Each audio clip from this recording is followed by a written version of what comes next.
All right, what's up? What's up? What's up? What's up? What's up? Sorry, running a little late this morning. Sorry, man. I'm on CP time this morning. Y'all gotta please forgive me for being on CP time this morning. What's going on, Ernie V in the building? What's happening? HMC, what's happening with you, sir? What's good? What's good? What's good? Uh hold on, man. You know what I gotta do. My guy, DJ OC in the place to be. What is happening with you, sir? Shout out to everybody out there at the parlor of East Wheaton.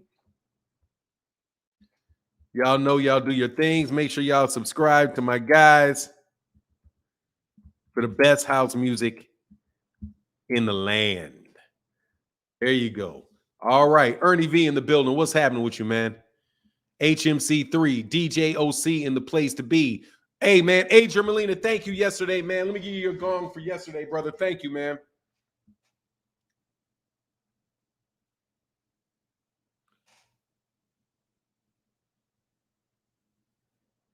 Adrian Molina in the building yesterday and today. Said, hey, Mr. Show today. All right, Mr. Show today. Hope all is well. Yeah, it's all everything's good today. Today's a blessing. Yesterday was a blessing too. Yeah, man, everything's good now, man. Everything's good. Woo-wee. Happy, everything's good. And my guy, Adrian Molina, back in the building said, hope all is well. Usual suspects. Thank you, man. Thank you, Adrian. Puerto Rico. My guy, John Bowie, said, hope all is well with your son. Everything is good. Yes, sir. He's in the bed right now. He's in the bed. He's in the bed in his recovery room. Yes, sir. He's in it. He's in the bed in his recovery room. So yeah, man, everything is good, man. Can't complain. What's going on to my guy Justin Hawkins in the building? Terrell W, what's going on? Wendell Lattimore, what's going on? Auntie Black Cherry, my sister. Good morning. Good morning. Lamarcus Robinson, always good to see you, sir. Nicole Matthews, sister, good morning. Eric Horn in the building. What's going on? Stay connected. Sundown the Legend said the best boxing channel out there, hands down. Yes, sir. I'm a ride with that. $10. Said $10 for now will be later by 3 minutes, 3 to 5 minutes. You missed it. You got it you're off by a minute. I was 7 minutes late past my time. My bad. My bad. I had to wrap some things up, man. I was running slow, man. Valley in the building. What's going on? Rise Podcast. Always good to see you. Jason in the building. What's going on, Mr. Torres? DH, what's happening? Kai Hype in the building. Salute. I said what's up to the Rise. Barbara D. Good morning, Barbara D. Good morning. Aisha. Fresh Baker. Windy City Assassin. 44 people, 24 like. Come on, party. Yeah, man, hit that like button, man. It's on. We on now. What's going on, Texas OG? I'm chilling, man. What's going on, Mr. Dickerson and Mr. Wright and DH? Mr. Gidry in the building. Cal Coolett, the great Cal Coolett. What's happening? CJ Cap. Donald the now 68-year-old Grant. What's up? Bad air quality. Man, is it ever good? Yeah, I mean, it's really, I think there's good air quality in Texas. And shout out to everybody else. Let me slide on down to the end. If I miss you, I'm going to say what's up, like to my guy, WS Concepts Shepherd in the building.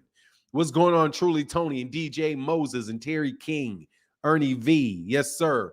And Jay said, why didn't the title say Crawford might ruin Spence? You're always favoring Spence. Keep it a buck both ways. Look, jackass, if I said it the other way, dummy, then would you be coming to say the same thing? What you talking about? I did an Errol, I did a Terence Crawford video saying the same thing, dummy. God dog. I did a video saying the same thing.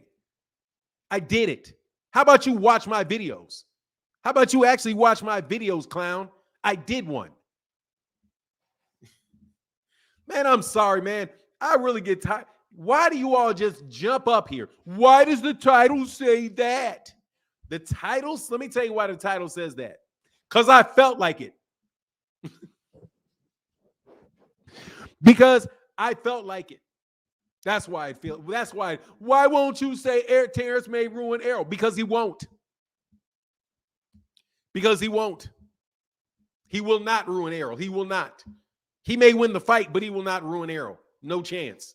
He does not ruin people in the ring. He doesn't do that. He doesn't do that. That's not his game. It's not even a Bud fan. Well, you always say bad things about Bud. Why you, oh my God, why won't you praise Bud 24/7? Hey man, throw Ray B out. Goodbye, Ray B. Goodbye, Ray B. Why won't you say something nice? Why won't you change the title? Change the title. Change the title to Bud Ruins Him so you can be fair. What is fair? Hold on. Why is it only fair if I say Terence ruins Bud? Look, man, Terence Crawford, Errol Spence is the type of fighter that will ruin your body. He is somebody that will ruin your body. Okay? He is somebody that throws 1,000 punches. He is somebody that does, that's how he fights. Okay? That's how he fights. He is somebody that will maul you. He is somebody that will hurt you. That's what it is. Okay? He's somebody that throws a lot of punches. But let's wait a little while, man. Let's wait a little while. Let me wait a little while, man. I need to know how many broken orbital bones, ribs, and noses Terence Crawford has against world-class opponents. I want to know how many surgeries Terence Crawford has sent people into.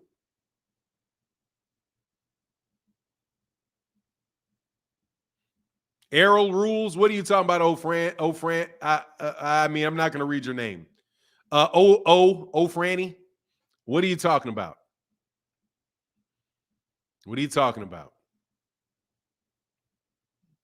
Facts. Avenetian, no, he didn't get ruined. He got knocked out. And he got back up. Shake it off, and you keep on pushing. Come on, man. Why won't you say that Terence will win, Daddy? Why won't you root for Terence? You always root it for Errol. Come on, kid. Come on, dog. It's a boxing match, man. It's a boxing match. You pick a side, man. Pick a side. Who you think is going to win, okay? Ain't nothing personal about – ain't nothing personal. You know what I mean? Ain't nothing personal.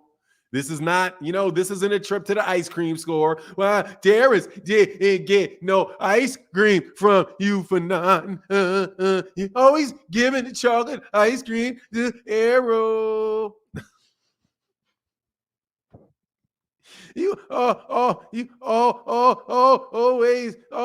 root for Errol, mama. Stop. You know what I'm saying? You stop. Exactly. Snot, bubbles, all that stuff coming at you. Look, man, ain't nobody trying to hear none of that. All right? Okay? Ain't nobody trying to hear all of that. We calling fights as we see it. Also, please notice the difference between me saying that Terence Crawford, Errol Spence Jr. will win the fight. I said he may ruin the dude. That's what I said. He may ruin him. You can get in that ring, walk out with your hand raised, and go right to that hospital and be like, you know what? I should have thrown in the towel. You know what? The price I paid for this victory, I paid too much money for this victory. I paid way too much money for this. This was, not really ready. I'm going to tell mama, y'all still do that? Kids still do that? Mama. What's going on, Ashley's Corner? In the building. What's going on? Lone Ranger. Oh, he's well. He's in the bed recovering. Thank you for all your positive wishes. You know what I mean? Thank you for your positive wishes yesterday. Yeah, I had to take the show off because my son had to go to the hospital. And so we had to take him we took him to the hospital. Things were looking tight for a second, and then things looked untight. And then all of a sudden, boom, is good. He's got to take a couple weeks off from basketball, and he'll be right back at it. So feeling positive, feeling blessed, all of that stuff. You know what I mean? What's going on, Violator Comics? What's going on, brother? How you feeling, man? Hey, Martin, did you see the AB Don King presser yesterday? Hilarious. No, I'm going to go back and watch it today. I was really busy. I didn't do any boxing yesterday. Yeah, so let's be real. Oh, the link is right here. Anybody that wants to explain to me, that's actually the Parlor Reese. We time. The link. Absolutely, Coach Ari. Woo-wee. There's a link right there. Fanon, EJ said anyone that beats him will go to hell to do it. Exactly. You don't go to hell doing it. So you can win that fight, and you may very, very well not come out of that the same way, dog. Coming out there with dents in your head and all of that. Ha ha ha! Terence Crawford will be undisputed and will break Spence somewhere. Yeah, you're out here. You're out here on a guess, bro. I'm not out here on a guess, brother. Look, dude. For now, I got $154 on the fight. Just bought my Errol's. Oh, I got $450 on the fight and just bought my Errol Smoke Bud shirt. Oh, good, man. He's selling them tickets, dog. That's what's up. Get that change. Get that change. Get that dough. Get that dough. Get that dough. Get that dough. Oh, he said, I have an announcement to make. I just bought my husband Regis Pro Grade tickets for Father's Day. Oh, that's what's up. I might go to that fight, man. If I could get my money right. God, dog. 7 more days of perjury. Oh, no. Let me get that right. I don't know. 7 days before I can ask to get up out of this mug. What is this? Hold on 1 second. I'm sorry, this is a doctor's office. Hold on 1 second. Hello?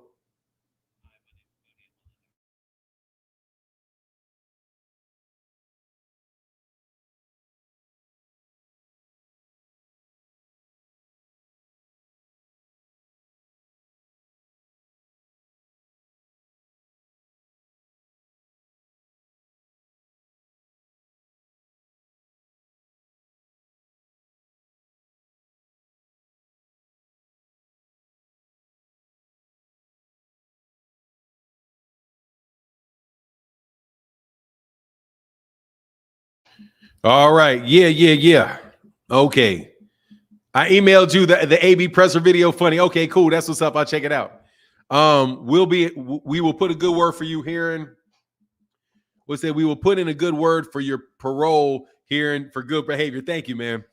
Yeah, hopefully it'll end before the end of this month, maybe, But anyway, 7 more days of before I can apply to have it ended and get this back up. And I want to again thank you to everybody that has been supporting in the Cash App. Thank you guys. Yeah, we in the building. That's what's up. Michael Flemings, there should be a lot more promoting going on for that fight. For which fights? Yeah, man, hit the like button. We got 300 people in here. We only got 100 likes. Yeah, man, hit the like button, man. Don't be chintzy. But let's get into this because for real, I want to talk about this, man, because there's a lot of check your. Oh, for sure. Thank you, man, for sure. 6 days and a wake up free for not maybe 6 days. No, 6 days and I get to apply. Then they get to review. So it's longer than that. Hold on 1 second. It's longer than that, but at least it'll be, at least we'll move it. Errol is moving the merch off this. Is moving that merch off this fight. Yeah, he is. I don't buy t-shirts though. I don't buy t-shirts though. If they're saying there should be more promotion for this fight, dude, this fight doesn't need a lot. This fight doesn't need a lot. Doesn't need a lot of promotion. Not for me. I already know the fight's going to take place, so I'm good. I'm all right. I already know the fight. I'm glad the fight. I know the fight is good. What is this?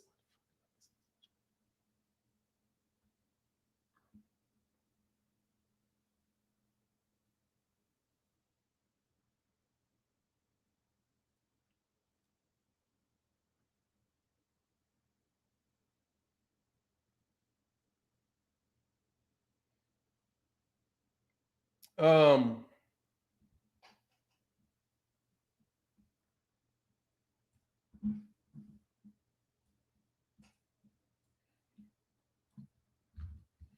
hold on one second. I think that may be yearly. Hold on one second. I'm sorry.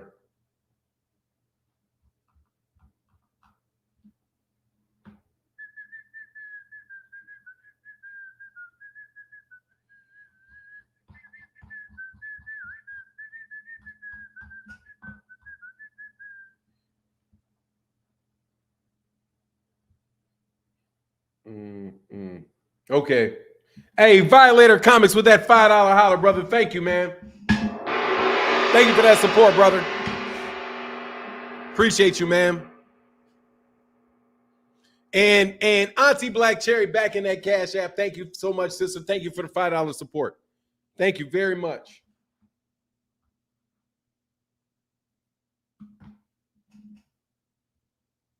Thank you, sister. Thank you. PBC ain't running any all access for Bud and Terence. Told y'all Al and PBC are going broke. Tank and Ryan saved them from bankruptcy. Time for Allen and PBC to get out of boxing. Hey, man, will somebody hit the link, man? Hey, Violator Comics said, praying for your son. Everything's good now. Everything's good now. He said, Errol did ES News did a video on Errol training like a beast. They say his stamina, he spars 15 to 18 rounds with middleweights and getting stronger as the rounds go up. Yeah, dude, he's obviously in tremendous physical shape. Obviously. Richard Paris in the building said, hey, man, I felt lost without this live stream yesterday. Yeah, I do not ever like to miss. I really don't like to miss. So it is what, yeah, that was like that was just one of those situations where I had no choice yesterday but to miss. There was no choice whatsoever. Like that would have been like, yeah, it couldn't do it. David Williams said, hey, Fanon, miss you yesterday. Bro, you really had me praying deeply for your son. Thank you. We needed it. I'm not gonna divulge his personal business, but yeah, that thing could have went the wrong way. Like it could have went the wrong way. Could have really went the wrong way. But it didn't go the wrong way. So, hit the link. He said, I'm sorry. What you sorry about, man? You do something to me? But I bought a new t-shirt last night, Smoking on Bud Tour. Yeah, I want to get that I want to get that shirt. But honestly, man, I don't know. For me, it's like I kind of wanted to say, I don't know, maybe it's all the pressure that I get to stay neutral on everything. You know what I mean?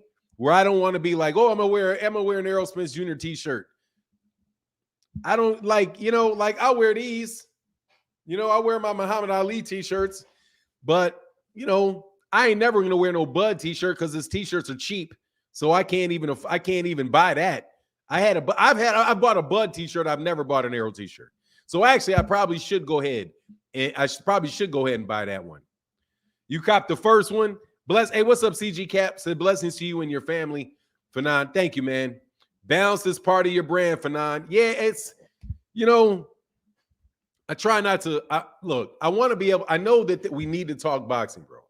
Hey, Fanon, send me your address in a private chat, and I'm going to get you one. Hey, thank you, bro. Hey, in the private chat, hold on. Hey, Richard, hey, man, look, I'm going to give you my email. This is my email. Hit me here on this email, Richard.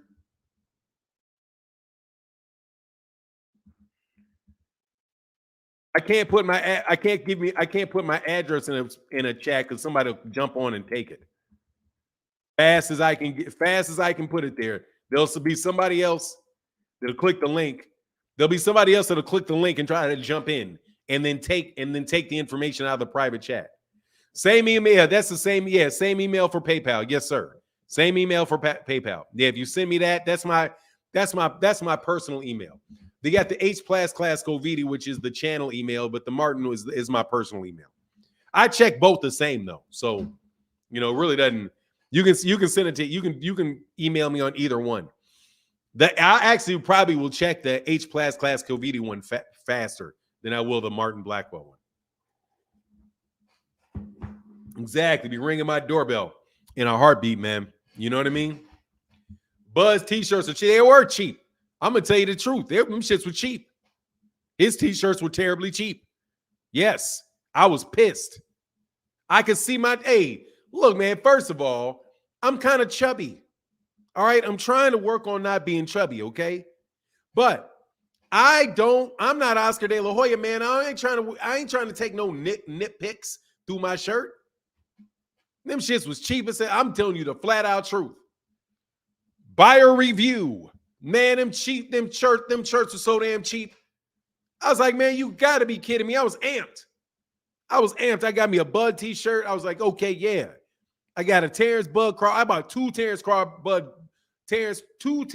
Crawford t-shirts. And I can see my nipples through both of them. You know what I'm saying? I'm out here wearing that, looking like Oscar De La Hoya, man. Like Oscar De La Hoya's girlfriend dressed me. What's going on? Mr. Keels in the building with the $25 holler, brother. Much needed. Much appreciated. Oh, yeah. That's getting the chat going. Thank you, brother, for the $25 holler, brother. That is getting the chat going. Thank you, man. Thank you, man. Thank you. Appreciate you, brother.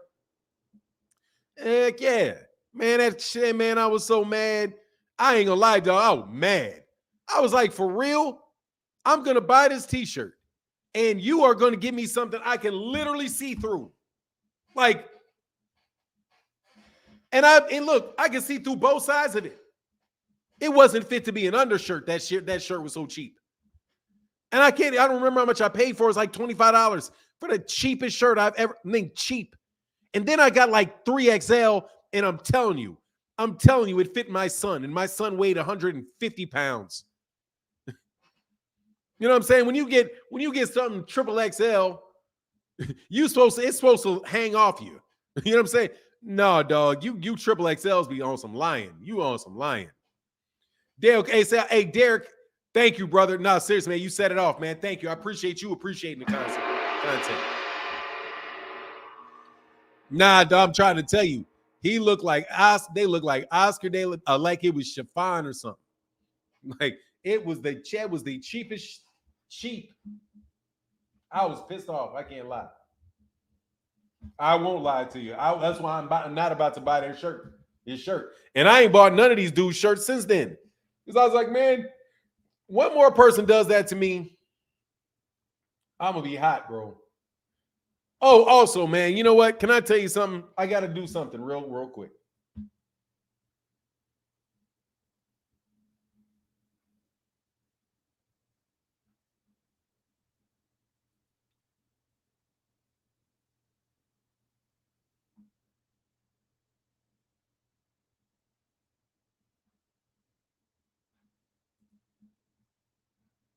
Oh, no, I'm sorry.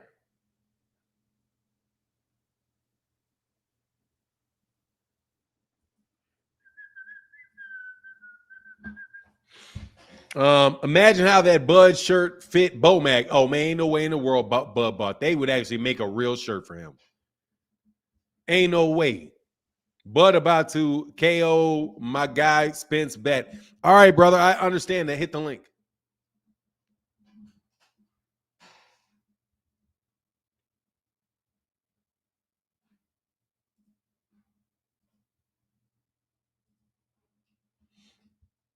I got that. Hit the link. I got that. Hit the link. Your guy's going to knock him out. Hit the link. You hit the link? Really? I didn't see you. Hit the link again. You mean you hit the link? There you go. There's a link right there. Hit it. It's right there. Hit it again. I hit the link, Fanon. Did you hit the link? I didn't see you hit it. I didn't see you in the back. You should be sitting in the back if you hit the link. Why don't I see you? If you hit the link, I can see you. Everybody else can't see you, but I can see you. If you hit that link, I'll see you. Don't be out here telling stories about hitting that link, man. Go ahead and hit that link. Go ahead and hit the link, man. Hey, Thomas Hill said LaMarcus Robinson, William Old School Arndt, Adrian Molina, Marquis, what's going on? DJ Moses, Auntie Black Cherry, Richard Hill, blessings everyone, and prayers to the lovely Queen, Deborah Booker. Oh, yes, no doubt. No doubt. But anyway, let me get back on this, man. Let me get back on this. The reason why I say that Terence Crawford may very well ruin, Errol Spence Jr. may ruin Terence Crawford. It's because Terence Crawford is going to fight that guy back. Terence Crawford is going to fight that guy back. There's no way out of fighting that dude. I don't buy it. And I mean it. I don't buy it.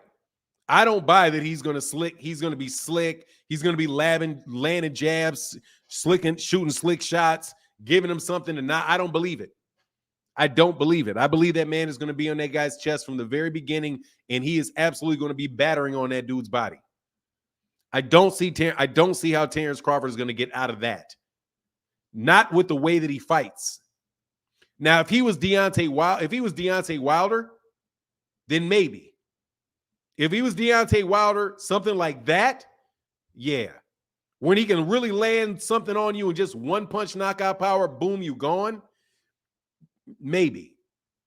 But I don't see how he is. I don't see how he's going to get out of having that dude on his neck for that long a period of time.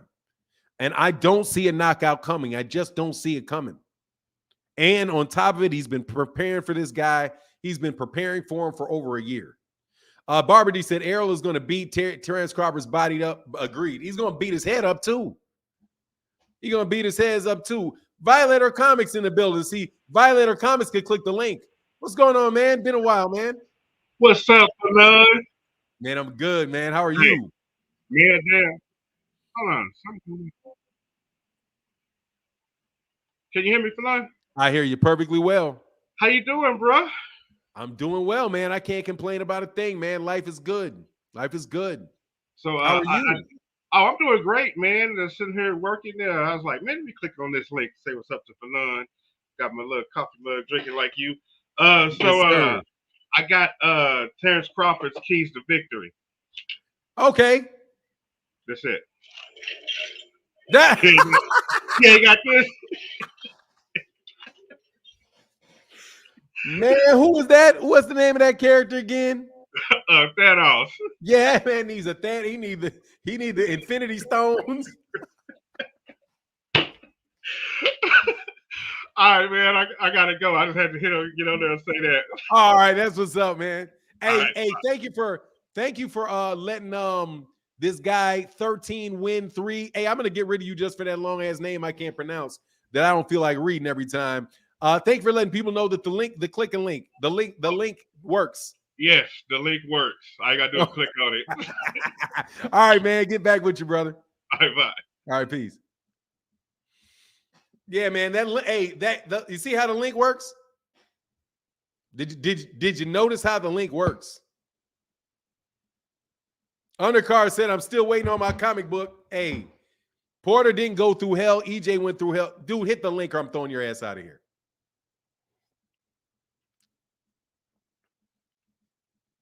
Errol Spence Jr. sent that man into hip surgery.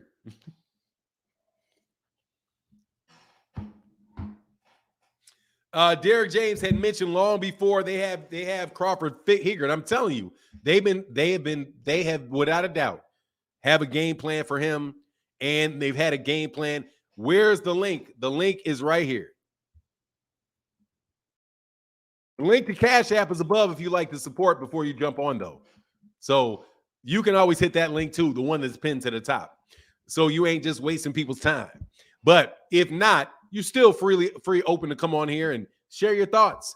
I invite people to share their thoughts in a respectful manner. And when I mean respectful, I mean respect logic. You don't necessarily have to respect me. For now, my Cash App won't work. It's pissed me off. I've tried 3 or 4 times already. Sorry, can't support today. Hey, thank you, brother. I appreciate you, man. Thank you for the effort, brother. Thank you for the effort, Lee Ho Shang. Let me give it going to Lee Ho Shang for the effort. Hold on a second, man. Let me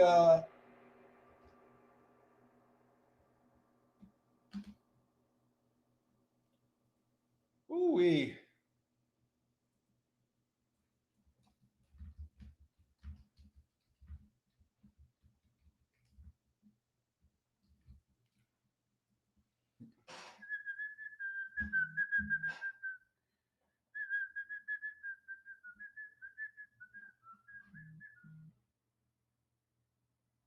Okay, I got you.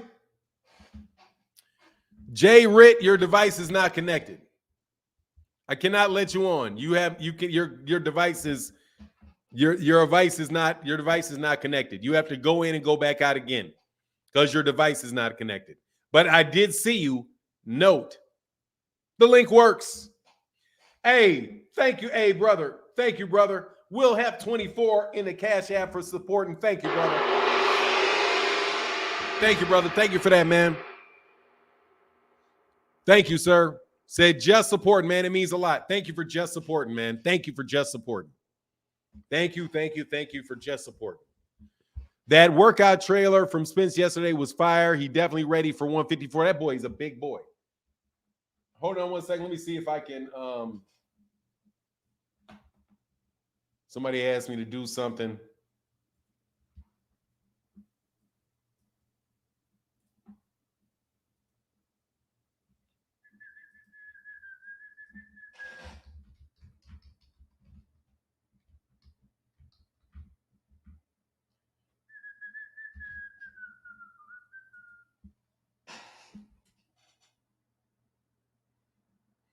Got it.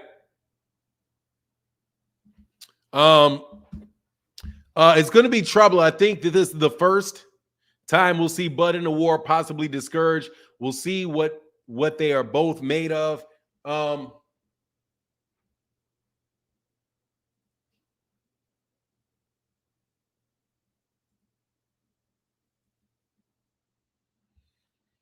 All these top weighters look like middleweights.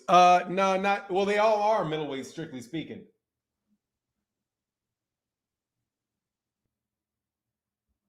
Okay, I got you, brother.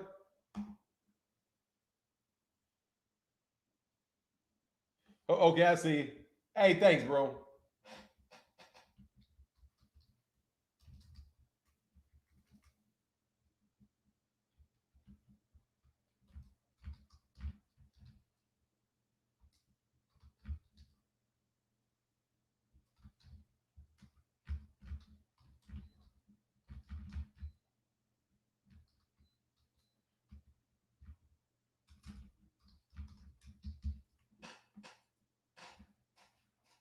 Oh, I'm sorry.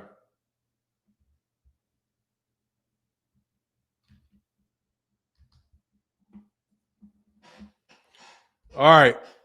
My main man, merch is done. What it do, kinfolk? What's going on, man?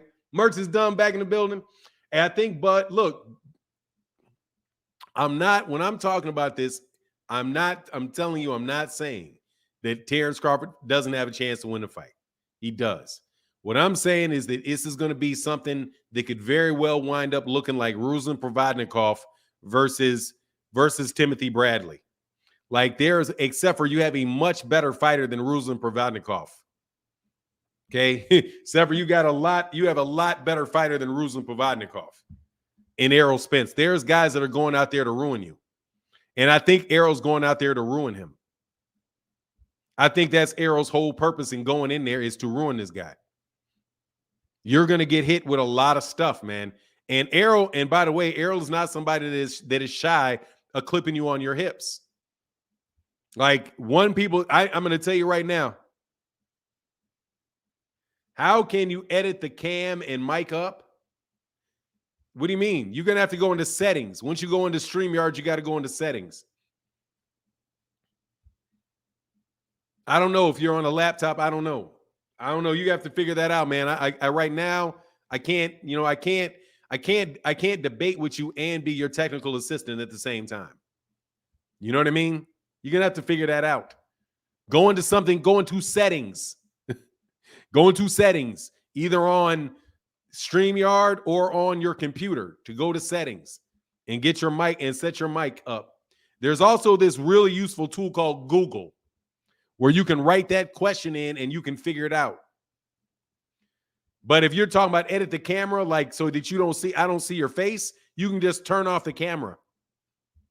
You know what I mean? To get in the back room, where do I edit the mic and cam? You don't. You just get into the back room. I can't be your technical assistant, man. I mean, I'm busy. Somebody Dog, I can't provide you technical assistance right now. Hey, nah, for now, Bud will box. He will hit Errol hard enough to get his respect. He's not going to do that. No, he's not. Going to hit him hard enough to get his respect. No, he's not.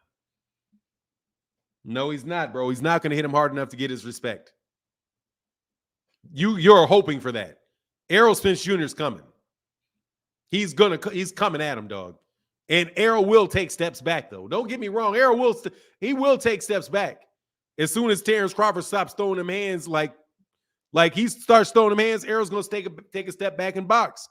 As soon as Terence Crawford stops, he's going to be right back in his ass. Right back at you. You know what I mean? Right back at you. Deborah Booker lost a wrench. How did Deborah Booker lose a wrench? Deborah Booker, leave a comment in the comment section, Deborah Booker. How did Deborah Booker lose a wrench?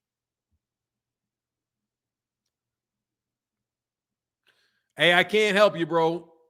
Hey, don't be seen. I don't care about you being seen, dog. Just hit the link, man. Dog, hey, you got to hit that link, dude. I got to put you out. I don't really care about you being seen, dog. I know the voice of your voice is fine, man.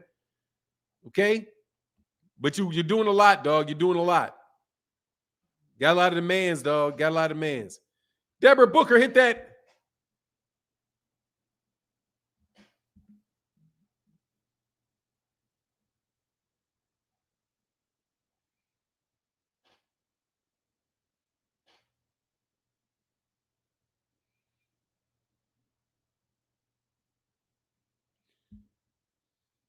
Man, I think somebody's getting me, dog.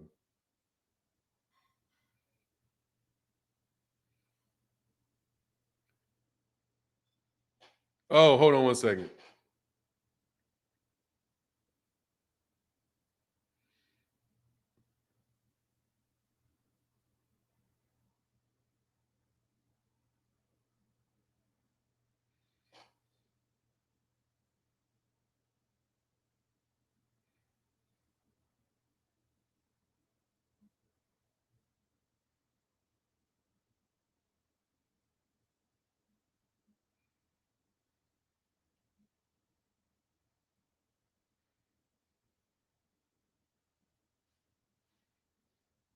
Hold on one second.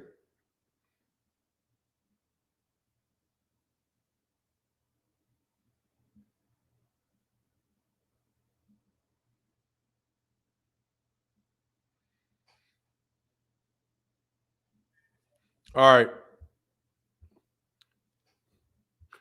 Hey, Barbara D, what's going on? Okay, I'm sorry. Yeah. I can't do all that, man. You gonna hit the link, man.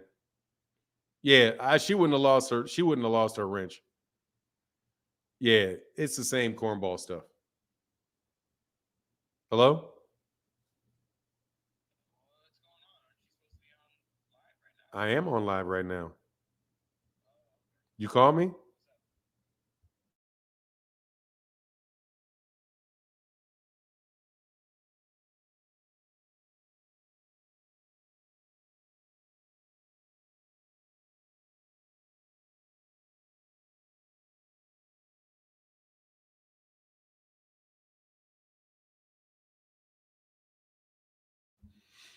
Okay, sorry about that. Hey, he said, hey, okay, that the fake account, Martin, the lovely Queen Aisha, was on her P's and Q's and said the account was started 2 days ago. Thank you very much. Thank you very much. Appreciate that. Yeah, it is what it is, man. We got the crew together, and there's jealousy. There's crew jealousy. Trying to slide. Hey, King, if that's you, man, really, dude, I wish you would stop.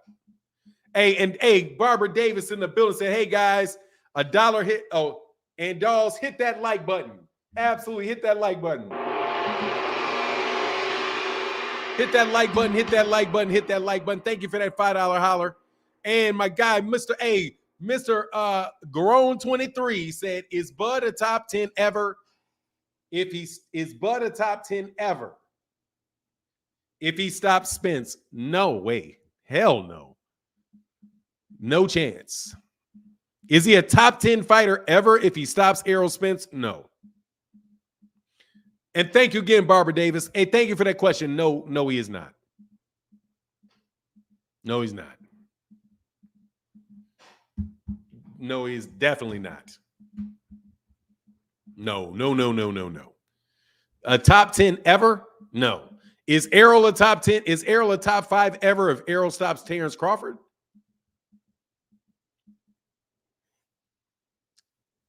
No.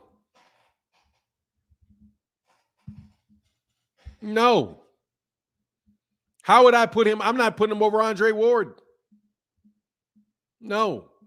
He may get close to Andre Ward.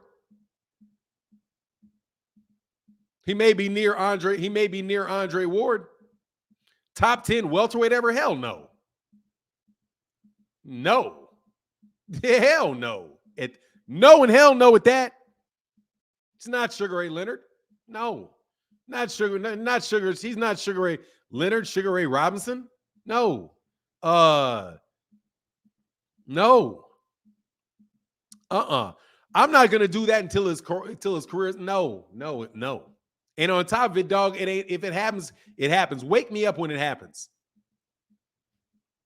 How about you tell me? How about when it happens, you ask me the question when it happens? I'm not about to get up here and say, you guys ask me to say stupid shit.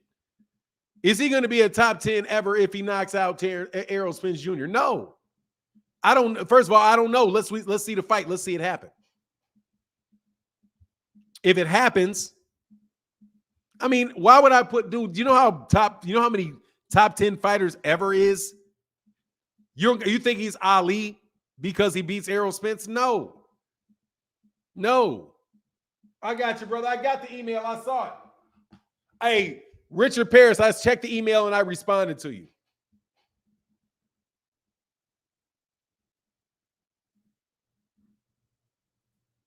Oh, okay, got you.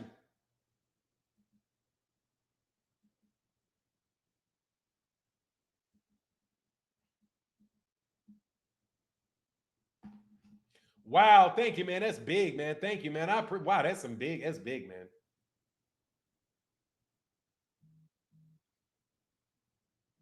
That is correct. Shout out to New York, big city of dreams. Yes, sir. Thank you, brother. Got you, man. That's big, man. Thank you, man.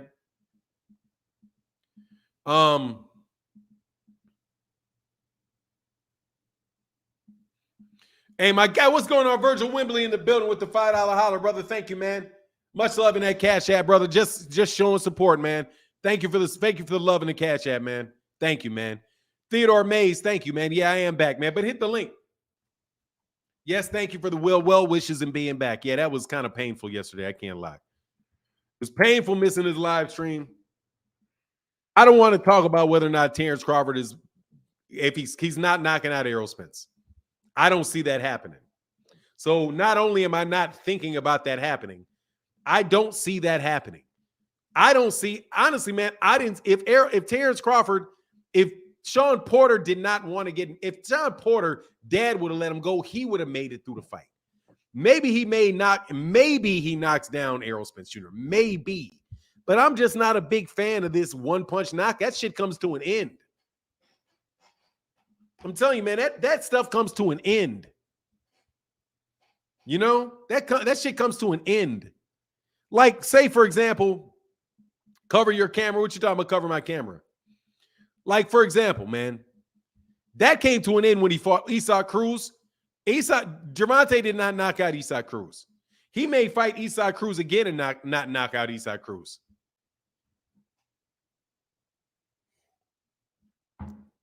Let me repeat. Gervonta Davis may fight Isaac Cruz again and not knock out Isaac Cruz. All of that stuff comes to an end, bro. Those knockout streaks, dude, them shits be funny. I'm telling you, they be funny. Like all of that. You remember that phony streak that Lomachenko had? The phony streak that Lomachenko had? Oh, said, this is me for now. I got a new phone and iPad. Yeah, Deborah Booker, but here's the problem. You still have the same Gmail account. Deborah Booker, you still have the same Gmail account. Sign in on your new iPhone with a new Gmail account. You have the same email account. Sign in under the same email account because that's how you get a YouTube page. You get a YouTube page through a Gmail account. So you should have a Gmail account. Sign in through a Gmail account. That Deborah Booker's still there. It seems to me to be the same thing that other people have tried. You have the same Gmail account. And no, I'm not. And by the way, Deborah Booker wouldn't be asking for a wrench. I don't think she would. We'll see. We'll see. Tank stops him next time. Yeah, but sometimes you don't stop. There's guys you don't stop. And you know who tend to be the guys that you don't stop? Guys that are very, very defensively responsible. People that are very defensively responsible. People that don't give you a lot of holes. Right? Miguel Cotto is not somebody you, unless you're, yanked up. Well, who's a good example? There's just guys that doesn't. Nah, dude, those dudes are very, very, very solid guys and very, very hard to get a shot in on. Yeah, I'm talking about Nomazchenko, that where everybody just quit on him. You didn't have a live yesterday? No, I did not. No, I had to do something yesterday. I had to go somewhere yesterday that was very important. So I wasn't able to have one, man. But y'all can hit the link though. Nomazchenko, definitely. Errol gives you a ton of hole the way he barges in. No, he doesn't. Where? What a ton? Then why aren't people using them? He gives you a ton of holes. Then how come people aren't able to use them?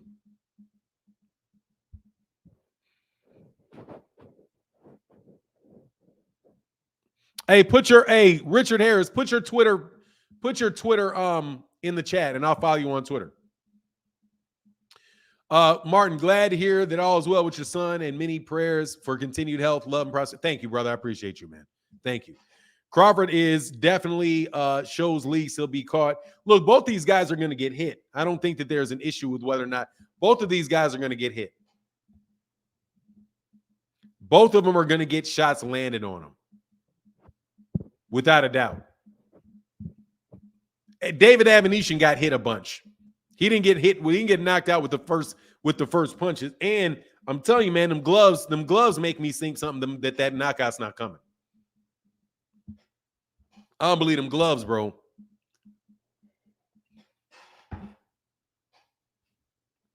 Mayweather had a lot of holes in his game also, and we see how that went for everybody. Yeah, I mean, that's what they say. That's what they say. I'm telling you, man, the thing for me is not that first of all, I don't think he has a lot of holes in his game, to be honest. I don't see it. I see him being somebody that's very, very fundamentally sound. And somebody that doesn't give you a lot of you can hit some part of his body. Like you're going to be able to hit some part of his body. Yeah, some part of his body, absolutely. You'll be able to hit it because it's right there in your chest. I'm just not buying it, bro. I'm definitely not buying this long and rangy shit. Because I think he's going to be able to get it. Same thing with like Ryan Garcia, where people talked about how long and how tall Ryan Garcia was and how Ryan was going to get caught on the way in and he's going to get hit with that level, all of that stuff. Not saying that Terence Crawford and Ryan Garcia are the same thing. However, Terence Crawford is somebody I've definitely seen get clocked. I've seen him get clocked in every fight he's had. And the question, I said, who's lying on Floyd? Somebody out here lying on Floyd. I hope Spence comes in intense like Charlo did in the Harrison rematch, dude. He most definitely is. I don't think you have to worry about that at all. I don't think you have to worry about Errol Spence Jr. and how intense he is at all. I think if you're a Terence Crawford fan, the big question is how intense is Terence Crawford going to be? Because I'm telling you, man, these fights Terence Crawford have had could definitely backfire on him when he steps up in competition. And he's stepping up in competition at a late age. If Terence was 28, it may be something different. All that size that Terence Crawford has on him and as big as he looks, dude, that shit does not bode well for somebody else that is in their prime. And Errol Spence is in his prime. Tracy Harris said, for Bud to come in and engage Spence would be a mistake. Spence will work him over through the body. He's going to work him over to the head too. And he's going to hit him with a lot of shots to the head. He's gonna get hit with a lot of shots to the head because Errol winds up, goes upstairs and goes downstairs, goes back upstairs.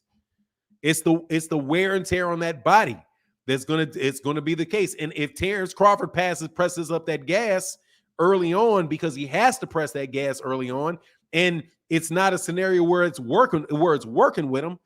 Dog, I just don't see that one. I don't see that one punch flash. Oh, I'm stuck. I don't see it, bro. I don't see it.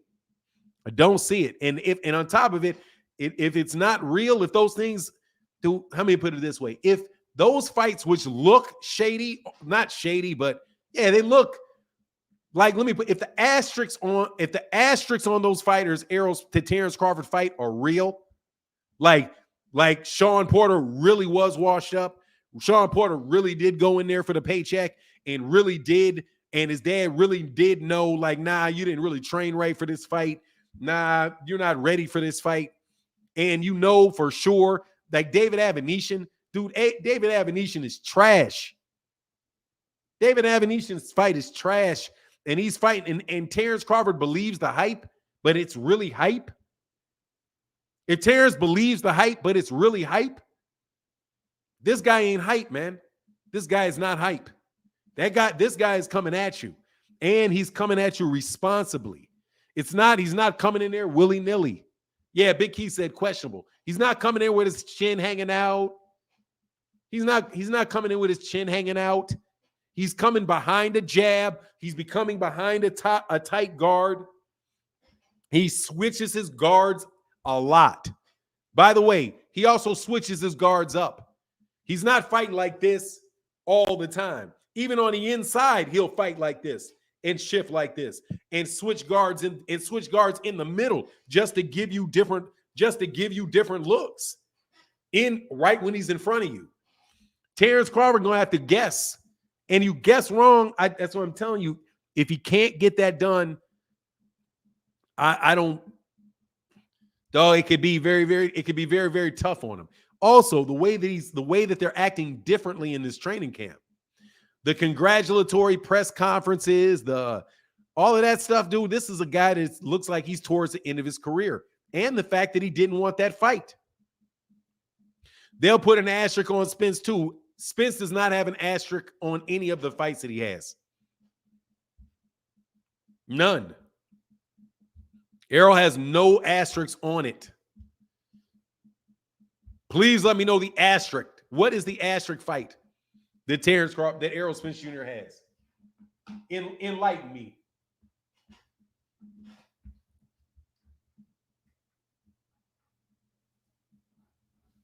Please enlighten me as to the asterisk that he has on that fight. Yes, sir, will do.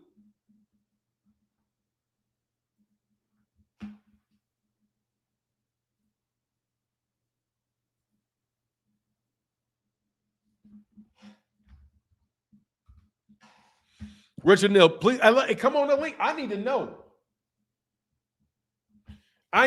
Bro. I'm sitting here waiting. I need to know. Ugas caught Errol once or twice with a hook behind the ear. Errol adjusted his defense immediately. Caught him with a body shot. Adjusted to it immediately. Because that's what he's used to doing.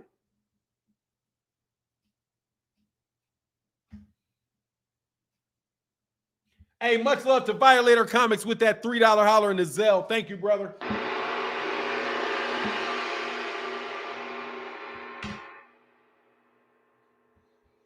Fanon, I think they mistake us for discrediting Bud's abilities. We're just basing this on EJ's resume and the proof everybody was seriously hurt after EJ. I'm praying he make it out safe. God honest, I'm telling you, man, this guy can hurt that guy. I said the same thing before the Kell Brook fight. I said, man, Errol Spence Jr. I looked at Kell Brook and I was like, man, Errol Spence Jr. may end Kell Brook's career. And I think Kell Brook at that time and Terence Crawford now, it's not too far off, bro. It's really not too far off as far as what they were doing in the welterweight division. Terence, I mean, you got to remember, Kell Brook beat Sean Porter handily. Kell Brook was the first person to beat Sean Porter, and he beat Sean Porter handily. Kell Brook was a very good fighter. He went up there and he lost to Gennady Golovkin, dog, but Gennady Golovkin did not beat up Kell Brook like Errol Spence Jr. beat up Kell Brook.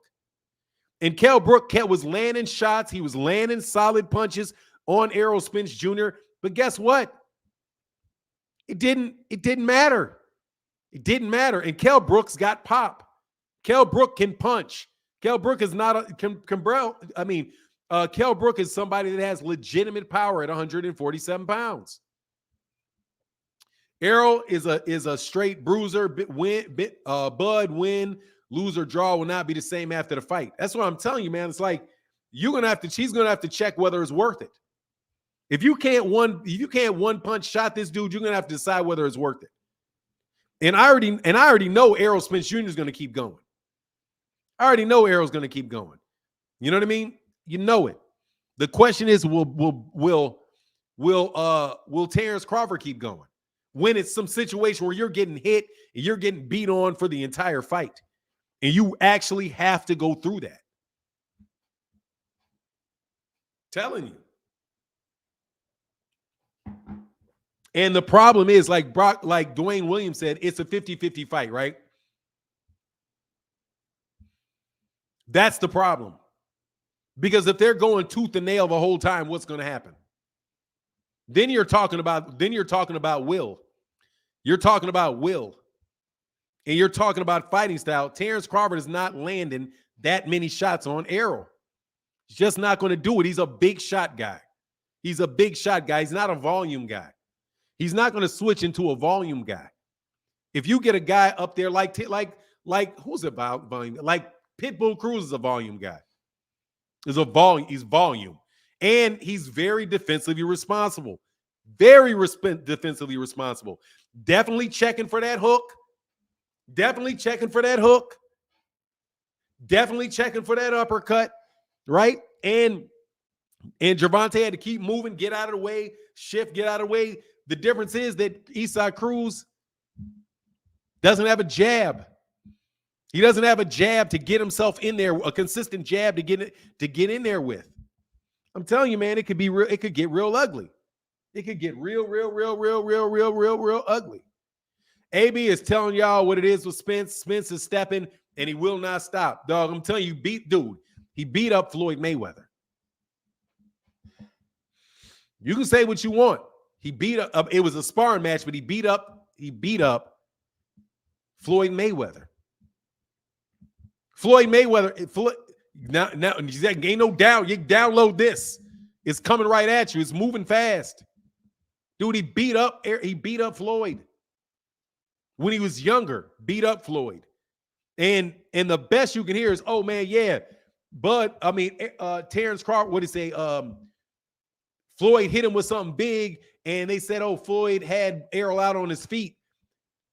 That's what he told Errol. Nobody else said that. And he kept going right back at Floyd. Dude, I'm telling you, that, and this is Floyd at a championship level. Floyd had just got out of it. So what? You act like Floyd Mayweather Jr. went to jail for like 10 years or something. Floyd Mayweather Jr. was 6 months. Matter of fact,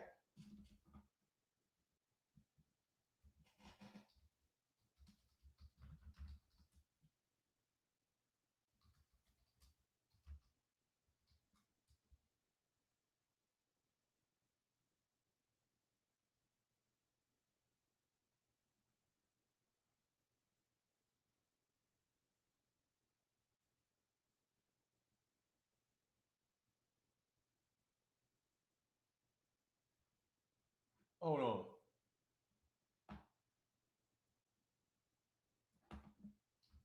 Who was he fighting? Marcus Maidana?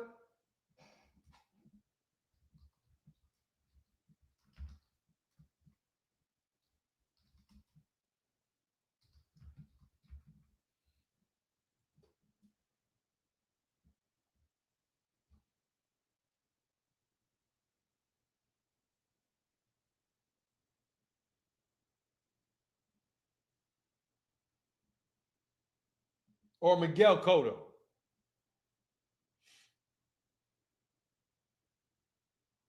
So is that Miguel Cotto? He's training for Guerrero. Oh, he wasn't out of jail then. You stop lying then. If he was fighting for Robert, if he was training for Robert the Ghost Guerrero, then you tell him the story.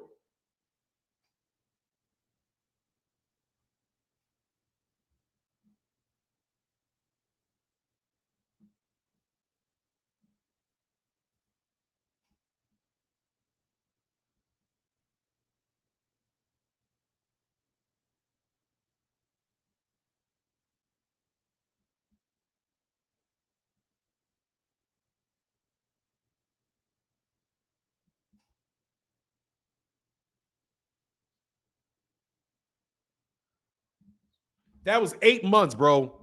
Nah, bro. That's 8 months before the fight. If he was in training camp for Robert Ghost Guerrero, no, he had been out of jail for like 6 months. Floyd came out of jail and fought Morales. He never fought Morales.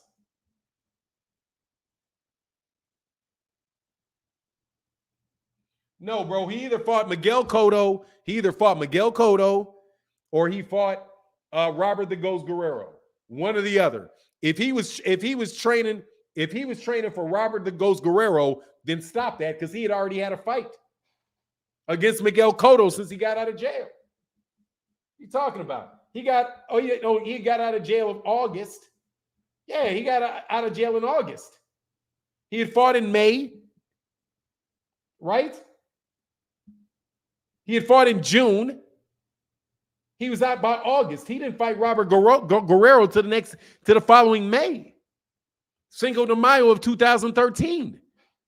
He had been out of jail by the time. First of all, he had just fought Miguel Cotto. So he wasn't rusty. All he did, he fought Miguel Cotto. Then he went to jail and he got out after 2 months, and he got out in August.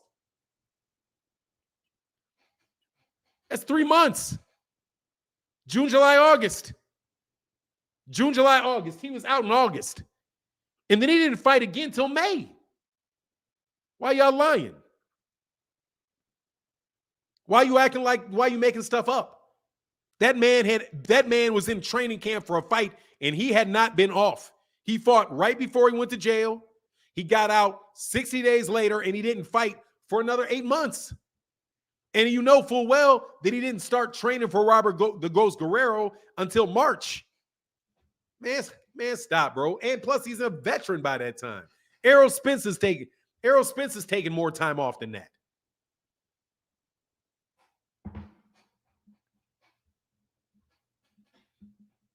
So nah, dog. I'm not buying that. D-Bell said, I apologize. I didn't mean Morales. I meant Marquez. Nah, but it wasn't Marquez either. Marquez is in 2009. That Marquez was 3 years before that. That fight that he went to jail.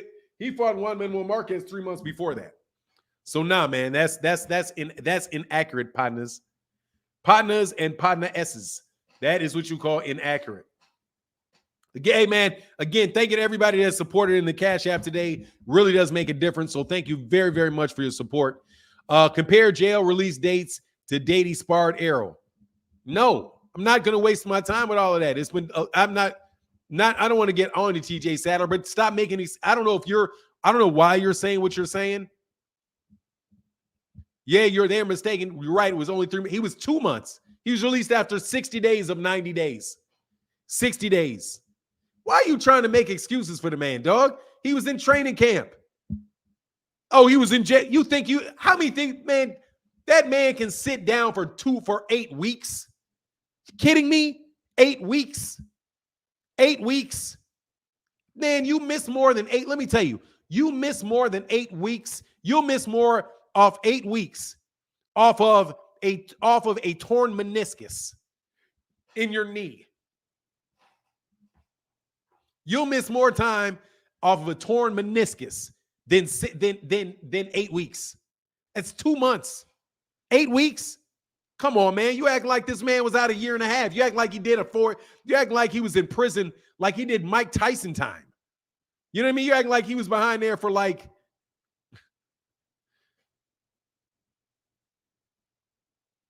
I mean, stop. But anyway, I'm going to use that example again. Floyd don't use that example. He's like, man, that was really good work because Floyd can fight. Same way Errol Spence Jr. beat up Adrian Broner.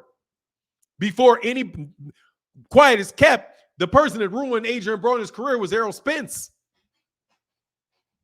Errol's Terence Adrian Broner was a top 10 pound for pound fighter when Errol Spence Jr. beat his ass up. Beat him up. Just like when he beat up Floyd. I'll figure out how to cam up, but I like both. I'm leaning towards Bud, but this fight will be great. Don't link. Hey, dude, seriously. Do not cam up. Just hit the link, man. For what? Just hit the link. You don't got to smile at everybody. Hit the link. Why are you waiting?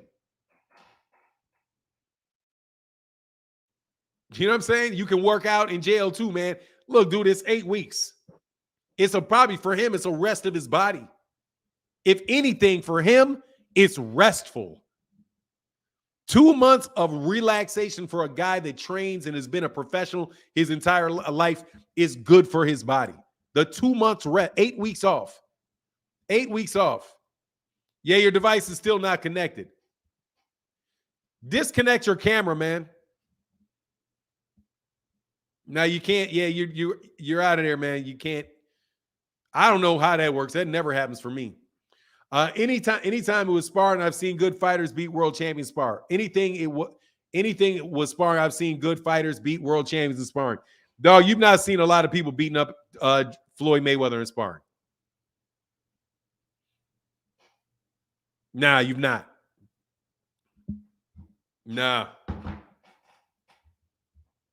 Jail is mental, brother. Yes, stop.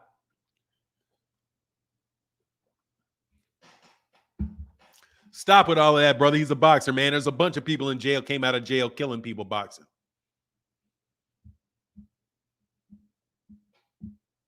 There's a bunch of people come out of jail killing people. Do perfectly well coming out. You got it. Nah, man, you're still not there, bro. Plenty of people, man. Anyway, Floyd Mayweather Jr. and Terence, and they were doghouse fighting. Doghouse boxing. They were fighting too. They were fighting. They were keep going till somebody quits. They were not working on something. They were fighting until somebody quits. And Errol said, keep going. I ain't quitting. And he said that to the fighter that was the number one fighter in boxing, period, and with much more lofty status than Terence Crawford has. And he didn't back down from Errol. He's like, the rest of y'all gonna be backing down from Floyd. The rest of y'all gonna back down. I'm not backing down. Nah, dude, do you see how he looks in the press conference?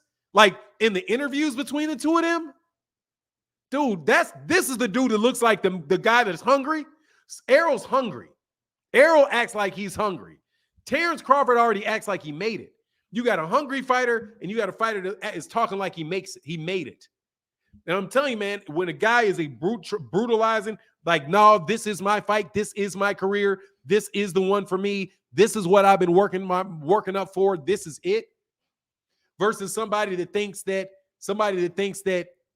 you know, man, I can take it or I can leave it. Yeah, you know, this is just like any other fight.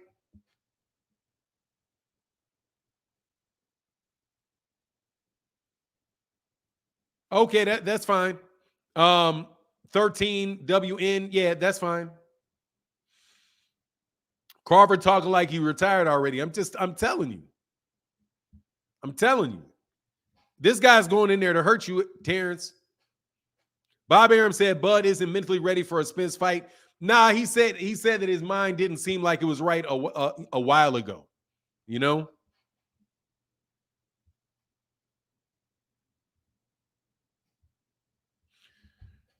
When is the past? I don't know.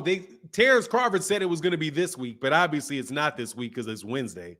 So obviously it's not this week because it is Wednesday, right? Yeah, so obviously it's not this week. It's probably going to be next week. Floyd would say every fight is just a regular fight. Okay? He's not Floyd. And nah, dog, Floyd prepared for every fight like it was an important fight. No, I'm honestly, dog, no, I've never heard him sound like that. That unlike you say that, I ain't heard him say that. I didn't hear him say that. You think he felt like that against he didn't feel like he had to get it against Oscar De La Hoya? That wasn't the fight that he was trying to prove himself in, was the Oscar De La Hoya fight? I don't know, man. I heard the first press conference will be tomorrow. Could be because Thursday is a good date. Tyrone Page in the building. What's going on, man? Hey, what's up, Fanan? How you doing, man? Man, I can't complain about a thing, man. How are you? Hey, I can't complain, man. I'm at work. I'm a pipe fitter, man. Sitting here doing some work, but I like your show. Follow you a lot. Keep doing what you do. But I came to debate with you about the whole Terence Crawford Spence situation, man. I I think it's a 50-50 fight. I think if the fight goes to decision, I give it to Spence because of his work rate and what he puts out, you know, a good technician. But I can't doubt Crawford, man. You know, he's tricky, he can switch, good fighter, and he got a dog in him, man. And something's just telling me that you know, I think he's very crafty. He brings a little bit more of a skill set than Spence does. And Spence is coming off this fight off an accident without a tune-up. You know what I'm saying? So I don't know, man. Something's telling me that, man, Crawford gonna catch that boy with something. Okay, so what's the debate? Well, not necessarily a debate, but just my thing is I see you coming giving, you know, the edge to Spence, and that's, you know, everybody has their opinion on things, but I just don't think you're giving Crawford enough. You know what I mean? Y'all kind of, it sounds like, you know, a lot of people that come on kind of look at Crawford as food. And I'm like, this dude is this fan is a dog, you know, in my opinion. You know what I'm saying? So I'm just like, man, I think Crawford gonna have something for Spence that night. You know. Yeah, well, don't look, man. First of all, what I said is I'm just telling you why I think there's a difference between me saying that, like in the title of the video, where I say, man, Errol can ruin this dude. He can ruin that dude without winning the fight. Like, it's Errol Spence Jr. is a very, I don't know how many Errol Spence Jr. fights you've watched, but as far like addressing number one, the amount of time off, it's really not even that long a period of time off for him, because he took 2 years off before he fought Danny Garcia, and he didn't look that strong versus Danny Garcia, but he was recovering physically from that accident. And then he took another year and some time off before he fought Yordenis Ugas, and that was also delayed because of an accident where he was supposed to fight Manny Pacquiao. That accident took place where he had a torn retina sparring for the fight. And then he had to take more time off, right? Reset. And then he had to get in there with Ugas. And I don't think he's looked better in a fight against I don't think he's looked better in a fight than he has against Yordenis Ugas in a long time. So I think you have a guy at this stage that is very used to training and keeping himself sharp without actually being in the ring. Where Terence Crawford, like, I don't think Terence Crawford's had a tune-up. Like that David Avenetian fight, I mean, that's just such low level competition for Terence, that I think it was just a way to pick up a paycheck.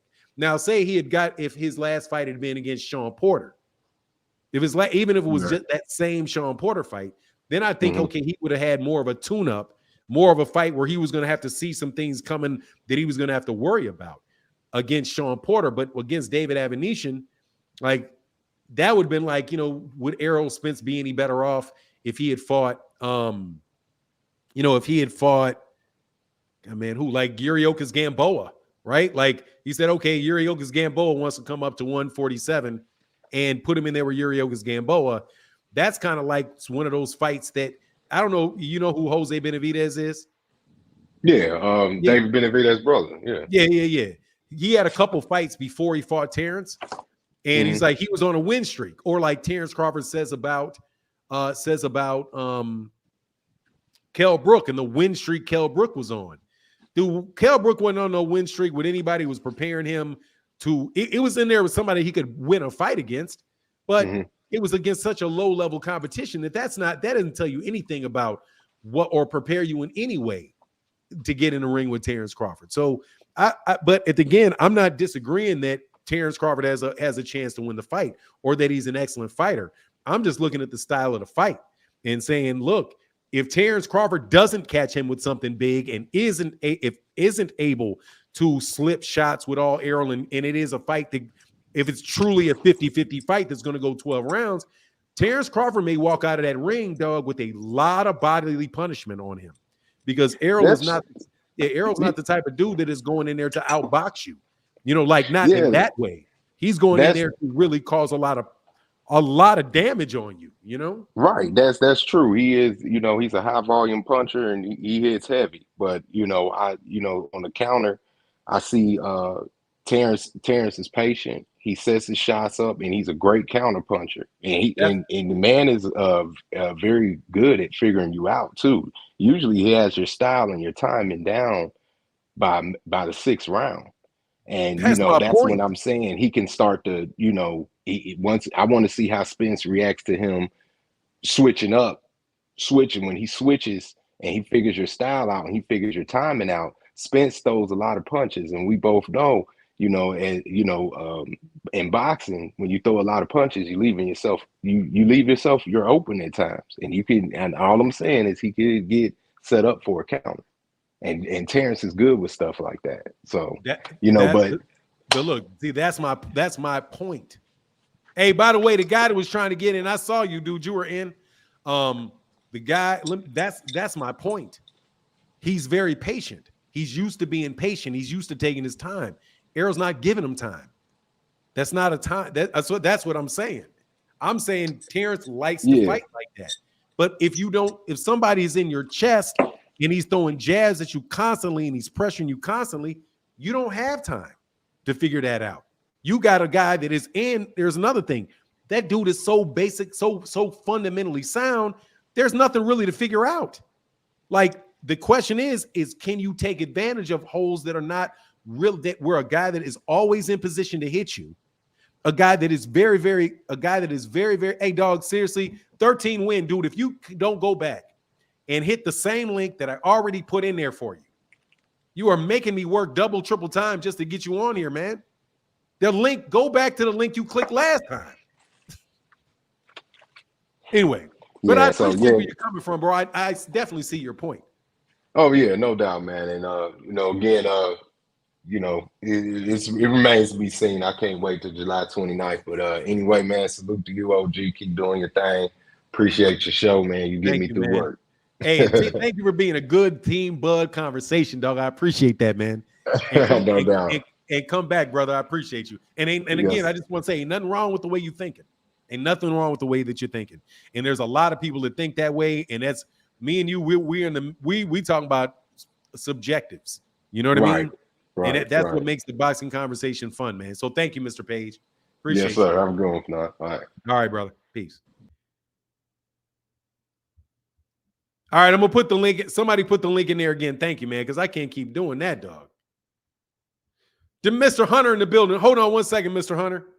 Hey, Mr. Tell It How It Is. Thank you, brother, for the $5 holler, brother. Big time in the Cash App. Thank you so much, man. And my guy John Bowie back in the building said, working but some support. Salute, brother. Thank you. Shout out to everybody. That's from the guy John Bowie in the building. Yo, good morning, Fanon. Good morning, Good morning, Mr. Hunter. I love watching your content because so many people have so many interesting things. Like the last guy, he was saying that people not giving Crawford enough credit about his power.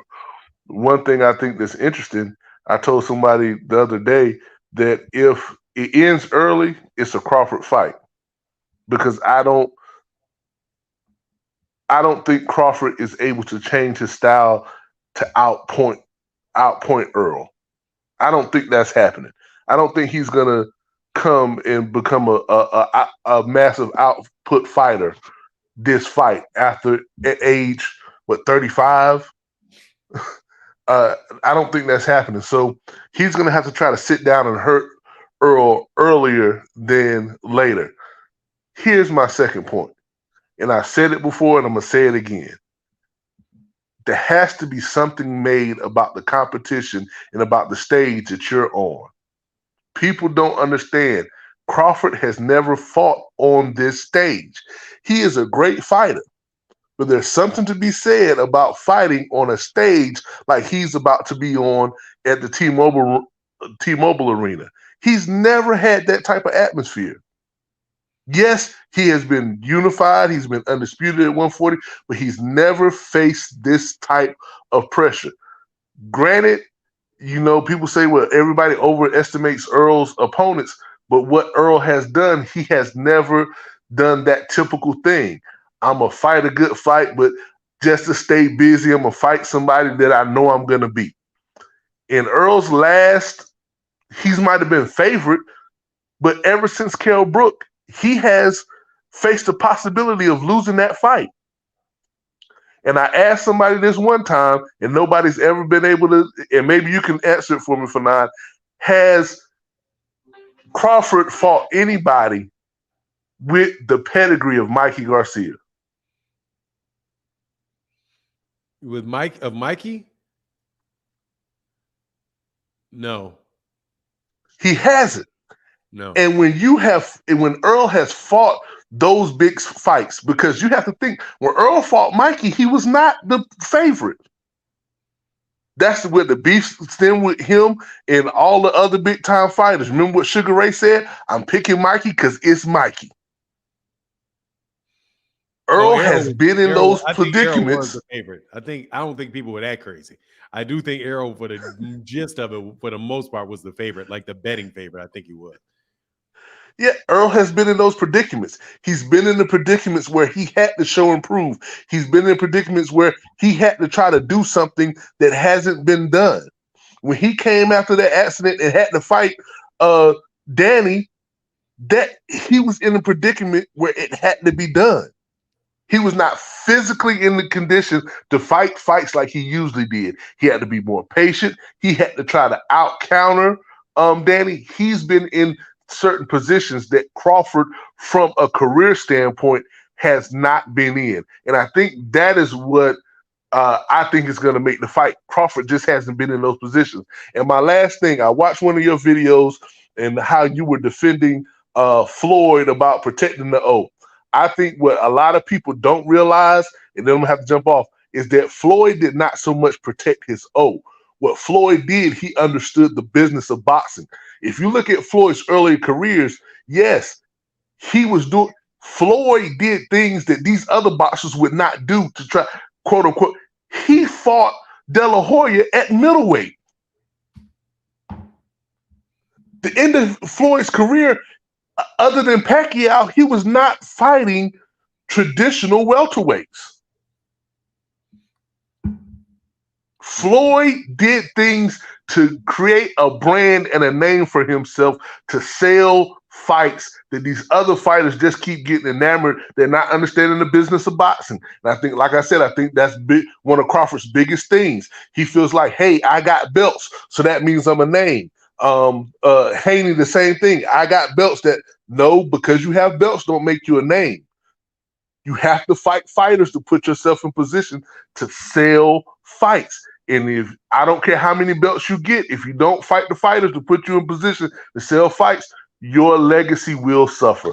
And with that, I got to get out of here, get back on the Zoom call for now. All right, brother. Hey, man. Hey, do your work thing, man. I'll holler back at you. All right. So we got Jay Wright. You figured it out. Yeah, I did. How you doing? I'm doing well, but hold on one second, though, before you go. My guy, Mac INT, in that Venmo, brother. Thank you for that $5 holler, brother. Appreciate you more than you know. Thank you for the supporting in the channel, man. All right, so you got on here, man. What's going on, Jay? I just want to discuss, everyone says, I'm sorry. I got a gong in my ear. Sorry, I gonged right when I started talking. Oh, okay. I met Crawford in Hollywood one day on accident. I went to a bar on accident. I'm like, what the fuck is he doing here? I'm like, you're Crawford, but he looked like he wanted to fight me. I guess people run up on him kind of weird, whatever. I was like, hey, you and Errol Spence are my favorite fighters in y'all weight division. Y'all have to make that fight happen. I don't care. He was like, oh man, you know I've been trying to. I'm serious, man. We're gonna make it happen. I'm serious. We're going. I'm like, look, I see you and Errol Spence. I see Errol Spence coming out with that high guard jab. He's gonna have that high guard jab when he comes out. You know he's gonna come. Errol Spence is what would you say? Not I wouldn't say he's an easy fighter that comes with easy and simple punches. He doesn't come with easy and simple punches. He throws a lot of punches, but his punches to me are only to negate the punches that's coming towards him. So he'll throw a punch to negate the punches that's coming towards him. That's what I look at. I look at his punches, and when he throws his punches, he negates the punches that's coming towards him.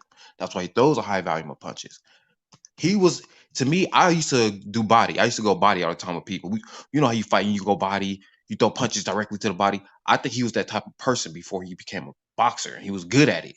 He used that and started negating punches. Now that he's a boxer, I'm like, Crawford's style is he's a counter fighter. So he's gonna take a lot of those punches, and I see what you're saying. Oh, he's gonna end up in a hospital. He's gonna get beat up because I the didn't thing about say that. he will. I said he could. Don't put words in my mouth now. Oh I well, said he could. could. Okay, well, yeah, they both could though, because Yeah. what I'm looking, and I like both fighters. Don't get me wrong. I'm not hating on Errol Spence. The thing about Errol Spence that I have a kink that I believe the kink in his armor is all those punches that he throws and he tries to negate. He's gonna get caught. And Bud is just the greatest counter puncher. And it's not just that. I just see that uppercut right coming in the middle of that. That's going to send him thinking like, okay, that one hurt me. Let me step back and get back in it. Bud's going to see that. He's going to figure that shit out. He's going to be like, okay, I'm going to say that shit. Keep throwing those punches and I'm going to catch you again. I'm trying to look at the fight before it happens. And I watch both fighters all the time. I watch YouTube all day. So I watch their fights all the time. I've been watching their fights since I heard them fight. And I'm like, how can I set this fight up to see who could win this fight? And even though I see, Crawford knocking EJ out, I had to look at it like, how can he knock him out during a Porter fight? Because I still feel that Porter won that fight against EJ, in my opinion, until if not a tie. That should have been a tie or something, maybe a rematch, because Porter actually put in a lot of that fight. I watched that fight so many times. I'm like, this fight is going to tell you the difference between Crawford and EJ. That fight, he had to put in a lot to try to beat Porter, in my opinion. In order to get that knockdown, he had to put in a lot of effort. The energy he's going to have to put in on Crawford, that energy he's putting on Crawford is not going to be enough for him to actually do all that he did to Porter. And I just look at him getting knocked out in the fourth, fifth round. I just see it coming. That tooth, that mouthpiece guard, that mouthpiece with his dentures or whatever it is, if they come flying out, he's looking for it. It's bad. He's done it twice. He's done that twice where he got hit in the mouth looking for. Pause on this, dog. He's done that twice. You haven't seen both his fights. Pause on this. We gotta back this shit up. Okay, so first of all, you're saying he's throwing punches to negate the other guy's punches. To negate the other punches that's coming towards him. What do you mean to negate the other guy's punches?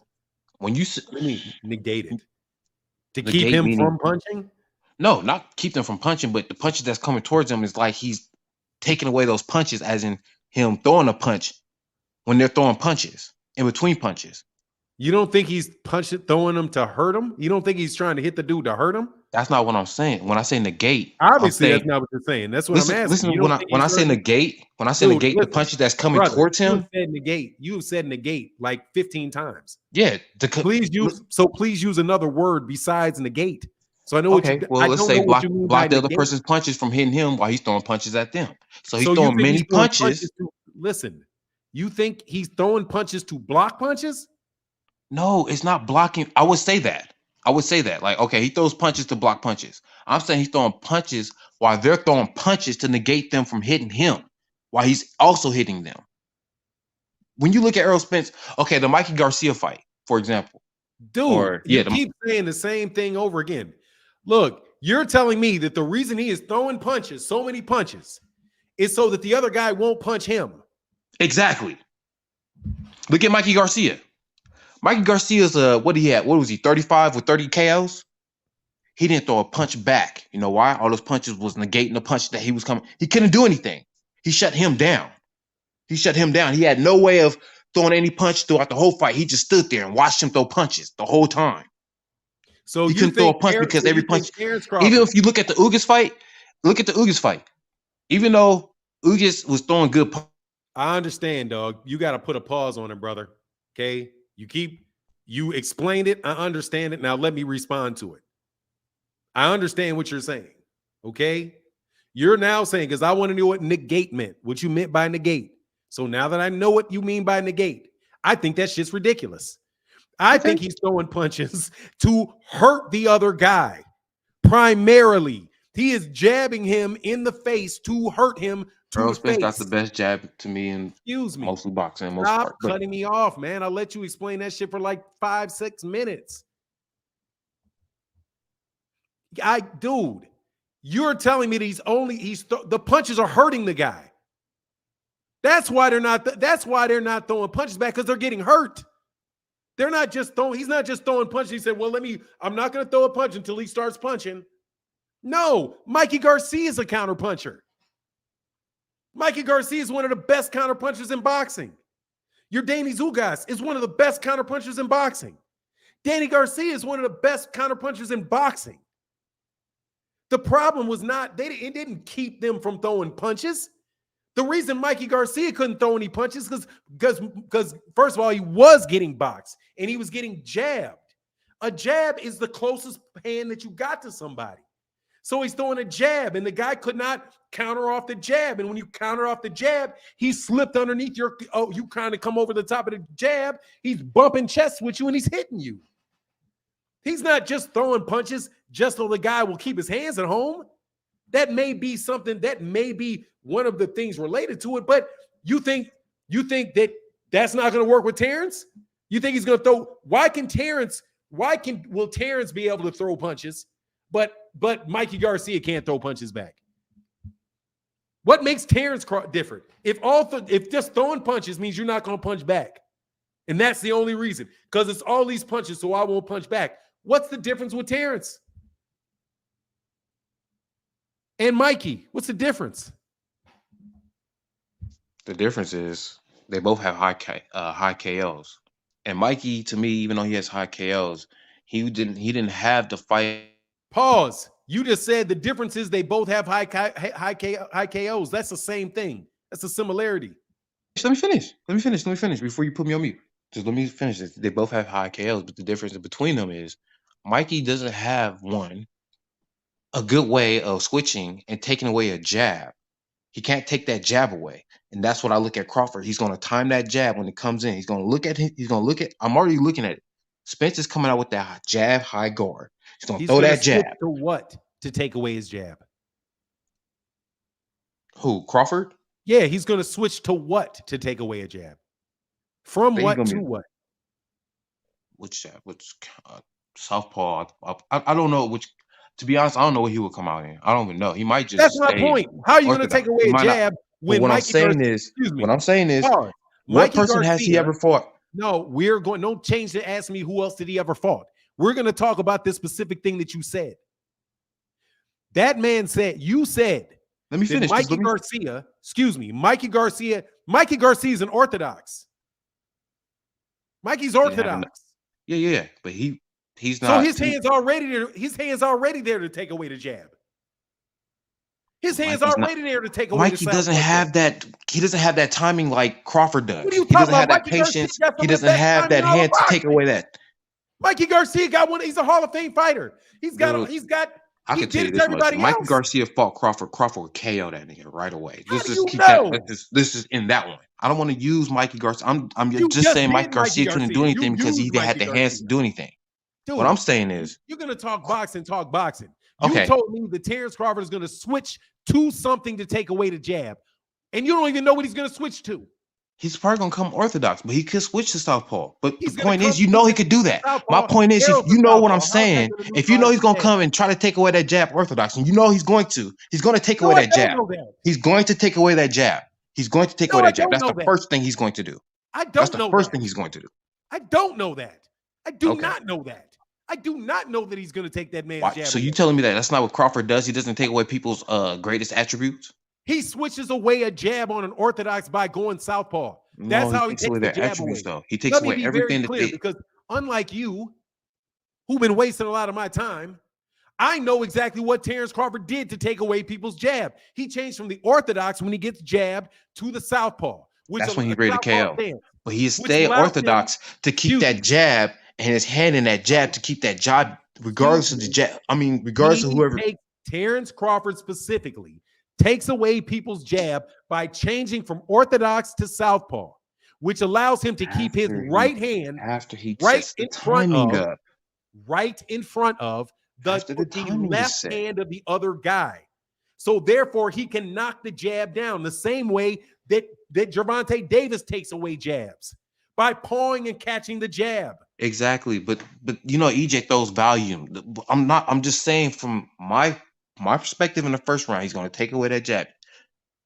How? EJ's going to have how? He's going to come out orthodox. I believe what you're saying. He's going to take away and paw down that jab. He's going to throw that right hand. He's going to catch him. EJ's going to have to figure out a way to just keep throwing those high volume punches, them high value punches that he has. And when he throws that, you mean the jab to the thing, body? You mean the jab? He's gonna what? He's gonna catch a jab. He's gonna paw a jab to the body. How are you gonna paw a jab to the body? How are you gonna knock down a right hand jab uppercut? Easy. Easy, I'm just looking at Crawford's reaction, what he's gonna do. He's gonna. You don't even know what he's gonna do. If you watch boxing, you watch them both fight. You know how EJ comes out when he comes out in boxing. When he fought Kell Brook, when he fought everybody, when he came out with that high guard, that same style. I'm not saying it's like a typically the same style he'll come out in, but majority of his time when he comes out when he's boxed, he comes out with that high guard jab. In multiple guards.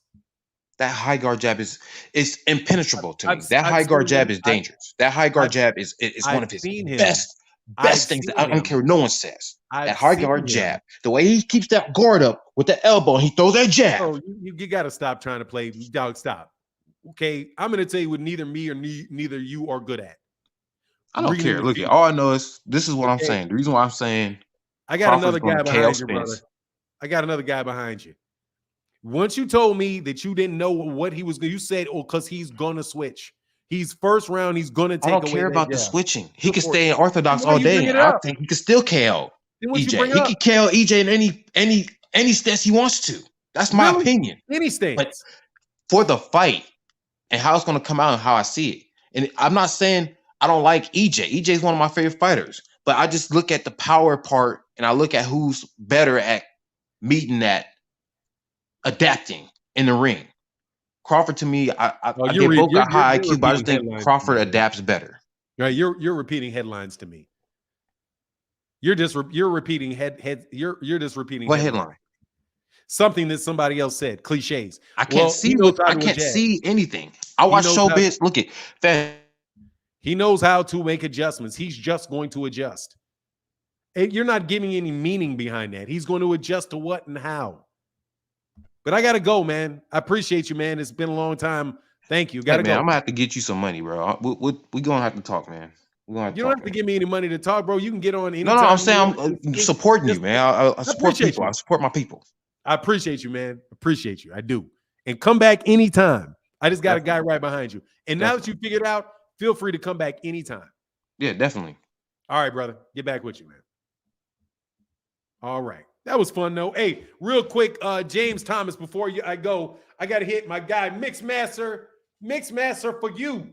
Much love with that $10 holler, brother. Thank you so much for your support.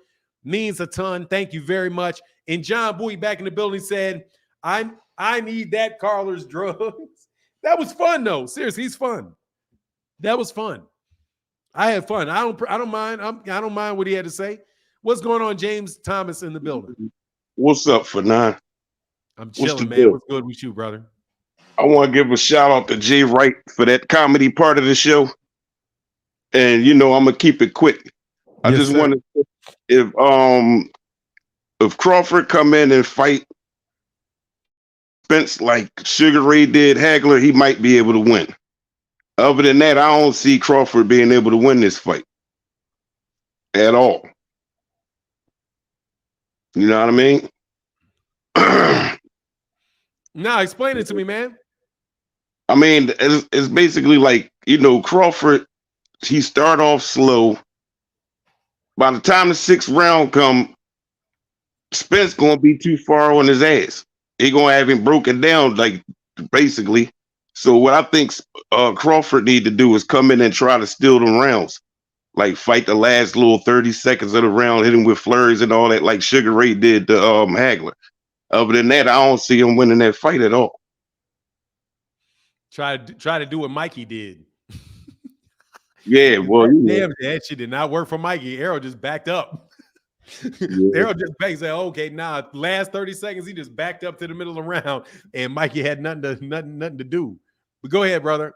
Yeah, I ain't gonna be long or nothing. I just want to tell you I enjoy the show and all that, and I just wanted to see if I could get on. That's all. Oh man, you can get on anytime, James Thomas, man. Anytime the link is here, you welcome, brother. Yeah, all right, boy. Take it easy, man. All right, that's what's up. All right, man, get back. Yeah, man, that was fun. Y'all hit the link. Hey, no joke, man. About the caller before last, man. I don't mind that at all. I want to hear. Hey, Mr. Thomas in the building said it's about time, folks. It's about time for folks to learn about boxing. Much love. Hey, thank you, Mr. Thomas. Thank you for that support, man. Appreciate you, and thank you to everybody that supports in the Cash App. It really is a big deal for the channel, man. Thank you guys very, very, very much, man. He's that Crawford is far from. Look, man, one of the funniest thing that I heard Errol Spence Jr. say to Terence, he said Mayweather didn't care. He said, man, you ain't Floyd. Dude, Terence Crawford is not Floyd. Any word on parole? Nah. Well, I won't be able to apply for another 7 days. I'll be able to apply to get out of here for 7 days from now.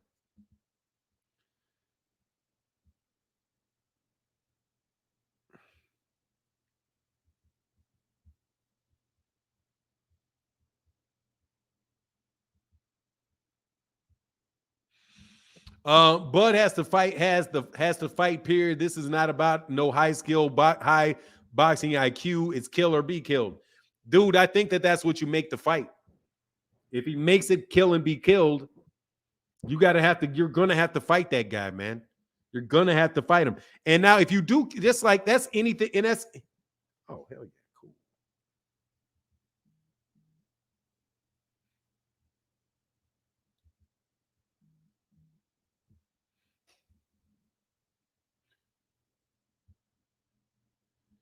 Oh, I'm sorry, man. That's my daughter was texting me.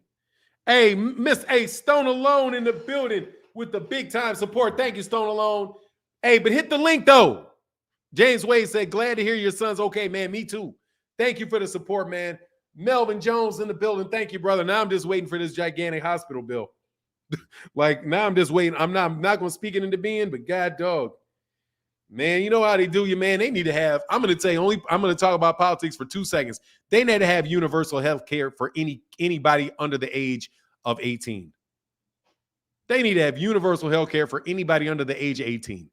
Adults, okay, if you want to be super conservative and all of that stuff, okay. But kids, you need to have universal health care.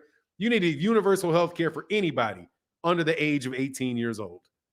That is ridiculous to kids that, like, if I didn't have insurance, what would happen to my son if I didn't have insurance? That's absolutely ridiculous. That I'm 100% believe.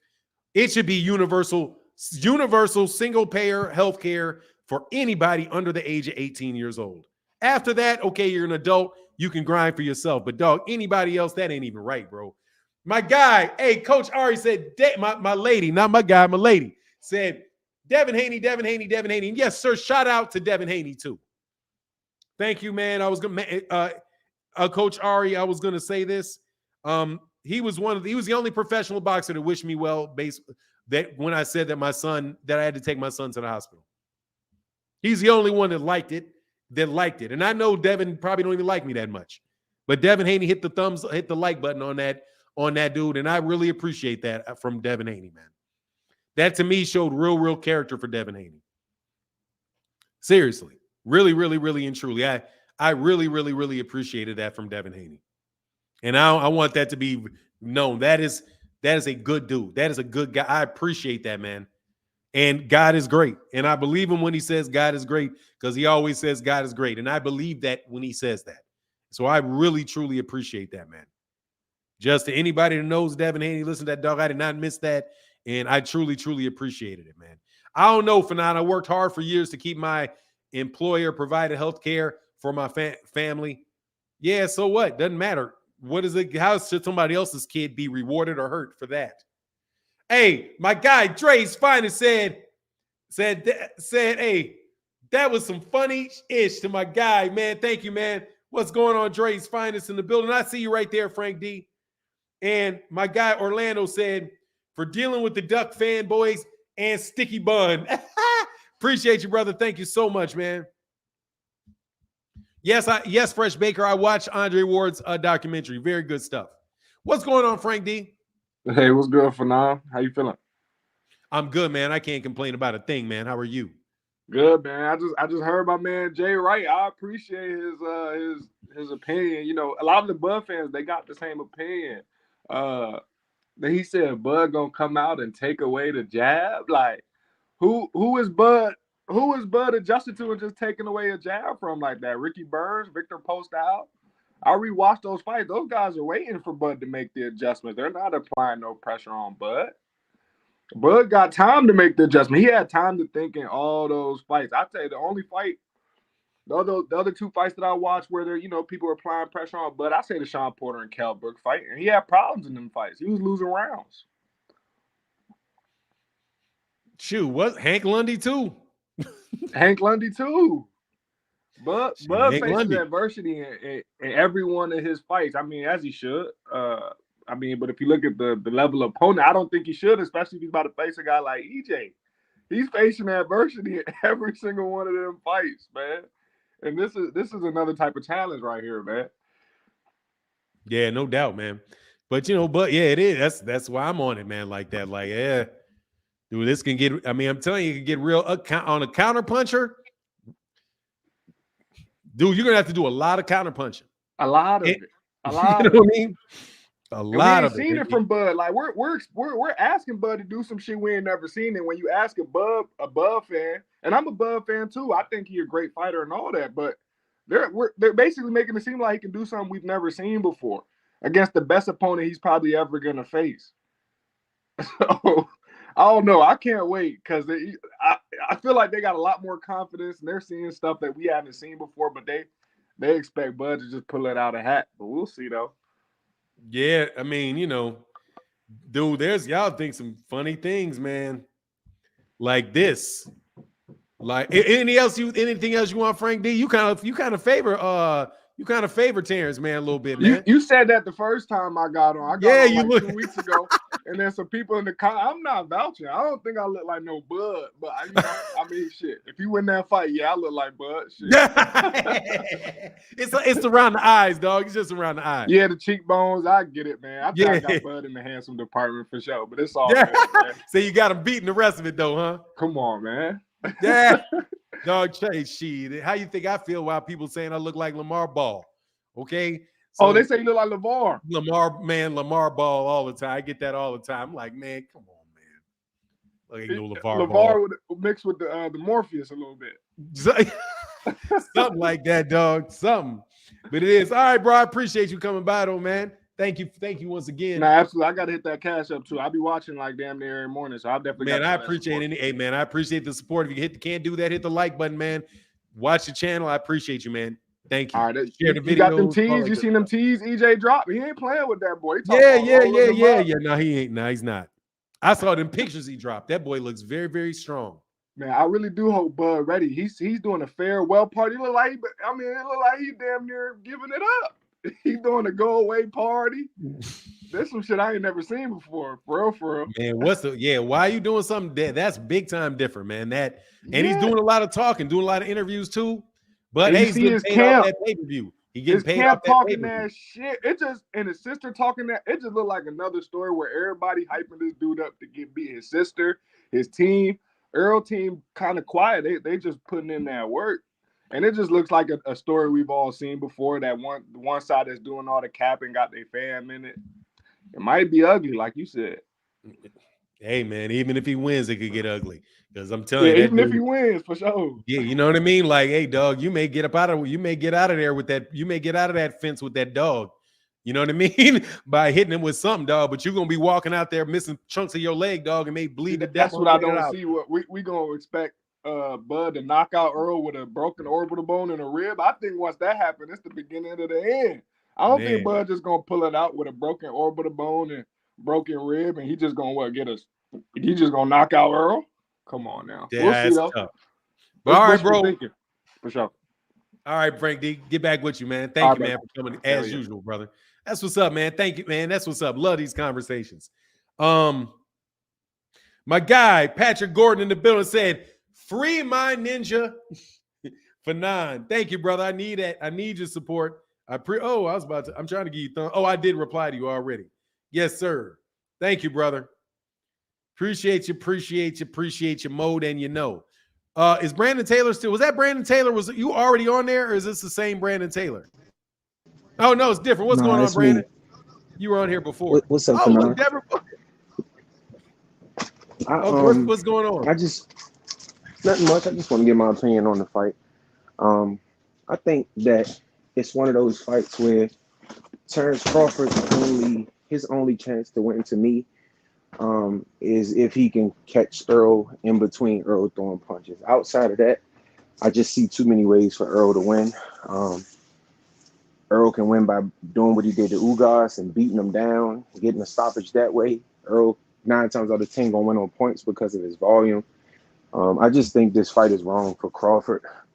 Not to say that he can't win, but I just think his only chance of winning is if he can catch Errol and hurt him with something and, maybe get a flurry that way. But as far as winning on the cards, I don't see it. As far as, beating Errol up, I don't see it.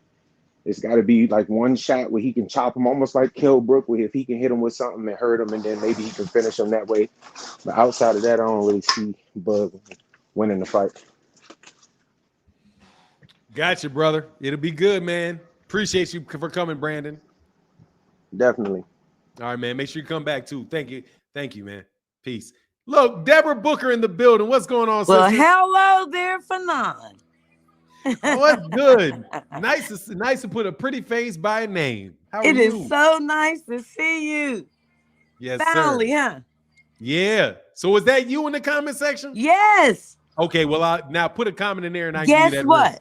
I have a new iPhone and a new iPad. Okay. So they got me all screwed up. They don't want to get I'm having a hard time trying to get everything together. You know? Okay.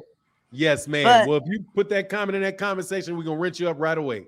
Okay. How you feeling? Is everything going well? Oh, I'm sorry. Go ahead. I don't. Okay, no, ahead. You can ask me about me. Everything good? I'm actually. You can give me a thumbs up. Looks like I'm cancer free. I'm done with my treatments. I did my last one. I had a CAT scan. There's nothing there at all. Nothing. Congratulations, Deborah. They caught it really early. I'm doing good, but I just had a lot of stuff going on, so I haven't been able to get on like I wanted to. Okay. And I wasn't able to send you no money. Don't worry about that. I'm happy to see you. Did you get that Cash App I sent you? Today? I sent you a Cash App today. Oh, you know what? You may have sent it to the wrong Cash App, honestly. It said Martin, but then it did come up as Fanon too, and they had the $sign and Fanon. But what not Fanon meant whatever. What name did it said you replied. It said it went through. And it had Martin Blackwell. Did it have, what was the picture of? Oh, I don't even know. Was there a picture? I don't know. Oh, I'm sorry. But look, it may have got sent to that other account. I don't see it. I don't unless it's. Did you just do it? I did it earlier. Yep. Probably about like 20 minutes ago. Oh wow! Did you? If you know what, it may have went to that other one. Somebody's trying to sneak me. I know how that is. Yeah, so it's probably just like if you do it, make sure you click the one where I actually put in a link above. Okay, I got it right now. I had it the wrong way. Another thing is this. Okay. Oh, look at the pretty green eyes. Hey, we got another devil. I gotta let them see my eyes at least. We got another devil up here, Rick Timms. That's what everybody tell me. They say they turn black when I get mad. My family say she must be mad. Her eyes is getting black. But listen, I want to talk about that Lomachenko fight because I didn't get a chance to. I know I'm late, but for knowing, I wasn't impressed with Haney that much. It wasn't a convincing win. Do you think it was? No. See, I tell the truth. I know boxing well. I've been watching since I was 8 years old. With my biggest brother, my oldest brother, who was 10 years older than me. I feel like he deserved a rematch. Don't you think Lomachenko deserves a rematch? I think he does deserve a rematch. I think that would be the best move for Devin as a rematch. I'm gonna tell you, I hate to say it. It could have been a robbery or it was a draw. I'm telling you right now, it was a robbery or a draw. And I also feel that man, I almost feel like he beat the edge. He had the edge. I really do. And I really do. That's all I really want to say. I watched it like 3 times. Oh, and it didn't change in slow motion with the volume down or none of that? No, I always take the volume down. Yeah, that's what people always keep saying. Like, you got to listen to it without the volume. Man, I haven't listened to the volume in a fight in years. I don't do it because they lie and they like the person who they want to win. They always try to give them more credit. They'll say they hit the person. They didn't even really hit them. They blocked it. I see it all the time. Yep. All the time. And basically, that's all I want to say is that I wasn't really impressed with that. And I'm also happy about this fight coming up with, Spence and Errol. It's finally going to happen. Yep. And I'm rooting for Errol Spence. I'm sorry. Yeah, ain't nothing to be sorry about. You got people rooting for Bud, people rooting for Errol. It's good to have good conversations about it, man, as long as people don't get all nasty and it's all about conversation and fun. Yeah. And that's what it should be about, but people can get real nasty and mean, But my other thing is this, though. What was I going to say? My other thing is this. I feel like I support all black fighters, okay? That's what people don't understand, too. That's just what I do, okay? Every race supports their race. Sometimes ours don't. I don't know why, but we don't. But I do like other fighters, don't get me wrong. But when it comes to Haney and Davis and all that, I like Haney. I have nothing against him. I like him. He's a black fighter. I'm going to support him, But Davis is my boy. That's just all to it. And so these are some of the things I've been wanting to say for the longest time. I just never got on here. But I finally did. And I want to thank you for being such an excellent host. I speak highly of you. Even got my sister and them knowing who you are. And they don't even watch boxing, okay? Hey, this is a fake. This guy right here, he actually has a picture of himself on there. On me? No, this is the guy right there. This is because I thought maybe it was an older account. No, I didn't see a picture though. Okay, so this guy right here, this guy's literally just showing a picture of himself, and it's just. I did not see a picture. I didn't see a picture, so hopefully, I didn't send it there. I think I sent 2 also, but it won't let me send it the other way, Fanon. Because of my thing being messed up. I usually go through the chat and do it. Don't worry about it. I appreciate whenever you work it out. I appreciate you. I got to try to work it out some kind of way. It's driving me crazy. I've been on here all day trying to figure it out. So that's why I called you, because I couldn't get it. So I figured it out. And congratulations, on your daughter and everything. Oh, thank you. Yeah, appreciate you.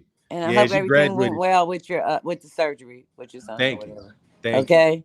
All right. And I want to just say good health to you and your family. Okay. And you keep up good work. You're the only channel I listen to. I don't listen to nobody else. Nobody no more. Oh, thank you, Barbara. I'm totally done. I don't listen to nobody else but you. I got tired of all of them. Hey, we gonna try to keep it real over here. Plus, I like you because you're a college graduated. I graduated from Cleveland State.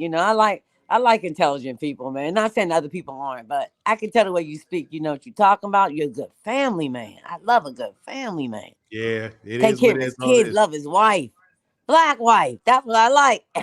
Thank you. I appreciate you. Yes, I'm gonna man. let you go, Fanon. You All take right. care. I'll be in the chat from now on, and I'm always have your back no matter what. Thank you. Thank you. And Deborah, I'm glad that everything's better for you. We're gonna keep you in our prayers. Keep strong, keep paying, keep your eye on it with them doctors and all of that stuff. I'm gonna stay with them doctors. I have a real good African doctor. She is on it. She ain't playing. That's good. I'm happy for she's saving my life. She told me that. Yes, that's nice. It's always good when you have that, Yes. So thank you very much, Fanon. You have a great day. Hello to everybody in the chat. John Bowe, everybody, John Bowie, all the ladies who support me, everybody support me. Thank you all. God bless you all. I needed it. There was days I really was down, and you guys really helped pick me up. Thank God. Bless you all. Bless you, Take Deborah. care.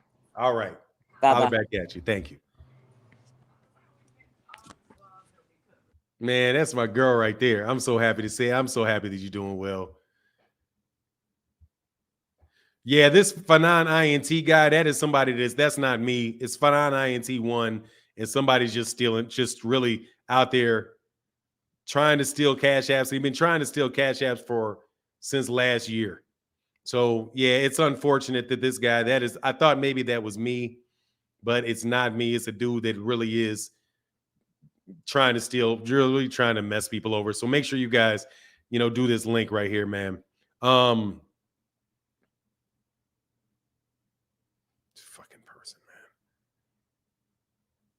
on one second, man. Hey, my guy, what's going on? My guy Quentin in the building said, "Hey, T.O. taking that L, and Errol will punish Bud, win or loss." That's what I'm talking about. I'm talking about the punish. Talking about getting punished no matter what you do. 1 second boxing for Steelers. 1 second, brother. I see you. And my guy back at it, Mr. Dre's finest, said, "I think Loma has too much privilege as is." Yeah, but he did enough to get a rematch in that fight, Dre. I mean, it is what it is, man. The man definitely deserves a rematch in the fight, man. Where's the link for the call? It's right here. Boxing for Steelers. What's up, man? Boxing for Steelers, you're on. What's up?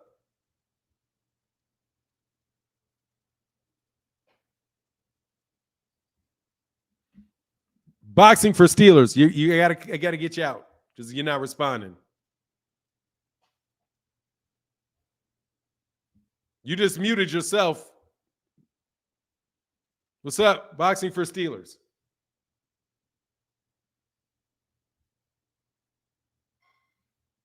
All right. Yeah, something was going on with him.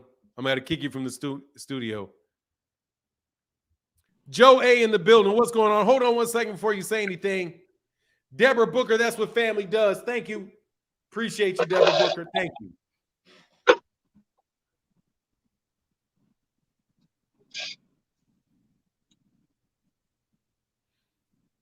I mean, Brock Howard. I said Deborah Booker. Brock Howard in the building. Thank you, Brock Howard. What's going on, man?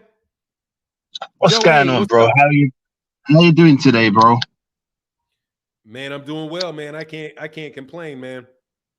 First off, I want to say, I'm happy that the surgery went well for your son. Thank you. And Yes, I was listening to what you said about the universal healthcare. It's just being from a country where we do have that, living in the US, it is bizarre for a so-called developed country to be, not giving at least kids something like that. And I got an 11-month-old, and it just got me thinking, like, imagine if I didn't have insurance and my wife didn't have insurance, what would happen? It's crazy. And then another thing as well, like, big up to Deborah Booker, man.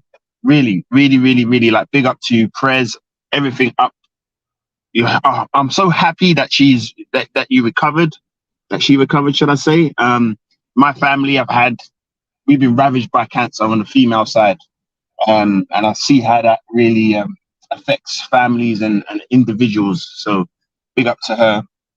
And then I wanted to get into the boxing phenomenon. Like, there's two things, right? So on one hand, we have got the Errol Spence and Bud Crawford. And on the other hand, we've also got the Josh Taylor and Teofimo Lopez coming up this Saturday, which I'm pretty excited about, to be honest. I think we've had a good run of boxing. Errol Spence versus Bud Crawford. can you just tell me? Because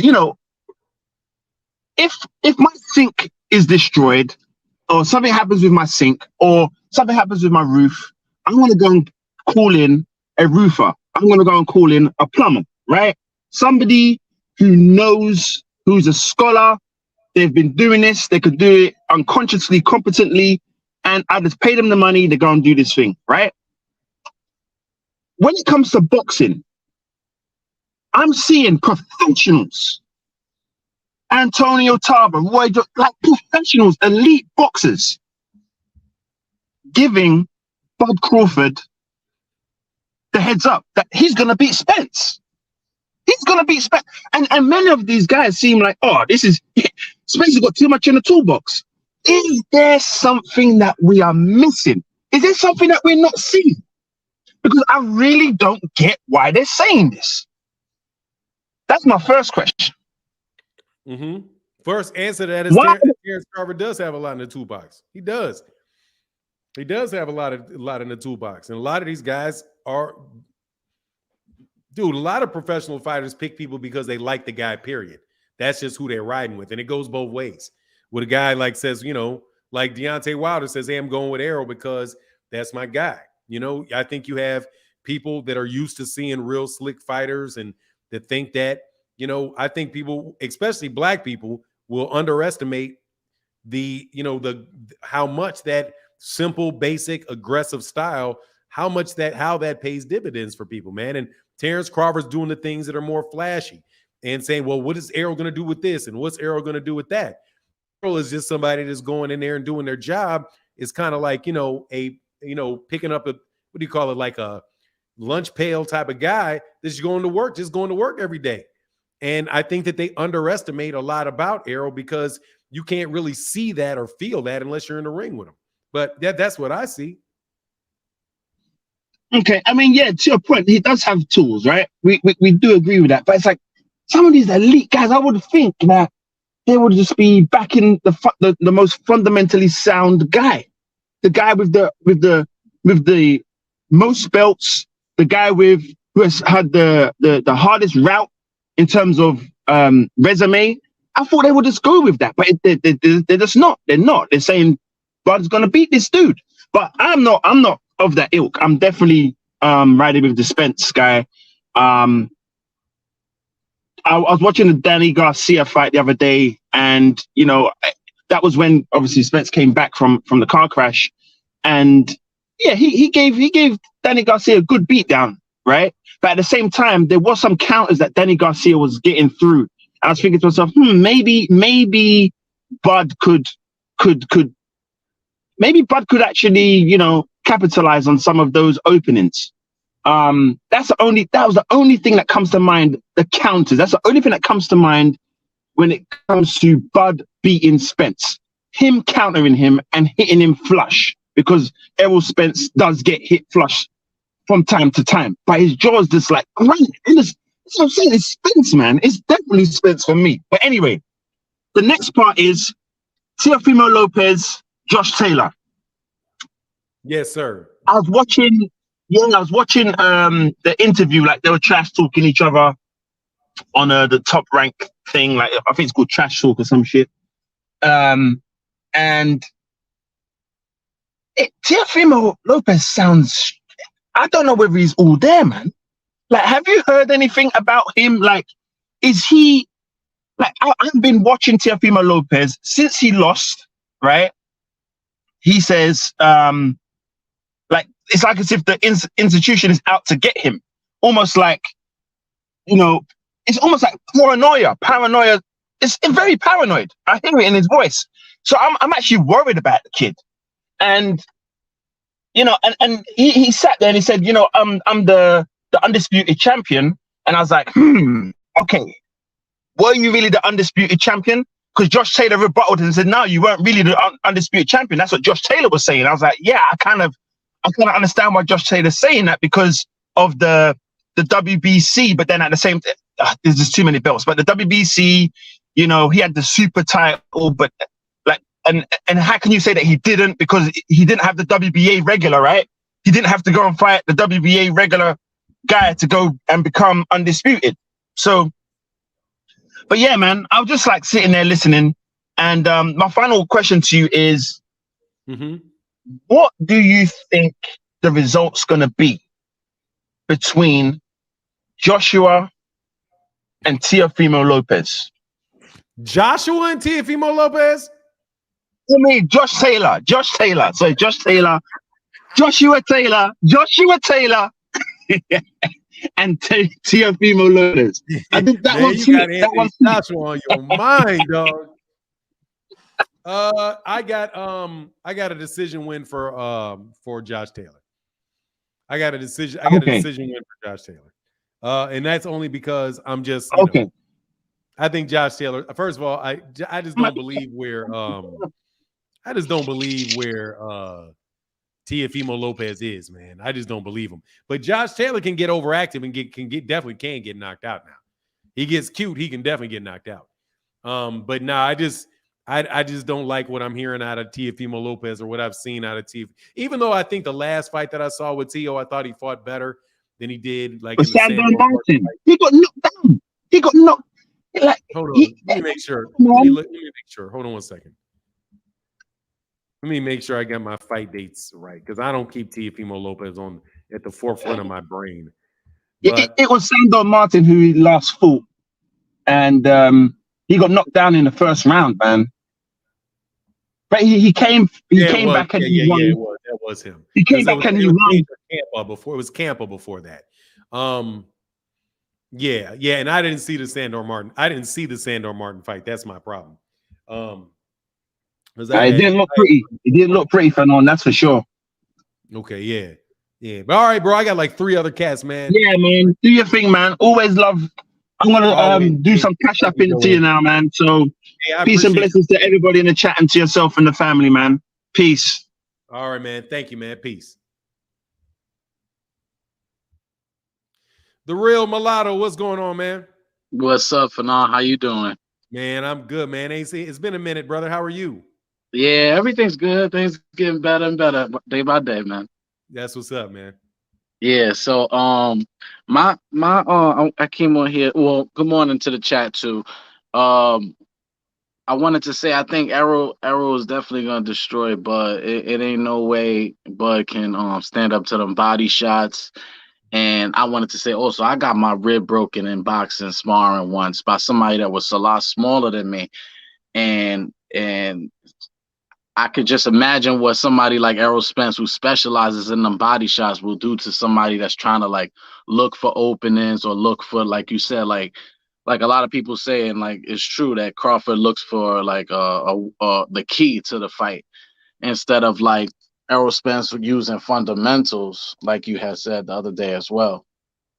I think it's no way that Crawford could stand up to that body attack. But I want to know, what do you think he has a chance, and what is his chance? Like what is his Terence Crawford? Yeah, I think Terence Crawford's got a chance. Terence got to be able to beat. Basically, I think he's got to fight a better version of the fight he fought against Sean Porter. I think he's going to have to. I don't think that he's like exchanging with Errol for long periods of time. I think that works towards Errol's benefit, but I think he's going to have to catch Errol with something, and he's going to have to be able to really hurt him. You know what I mean? He's going to have to catch Errol slipping on a shot where, like that. And I think he's going to have to be able to do something in the orthodox stance. Like, I think he's going to have to do something in the orthodox stance. I think he's going to.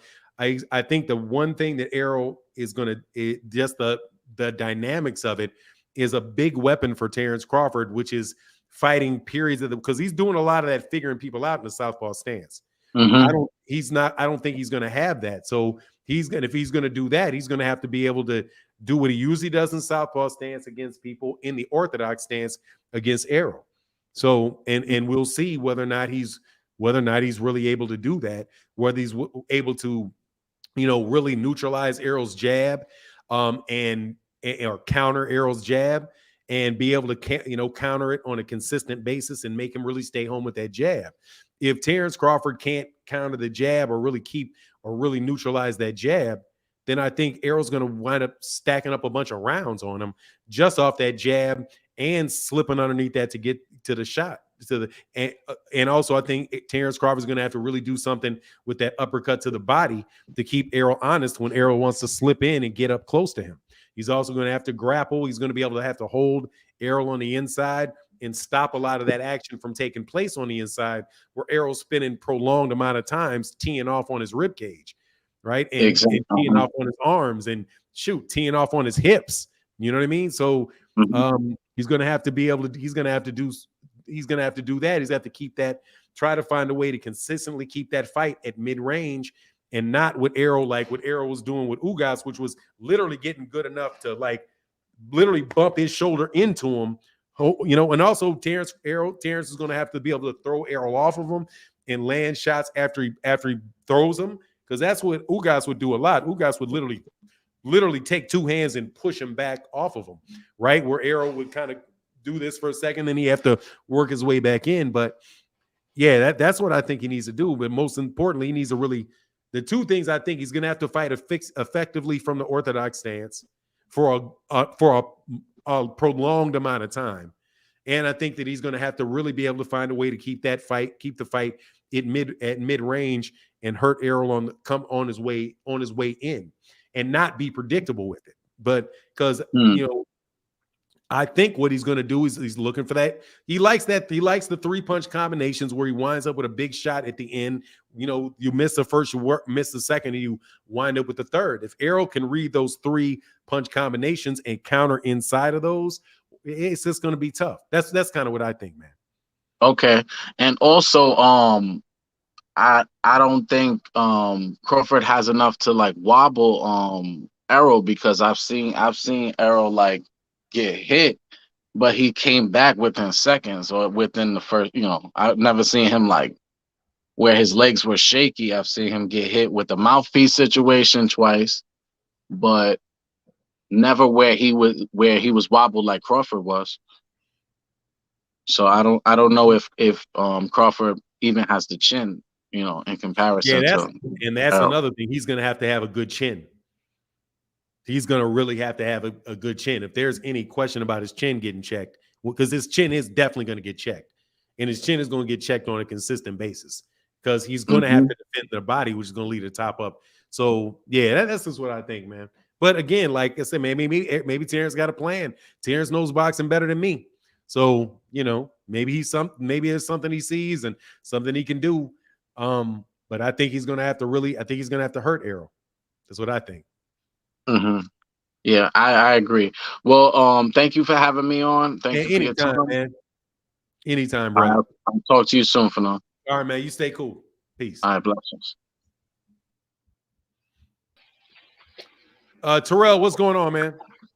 What's up with you, Fanon? Good morning. Good to talk to you, man. How you doing? I'm well, man. I can't complain about a thing, man. How are you? Not bad, man. Not bad. Working right now, so I don't got too much time, but I'm gonna be quick. But okay. Coming at you from Lincoln, Nebraska. You know. Shout out to Lincoln, man. Yeah. So you know, I'm definitely out here supporting Crawford. And the way I see the fight pretty much going is, I definitely see Spence coming in with the pressure, because that's the type of guy he is, and he told him straight up, I'm big stepping. So when he comes with that pressure, Crawford's gonna have to answer that pressure. You know, all the fights I don't watch him in, he does a great job of catching people. And if he catches Spence, if Spence doesn't get hurt by it, then it's going to be a long, bad night for him. I don't see Spence not being hurt by it, though. And I see in those exchanges when they both get in there, Bud is the type of guy that when you hit him, he wants his lick back. So he's going to try to come and get his lick back. I've never seen him back down from that. And that's pretty much about it. Hey man, I got respect that. I love the idea of the fight, though, and I've been waiting for this fight for some years. I agree with you. The fight does sell itself. I can't see this fight doing 100 million. And I'm sorry about that. I can. Oh, okay, yeah, I can. I can. Bug gonna be a rich man walking out of this if he ain't already. Provided them hospital bills don't add up. I think the biggest holdup was they didn't want to pay that man. Like after they saw the money that could be made off the Tank and Garcia fight, they're like, this is a possible $100 million day. We got to give that man 40%. I think if they would have gave him 40% last year, it would have been done. I think he got it, man. I think he already. Well, we won't. We're past that, so I won't nitpick and do all that type of stuff. But I appreciate. Shout out to everybody in Nebraska. I lived in Kansas City for a while, man. So I know there's a lot of people out there in that area that are really supporting, Bud, and that's a good thing, man. Yeah, I know some people that went to the David Avenezen fight. They said it was about like 10, 12,000 people in there. It was a good environment. They had a good time. Yeah, that's And good stuff, man. his daughter runs track with a lot of my friends. So my friends be seeing this man on Saturdays, and he's just real calm, real cordial. He doesn't talk a whole lot of boxing. He doesn't hide from anybody. He's just out there. He's actually racing the kids and losing. That man is not fast. He got fast hands, but ain't no runner. Yeah, man. I still think that hand food thing is overrated, but it is what it is. I think he loads up on his shots, but all right, bro. Hey, thank you. Hey, make sure you come back, bro. No problem, man. Keep doing what you're doing, man. Love the show. Watch you pretty much every morning. You get me from my morning break till lunch. So I appreciate you. Oh, that's what's up, man. Cool. All right, let's get back to you, sir. Peace. Have a good one. All right, you as well, man. Oh, that's fun, man. That's fun. Yeah, it was a little noisy, but hey, we're good conversation. I like hearing from Terence Crawford fans. Hey, dude, I timed you out because you keep talking crazy. Amir Khan was bigger than Canelo Alvarez. Dog, will you stop? I don't know what you out here talking about, man. You out here just talking crazy. You said something about, didn't you say something about Errol Spence Jr. was down on the cards against going into the 10th round with with Kell Brook? Dude, no, he wasn't. He won the 8th, the 9th, and the 10th. He won on all three scorecards. Let me be very, very clear with you. On all three scorecards, Errol Spence Jr. won round 8. On 2 of the scorecards or more, Errol Spence won the 6th round, the 7th round, the 8th round, the 9th round. He knocked the guy down in the 10th round. You forget that Kell Brook got knocked down in the 10th, and then he got knocked out in the 11th. He was not Kell Brook was down on all the cards going into the 10th round where he got dropped. Kell Brook won the first 2 rounds on 2 cards. First round, 1, 2, 3, 4, 5. 6, 7, 8, 9, 10, all Errol, man. You were tripping. Errol was stepping in on that dude and going bananas on that man. Yeah, I don't know why you keep making all this stuff up, bro.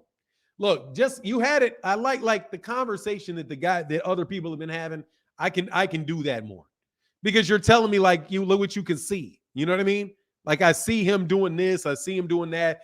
I can get with that, but you going into trying to discredit every win the man has. That's when I ain't jumping out here saying, oh yeah, Terence Crawford was losing to everybody he ever fought. That's one of those kind of cornball arguments, man, that people make. Like you go through who the guy fought and you try to tear down everybody that he fought. The fact of the matter is everybody Errol Spence Jr. has fought, he beat. Everybody he fought, everybody Errol Spence Jr. has fought, he beat. So you don't have any examples of Errol Spence Jr. getting beat. But you guys want to act like you have examples of this guy getting beat. Sean Porter lost that fight. Same thing. Yeah, exactly. For Tank. Dude, they do that to Gervonta Davis all the time. Christopher, so dude was right. He was going down. He was down going into the 10th. You slow. No, dumbass. I'm not. No, he's not right. Count it. He was not down going into the 10th round. He was not ground. And by the way, he didn't even say into the 10th round. He said he was down going into the 11th. Clown. He said he was going down going into the 11th. Not the 10th, the 11th. And I'd have to add the score to see if he was even down then. Let me see. Adelaide Bird. had it.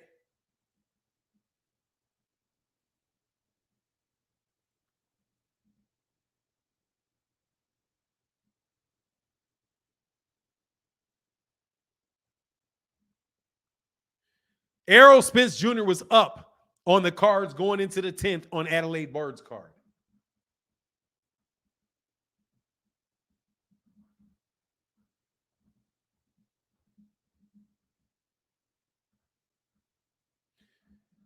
DP, who was DP? David Paris had Kell Brook up going into the 10th.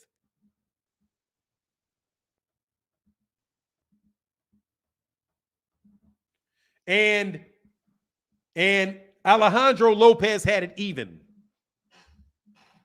And Alejandro Lopez had it even. So one going into the 10th, it was Kell Brook had one judge had it for Kell Brook. Going into the 10th, another one had it for Kell Brook. Errol Spence, one had it from Errol, one had it for Kell Brook, and one had it a draw. Going into the 10th. At the 11th, after the 10th, everybody had it for Errol. Because that's a 10-8 round. Thank you very much. Errol was up in the fight going into the 11th. But we'll never have to worry about it because he got knocked out. Dim knows boxing. What knows better? What's going on, Dim? Hey, yo, Fanon, what's up, man? I've been trying to get up with you, man. I've been so busy. I got that job that I had to interview for when I synced last. Congrats, I've been so busy, man. I wanted to give you a shout out, bro, because I think sometime last week, you snapped on a guy. He was trying to steal my name because I was D-Bar under there. And you went hard on him. And it gave me the motivation. I said, you know what? So guys like you ain't got to go through that. Let me make my own YouTube page. Because I'm into a lot of different things outside of boxing. So it's called Deem Knows Better. Deem knows basketball. Deem knows boxing. Deem knows battle rap. And most importantly, Deem knows life. Because the main thing I'm talking about is us coming together as a people and, you know, helping everybody out and us shining. So, but man, Fanon, let's just keep it real, bro. The people don't want to hear you say it, but I know this is how you feel. You don't see a way Terence Crawford beats Errol Spence. I mean, I see a way he can knock him out. I see that way. I see him knock. I see if he knocks him out. I can see that. Like if he lands that uppercut and it hurts him and he wobbles, he could get it done. I'm being real. I just, you know, it's boxing, man. You just don't never know what's gonna happen. You never know what's gonna happen. Errol Spence. The reason why a lot of people they don't like when they sing when two. This is what happens, right? It's like, hey, give me like. Feel free to cook on it. Give me. I can hear you. I just got to go do one thing for like 40 seconds, and I'll be right back. All right.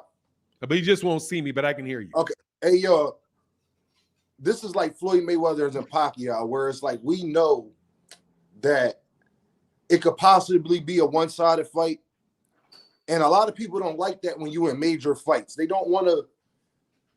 They want to feel like it's going to be a war. They want to feel like it's going to be better than what it is. The problem is one guy's skill set offsets the other guy's skill set.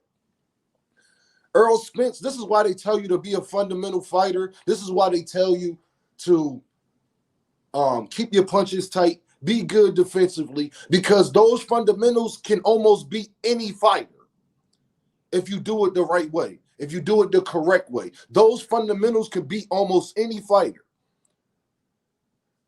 Errol is just, like I said, Terence Crawford is very skilled. Terence Crawford has a lot of athleticism with him, but Terence Crawford is not as fundamentally or textbook as somebody like Errol Spence. And he's not that much faster than Errol Spence. I don't like this narrative that he's just so much more athletic than Errol Spence. I don't all the way agree with that. If he is more athletic, it's a tad bit. It's not this big difference that's about to make so much of a difference inside of a fight. Terence Crawford, I mean, like I said, the only way I see that Terence Crawford could possibly win this fight, y'all, everybody listening, the only way I could possibly see him winning this fight is when they get in tight and after Errol throwing them body shots that, you know, Terence Crawford could get off his flurries, and he has to be more active. The only way Terence Crawford is going to win this fight is if he's more active than Errol Spence. If he brings the fight to Errol, Errol's used to bringing the fight to people. Only way that he's going to win is if he brings the fight to Errol, because Errol Spence, Fanon, is the type of fighter, he doesn't go against what he does depending on the fighter he's fighting.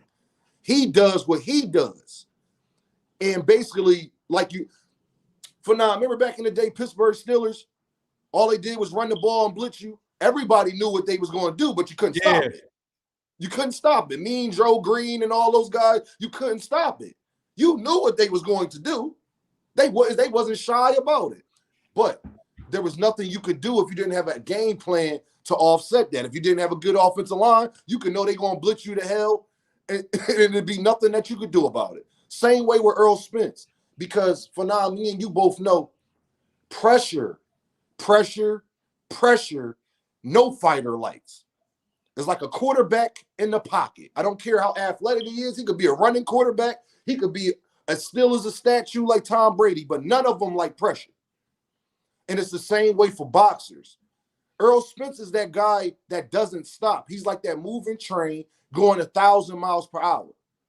You got to find a way to put a brake to it because he's not going to go against what he does.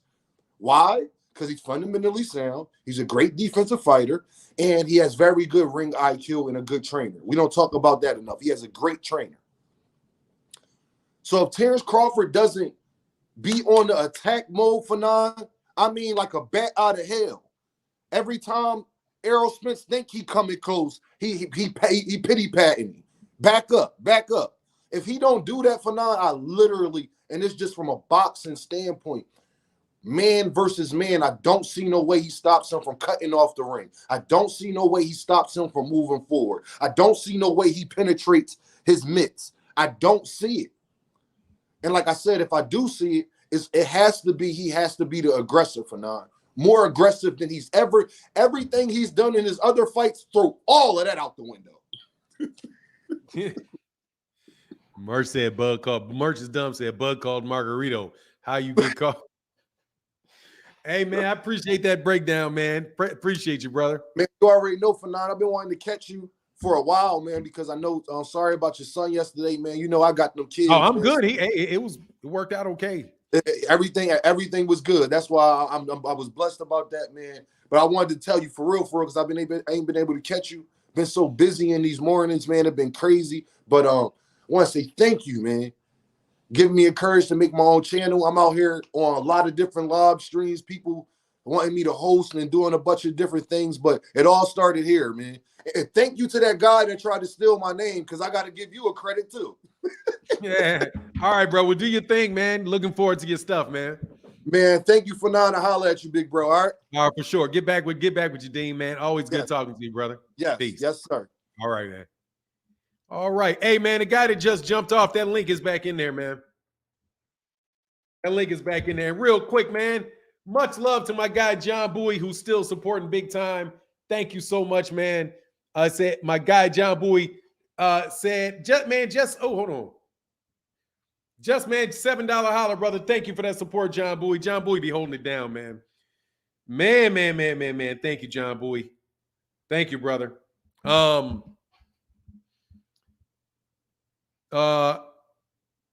Anthony Smith in the building. What's going on, sir? What's going on, Fanon? How you feeling, man? Man, I can't complain about a thing, man. Good to see you, man. How are you? I'm doing pretty well, man. I just wanted to say, man, congratulations on a successful surgery.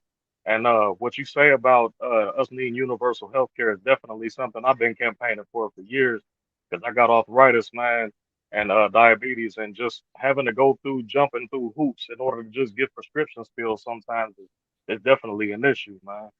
Yeah. Thank you. Yeah, I agree, man. You want to talk boxing? What's good, man? Yeah, I don't understand when people say that, like, Terence Crawford is more athletic than Errol Spence. My question is how do you know that? How do you know that just ain't nobody been able to put Errol in an uncomfortable position where he feels like his athleticism is necessary? You don't punch a tree and then think because the tree didn't move that it can't move. Because it can. The leaves on the tree move, the branches bend, but because you hit it and it didn't move, don't mean the tree can't move. The whole thing is that people are looking at Terence Crawford fighting basically lesser opponents and getting knockouts, and that's great. But to say that Errol can't take a punch, he got hit when he wasn't even looking. After the referee said stop, did he drop? No. So to think that you just gonna catch him, and for people that are not fighters, it's easy to say something like, "Oh well, you know, Terence can just find a way to do this. He can find a way to do that." A lot of people got blueprints to something. Some stronger than Terence Crawford, some faster than Terence Crawford, but they got the same ass whooping that he gonna get. Because the fact of the matter is, if you have to step back and I can keep stepping forward, it don't matter how good of a counterpuncher you are. Once your feet are in a certain position, it don't matter how hard you swing, which Bud swings hard, but he swings wide also. He leaves room in between his punches for him to get hit back. And then trying to say that, oh, well, he going to get his get back. That's how you get knocked out. Trying to get back for one punch instead of understanding that the round is continued. He's gonna have to be getting a lot of get back. Like, yeah, when somebody hitting you 50 out of 100 times, man, you definitely gonna be trying to get a lot of get back. You know what I mean? Like, yeah, okay, get it back. Keep on throwing. Yeah, man, I feel you. But that's all I wanted, man, was to just, you know, give a quick opinion and say congratulations to you, and I wish you very much more success, man. I love what you do every day. Thanks, I'm here man. Every day, man. Keep it going. Thank you, Mr. Smith. It means a ton, brother. Thank you for your support, bro. And hey, man, and hey, man, I feel you on that, on the healthcare thing. Yeah, that's like seriously, if I didn't have healthcare, if I didn't have like insurance, and even with the insurance that I got, I'm still wondering what's coming back. You know, right? You know, after I walked out, they didn't give me a bill or nothing, and I was like, I guess they're gonna hit this shit in the mail. But, you know, but hey, man, yeah, appreciate you though, man. Thank you, Anthony. Get back with you, sir. All right. Hey, man, look, dude, I put dude on timeout, man, because I got to hear you say that. Adrian Molina in the building said, I need somebody to bring up the $1 million bet. Much love to my guy, Adrian Molina. Supporting the channel, brother. And thank you to everybody that supports the channel, dog. These guys is freaking scam artists, man. Hey, but that one guy has a picture of himself on that thing, and that ain't me. So you see a picture up there, that ain't me. What's this private chat stuff? Oh, Steelers for life. Oh, okay. Hey, Steelers for life. You can get back on anytime you want, man. If you feel like getting back on, I didn't see the private chat, man. Errol played cornerback and safety in high school, had D1 offers. Look, man, I don't buy that. The thing about athleticism, and I think that is a really good question. You don't know who's more athletic based off what somebody does, because somebody may not be using it. You just don't know. You don't know how fast somebody, like if Errol wants to throw up a bunch of rapid fire fast punches and get off and dip his head down and move and go side to side, and you don't know how athletic that dude is if he doesn't do it. You know what I'm saying? Like, you don't know. Like, you just don't know. You don't know how fast he is. You don't know how flexible he is. You just don't know. But the one thing, because he's not using it. I do know that he's got fast hands, though. I do know he's got fast hands because he's throwing thudding shots, and those thudding shots are coming off fast.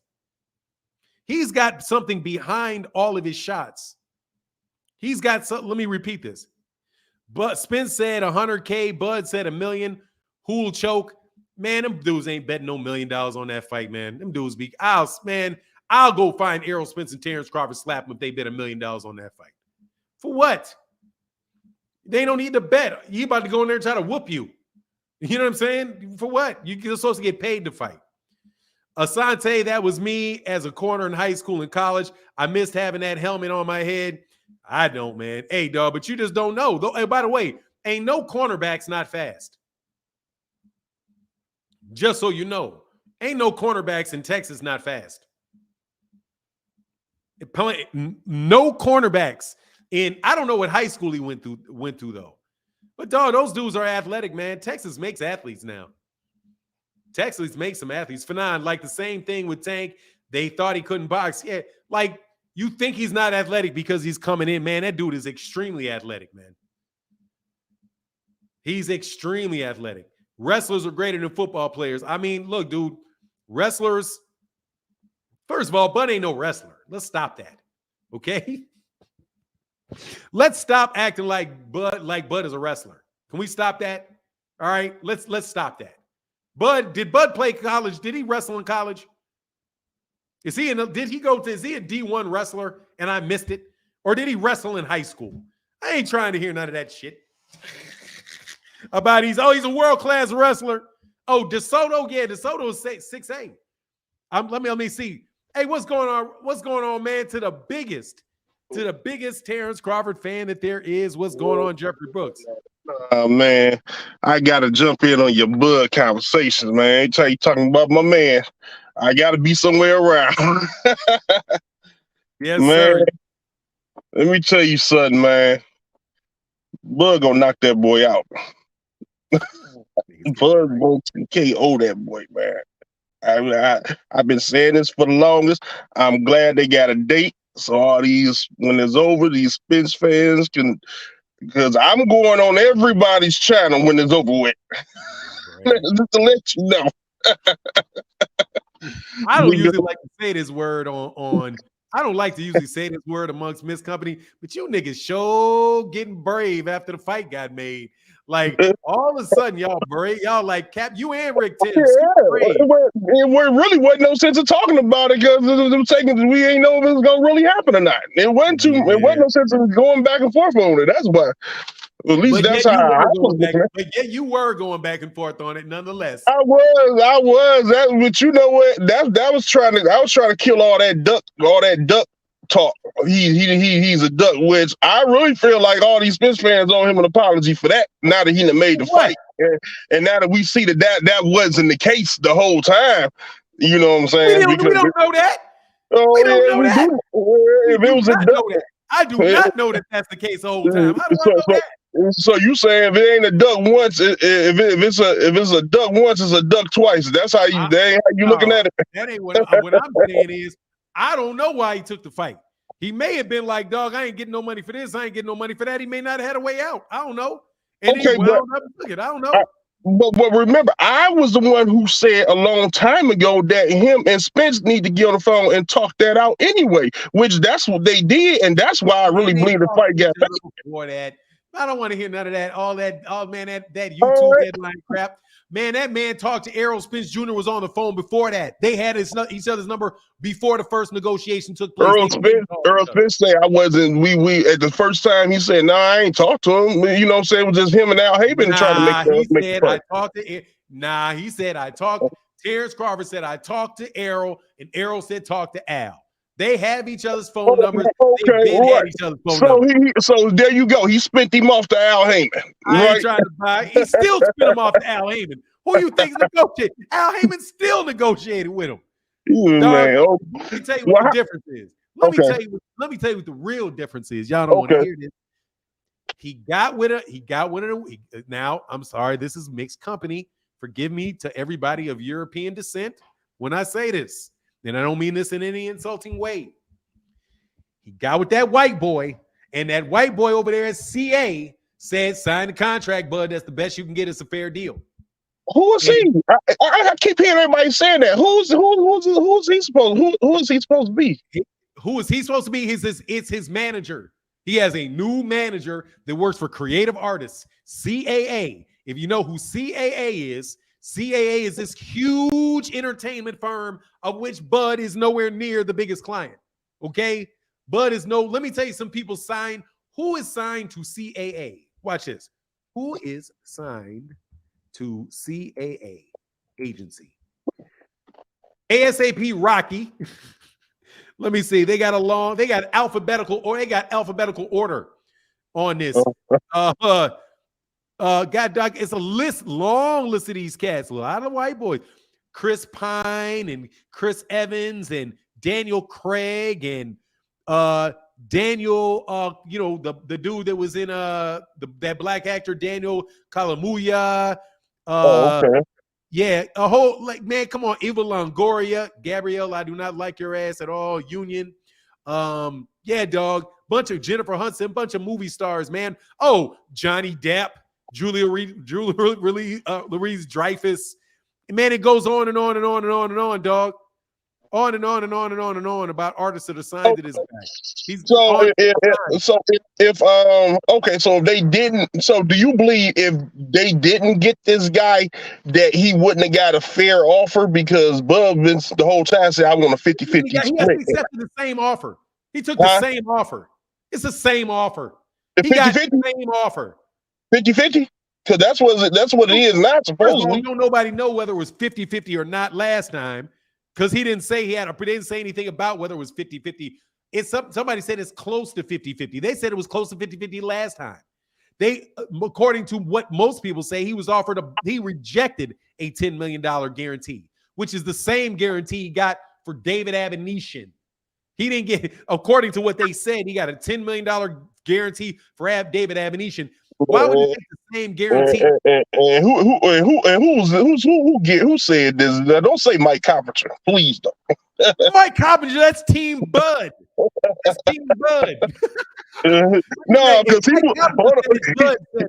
was a reliable. At one point, he was a reliable source for you. At one point, now, man. But Mike, let me tell you, no, Mike Carpenter. I always take seriously what Mike Carpenter says because I read what he says very carefully. He's not outright there lying. Is it a manager or a talent agency? But the talent agency is your manager. The talent agency is your manager. You're managing. Your talent agent is the manager. That's the same thing. It's a talent agency. It's a manager. It's a business manager. They're negotiating the deal. That's what Heather E asked. So I answered the question to Heather E. I'm sorry. So look. Yeah, dog. But anyway, I want to ask you this question before I leave. I want to ask you this because everybody, I'm not, well, I don't know. I think you seem like you was a little upset at it too, right? But what? I'm upset about what? No. But for what I'm about to say, because everybody was teed off when he went and took the other fight with David Avenesia, right? I always said it made a smart business. It was a smart business move. So you guys said, well, he didn't get $10 million. He got okay, whatever. Let's just say he got $4 or $5 million over there, right? He went over there. Then he said, I'm gonna come back to the table, to the Spence table, and renegotiate. Start back the negotiation, which he did, and which he got now he got the fight. So he didn't got it. So now he's looking at about what 15 to possibly $20 million in a 7-month time frame. You don't think that was a smart move? Now that he came back and actually made the fight like he just said he was. Let me see what this is. I'm trying to see what is that. A wallet. That's the only wallet I care about. Okay. Yeah. Okay. I understand that. Well, I'm just, you know what I'm saying? Well, come on now. That was a good smart. That was a smart. But he should have. So that means he was right the whole time. Where everybody was saying, "Oh, you ducking out, you ducking." He was doing the smart business move. Yeah, I don't care, man. The fight is made at this point in time. Oh, okay. Now, forget about it. Now, I'm serious. I have not done a video about the split. Please note that I have not done a video about how much money they're making. I didn't say anything. I haven't really said anything about the money and all that because they signed the fight. At this point in time, the only time where I would talk about money is when cats are making a bunch of excuses for why Terence Crawford didn't take the fight because it wasn't enough. He wasn't offering him a guarantee. He's not doing this. He's not doing this. And that was coming from who? It's coming from Bud. Okay? It's coming from Bud doing all it, and his team doing all of that stuff. Now that the fight is made, dog, I could care less how much money he makes or any of that. I hope he makes a ton of money. I hope they both make $300 million each. I could care less. Back to this. You might be bold on what's happening in the ring, though. Yeah, but you ain't mad. We should have been there at this fight a long time ago. No, honestly, to tell you the truth, looking at it, it's not like it's really even that long because it's not like Mayweather-Pacquiao where we had to wait 5 years. We really haven't. Right. People keep saying you had to wait 5 years. No, we didn't because Errol beat Yordanis Ugas in April of last year. So pretty much the unreasonable amount of time we've waited was pretty much from October till whenever it was, and just say it was when do they announce it? May, late May? No, the negotiations is right after the Spence fight. That Ugas, right? No, I'm saying like it's just say no, because up until November, it was until Bud walked away. That's when it was like, okay, this is ridiculous. If it had happened in October or November of last year, I don't think that would have been much of a wait at all because Terence fought in December, Errol fought in April, and then it would have wound up being in November or whatever. I don't really think that's much of a long wait at all. But then the wait came from after Terence Crawford said no, and it's like, oh, come on. We waited for all of that. We basically had everybody think the food was on the plate. And so pretty much from that time until about May. So I think we pretty much, the fight wound up at the end of the day getting delayed like 6 months, about 6 months. So in the grand scheme of things, that's nowhere near like Floyd Mayweather Jr. and Manny Pacquiao or even like, shoot, to tell you the truth, I think we waited longer for the Deontay Wilder-Tyson Fury rematch and went through drama with Deontay Wilder with Tyson Fury trying to duck out that third fight. Right, yeah, that's true. That's true. And I can't say I'm kind of surprised at Bud. I guess you say trying to sell the fight because I was like, I always thought he would. Yeah, it's the right. Okay. Yeah, now, right. Now, me, if I had to guess, Bud said that ain't true. Like, nah, I was going to take the fight before Gervonta and Ryan did them numbers. Yeah, but you didn't sign before that. You didn't sign. You didn't. Yeah, So we were gonna do. I was gonna do before. Nah, dog. That dude just got 1.2 million pay per view. Like, hold on, shit. We can do that. 1.2 million. That gets the guarantee. Really don't matter like that. But it is what it is, man. Yeah, they wanted to see how that fight was gonna do before they went ahead and announced the fight. I guess before he committed suicide. I got it. Yeah, he wanted to know whether or not he's have enough money for them. He wanted to know, man, is it worth risking everything, or should I go get $5 million from this? Because you're not going to get $30 million against anybody. And if he got 10, and if he gets 10 against any of those other dudes, even if he got 10, which I still don't think he got 10, but whatever. Say he got 10. Yeah. He got 10 against anybody else would have paid him 10. That's the difference between 10 and potentially 40. 30, 40, that's a lot of money. That is, man. I ain't really mean to get to talking to politics. I was going to talk about the fight exactly, but I got to talking the whole politics to leading up to the damn fight, man. But it's better that you stick to the politics. To the politics about because we already. I mean, like I say, man. I said it a bit back then. I'm saying it now, man. That way too one-dimensional for Bud, man. I just that's just how I feel about it. So he gonna figure it out, huh? That body shot, he's got a long time to figure it out. Too much to figure that one out. He's gonna figure that one out by time. You froze, man. He gonna figure it out. I like that. All right, bro, you froze, man. I'll holler back at you, Rick. Jeffrey. I'll holler back at you, brother. Because you froze up like a champ. Yeah, that's the thing that I don't like. If I'm a Bud fan, I would be nervous about that. Don't worry, I'll figure it out. Doesn't that seem funny to you? I don't know. He'll figure it out. Oh, don't worry. He always figures it out. That don't sound funny? Hey, man, thank you to everybody that supported today in the Cash App. Thank y'all for keeping the channel going. Thank y'all for paying for the lights. Thank you so much. Look, man, here's the link because I got time today. I definitely got time today. Look, man, that don't make you guys nervous. Bud fans, I need to talk to you, Bud fans, for a second. That doesn't make you nervous. Don't worry, he'll figure it out. Don't worry, he'll figure it out. How's it going to be? Oh, don't worry, because Terence is going to figure it out. You know what I'm saying? Dog, one of your number one reasons that you think this man is going to win the fight is because you think he's going to figure it out. What's going on? Hold on a second, man. Santos in the building. What's going on, man? Hey, Fanan, what's going on, brother? How you been, man? Man, I've been well, man. I can't complain. How you been, man? Cool, bro. I'm so excited, man, about this fight. I was almost nervous it wasn't going to happen. I was trying to be a believer that it would. And I definitely appreciate your content. I got 3 quick things, man. I'll jump off. I'm at work, so I see you doing your thing, man. So for me, man, I've been big on, and I know I'm familiar with your legal background, so the negotiation side of everything is important to me. And so I think I've enjoyed watching Spence's negotiation stance, right? He wanted this so bad that he said, I'm gonna be a man of my word, I'm gonna wait. And I think just in business, I think that's something just to be mindful of. He could have fought Keith, he could have fought somebody else, but he chose to wait.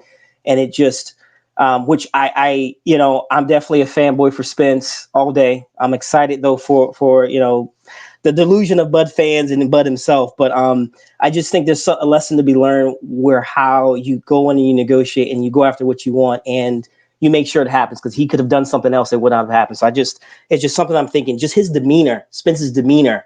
He's chill, he's laid back. You got to be mindful and careful of those type of individuals, because I think Spence is going to hurt him. I absolutely think he's going to hurt Crawford. I think it's going to be, our Hearns and Hagler, man. I'm just excited. I have been on other shows, man, just listening, and the delusion of Bud and his fans, man. I'm trying to follow the causal links and logic. And, one thing that I think that, he said, you probably watched the interview with Bud on the Millionaires podcast or whatever, and he just this easy route thing. $30 for the game, bro. Yeah, okay, yeah. You're My like messed me, up. dog. You like got some shit going on. I just saw that the fighter was on it, so I'm hearing him, kind of promote it, and I don't know if that was part of his deal to kind of get this fight. But this easy route, and I'm like, okay, you had one. Of course, it wasn't easy in the sense I'm ducking you. It's easy because here are 3 in my stable. I'm gonna collect theirs too, and then I'm coming after you. I'm happy for both of these brothers, but I think had we not have saw the loss of Pacquiao with Horn, Bud would not have had the negotiation leverage that he believes he had this entire time. So, but just that's a delusion. The which I can't stand the triangle theory, but he walked away from Porter's fight thinking, I'm going to crush Spence because of that. I'm like, brother, he was 1 foot in, 1 foot out the door. He was doing his podcast, his own death. I mean, but that to me that aided in his logic. And then finally, just a question to you. So I guess we got a 2-fight deal. I'd love to know any insight you have on just the negotiation, how it went down. Do you think though, after this 2-fight deal with Crawford, does he have, because he's been difficult to work with. Bob is not in a relationship with Bob anymore. Eddie Hearn say, I'm not going to, so is he just going to stay at PBC? I mean, and given that 2-fight deal, do you see him being able to get any other deals? He seems like he's difficult to work with. Nobody wants to work with him. Well, man, I would say that, first of all, it depends on what happens in the fight. If he wins the fight, he's got options for sure. Okay. But he's going to have 2 fights. But more than likely, man, I would see him walking away from the game, because if the fights do well, then you have what? Man, say he makes $30 million in the first, he makes $30 million in the second. That's $60 million. That's $60 million, and you've been through 2 wars with a guy you're at the top of your career. If he wins both, then he's undefeated, right? I think more than likely you'll see Terence Crawford walk away at 37 years old, and because I don't see him. Yeah, because what else is there really for him at that point? Charlo? You said Charlo, right? Yeah, Charlo? Yeah, exactly. That's what like Charlo, like you're gonna go. Charlo is Charlo said, take less, humble yourself. If it ends up being what we saw with Cam and Haney, then what do we do? If one demolishes the other and fight one, I still want to see fight 2, but do you think that changed the equation? If Errol demolishes Terence Crawford, you're not going to see a rematch. Even though there's a 2-fight deal, so will you pay him on the side and just Errol's and Terence is not going to. Well, if Errol gets done, if Errol does Terence Crawford like he does Ugas, you're not going to see a rematch. If they negotiate it contractually for a 2-fight deal, what happens then? It doesn't matter. They already negotiated the contract, but somebody's got to exercise the rematch clause. The only person that can exercise the rematch clause is going to be Terence Crawford. and Terence Crawford has to have that fight before the end of Okay, I got you. Okay. 2023. So if he gets beat up like that, Terence Crawford's not going to get back in the ring. He's going to take his money and go home. And do you know if it's both ways, right? It's mutual. That clause is mutual. Okay. Mutual, and it has to happen, and the fight has to take place. You have 30 by the end of the year. To exercise it, and the fight has to take place before the end of the year. If Terence Crawford gets an eye socket broken, or a rib broken, or a nose broken, he's not going to be ready to fight before the end of the year. He's going to have to heal up. So that rematch clause is going to get wiped just off somebody getting thrashed. Now, if Errol loses the fight, I don't think he's going to get beat in a fashion where he's not going to be able to come back and get the fight. You know what I mean? So Errol, I think would be in the position where he would execute the rematch clause. And even then, I don't know if Terence will do it. Terence may turn around and retire because it's interesting you're saying this. So then Errol, I don't believe Errol's going to lose, but Errol losing, we all could. I know this channel, but I think fans would be more excited to see that versus if Bud loses. What happened with Cam and Dev, right? I mean, it just. I wouldn't speak to fans being excited. I wouldn't expect fans to be, I mean, true back to it, yeah. Getting excited, either way. I'm just saying that if Bud is gonna lose to Errol, it is more than likely going to be that he's going to get beat up. And yeah. And if he gets beat up, if Errol's able to do what he wants to do, which is really beat up Bud, I don't know if Bud is even going to be ready to get a rematch before 2023. And Bud may very well be in worse situation going into a rematch after taking a lot of punishment. I just think that Terence is going to have to, if he's going to win, he's going to have to be like a flash knockout or something like that, where he catches him and all of a sudden he jumps on Errol. But I just don't see that. But there's a lot of speculation. Yeah. In the negotiations. I got a guy right behind you, though. Oh, okay, no problem, brother. No problem, brother. You know what? I just want to go back to July 29th, brother. We will see all this talk. I just can't wait for it. I love what you're doing with your content, brother. Keep it moving, and I appreciate you, man. Take care. Take care. Thank you. Good to see you. Good speaking to you again, man. You too. I know it's been a minute. Thank you. All right. Patrick Bell in the building. What's going on, man? Hey, man. Hey, can you hear me well? I hear you perfectly well. Let me do two things before you start, though. My guy Matthew Thomas, thank you, brother, for that Cash App for the $2 holler. Said we need to meet in Vegas and put our money up. Man, I would love to be in a position to gamble some money on this fight. And my guy Jeffrey Brooks in the building said phone died. My phone died for speaking the truth. Much love, Jeffrey Brooks, one of the biggest Bud fans there are. Thank you, brother, for that support, Jeffrey Brooks.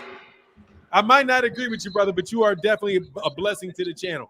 So what's going on, Patrick Bell? What's happening? Man, I've been trying to get at you, man, for the longest to come on here and talk to you. But it's been a misunderstanding with my channel. One time I came in and I changed my channel. I don't know the name of what you call it. But you know how you see your name in the chat and what's next to it? Yeah. The profile. I changed the profile with me with a suit on. And on my phone, it didn't show that I had a wrench. So when I came back on, you didn't recognize me because I didn't have a wrench. And you thought I was somebody else. You know how you be having Paul on there trying to take somebody's identity and all that. So I figured you thought I was, that. Then I know who you are. Somebody get fake with you. I'm gonna put him. Yeah, I get suspect on that. Yeah. And I just want you to know, man, I've been a supporter of you for a very long time, man, because I know you are one of the best YouTubers out there, man. Straight up. Thanks, I've been watching you for a while, supporting, but I haven't been supporting lately because I've been dealing with some, personal issue. And but if I come on, I'll come on and I'll hit the thumbs up all the time. Yes, sir. Even when I can't support financially. But I just want you to see who I am because I really love your content, man. I really love your show, man, because you keep it 100. Not only 100, but you teaching the young people, man, what they need to know, man.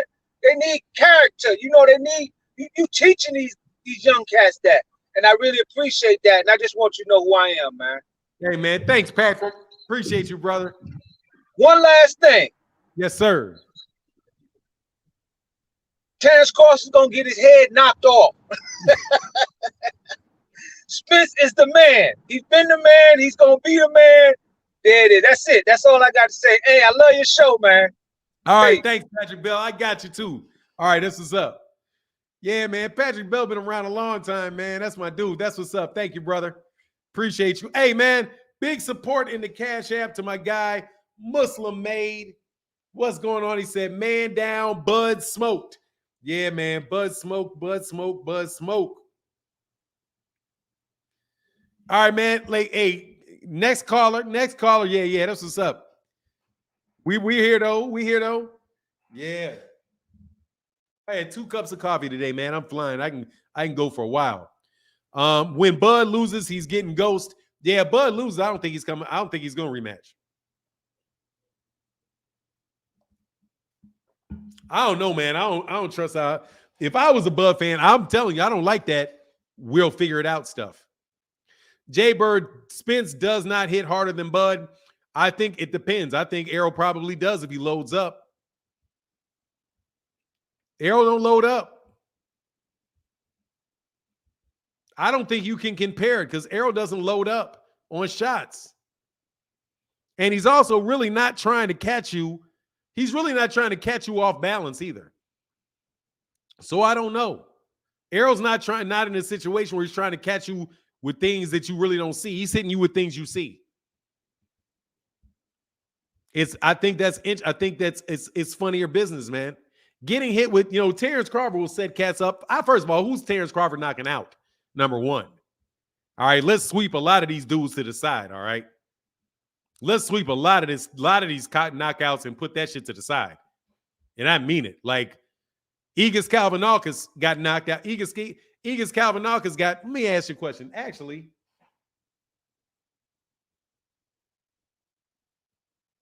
I don't think Bud's knocked out anybody that hadn't been knocked out by somebody other than Jose Benavidez. That somebody else didn't wind up running off and knocking him out too. I guess maybe not Jose Benavidez, but god dog, man, Jose Benavidez was getting mopped by Danny Garcia at 154. Do not time out Jermaine Reigns again. He never disrespected Chad. Yeah, I don't know what that is. I can't see it. But that's what I don't like. I don't like the idea that I don't like the, we'll figure it out type of talk. That's not good planning any way it goes. Like, hey man, how are you gonna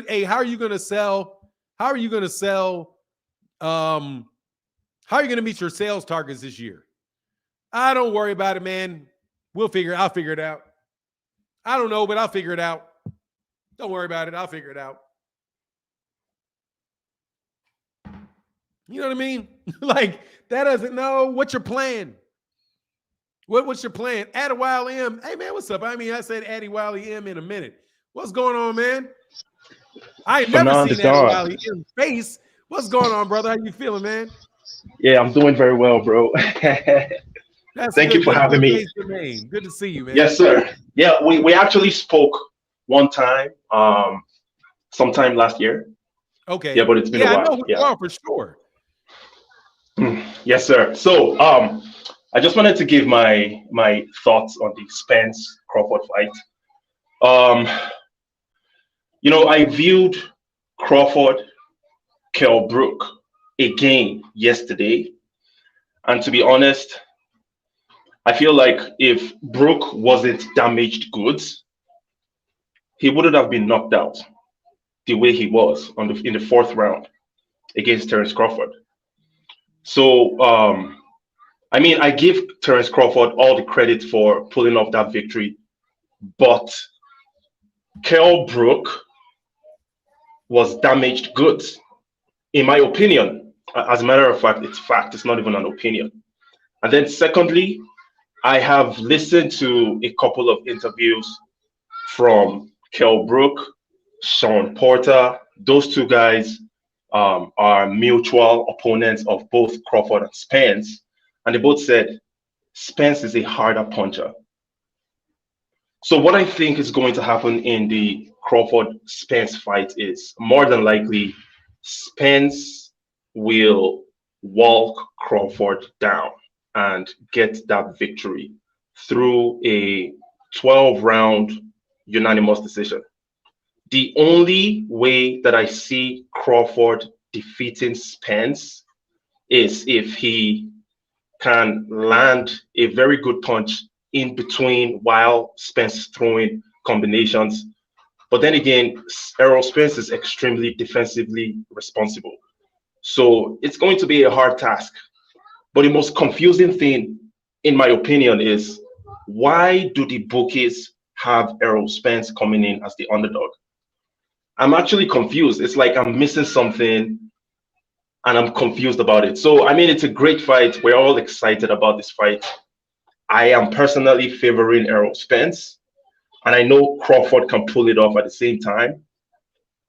But I'm just confused. The bookies have Spence coming in as the underdog. So I feel like I'm missing something out.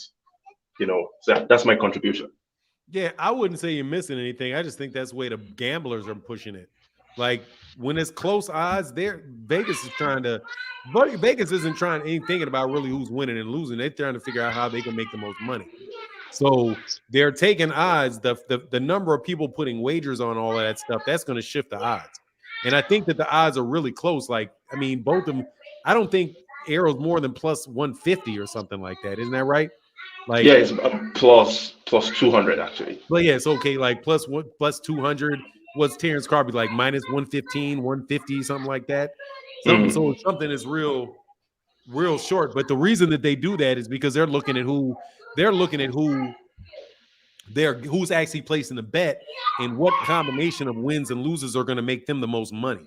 They're not looking at like saying, okay, I think this is like, it's not like, oh, they think it's a 90% chance that this guy's going to win and an 80% chance that the guy's going to move. If they have, he's not plus 200. Let me see what Errol is. Hold on a second.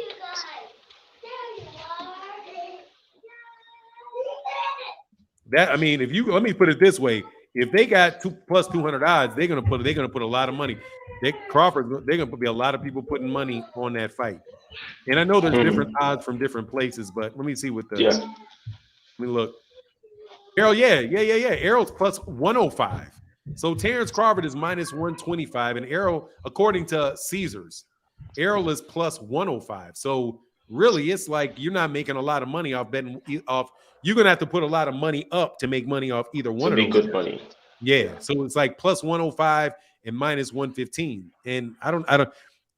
Spence is only plus 125. Yeah, on this one I see he's plus 105, and more than likely as stuff goes on, it's going to shift. But yeah, that's about as close to something being a 50-50 fight as you can get. Without having it 0-0. That's very thin. Yeah, very, very interesting stuff. You can make money betting off either guy, but not a lot, unless you. I'm not gonna bet on that kind of fight because it's too close to bet. I would rather put my money on Josh Taylor to beat the brakes of Teofimo Lopez. That's what I think. Yeah. I don't know which one that is, but yeah, I don't know what the odds are on that one, but yeah, I think that's a safe bet, brother. Thank you so much, Fernand Don. Blessings. Right, hey, take care. Thank you. Yes, sir. Always good to see you, man. Adewale been around for a lot of years, man. He's been around a lot of years, man. Hey, Facts and Law, give me 1 second. Facts and Law. Muslim Maid said, I never knew Spence had so many haters. Oh, he's got a lot of haters, bro, because people don't like the fact that Spence's fans. What's going on? Hey, hold on 1 second, man. Kamal Ali said, I agree. Also, that Fernand is one of the best YouTube boxing commentators out here. Thank you, Kamal Ali. Thank you, brother. Appreciate you. What's going on, man? What's up, good brother? How you feeling? Hey, man, I've been on listening at work. I was just walked out of lunch. Yeah, man, it's nice out today. Real sunny. But I just want to touch base. Man, I don't know if you had a chance, if you ever check out the Porterway podcast, but last night, Sean Porter put a good show on, bro. He kind of broke down. He contradicted himself a little bit too, but he broke down the fight where he was saying how prepared he knew he had to be for Errol Spence, right? He was like, he knew he had to do everything as far as training and he knew he had to run those extra miles and all that. And he said he think he didn't feel that same way when he fought Bud. You know, and I'm like, you're contradicting yourself because you're telling people at one point, you're telling people, oh, I didn't go into that fight any different, but then he turns right back around and says, oh, yeah, I knew I had to do everything. I didn't think I had to do that much for Terence. And I think that goes into him being 1 foot out.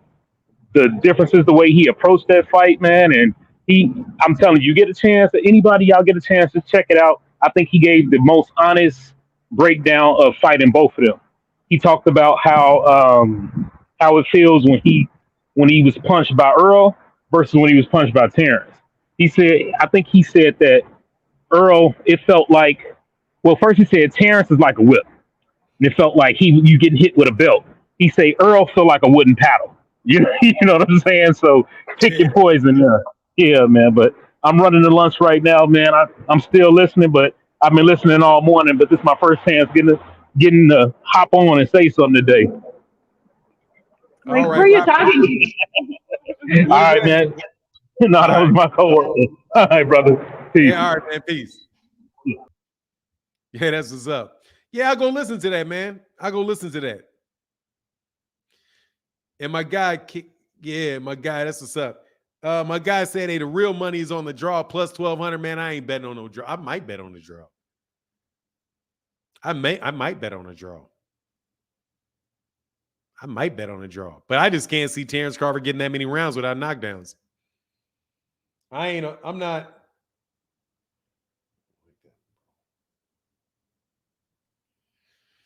Oh, fuck, I don't like that.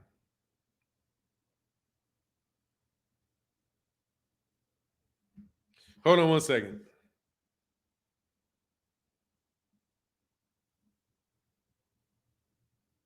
Oh, no, I'm sorry.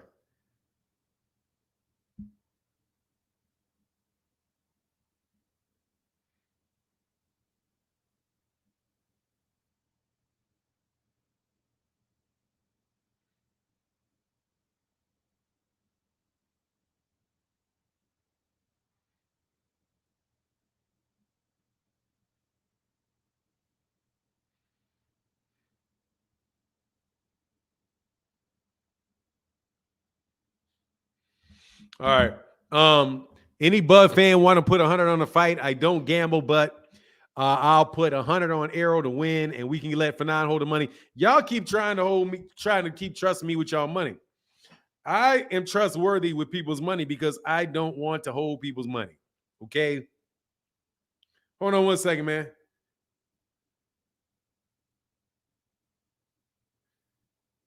Oh, yeah, man. Hold on one second.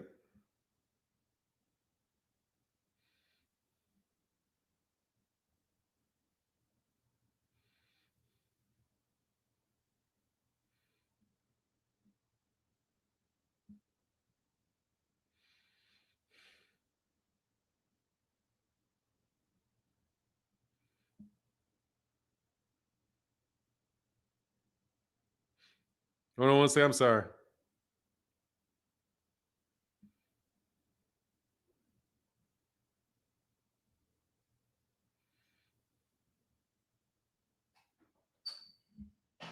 Hold on, man. John, I'm on camera, brother. What are you doing? What you need?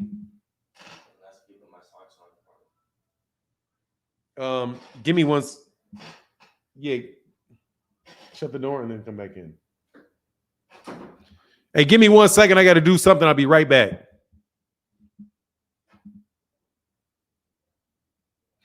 Hey, John.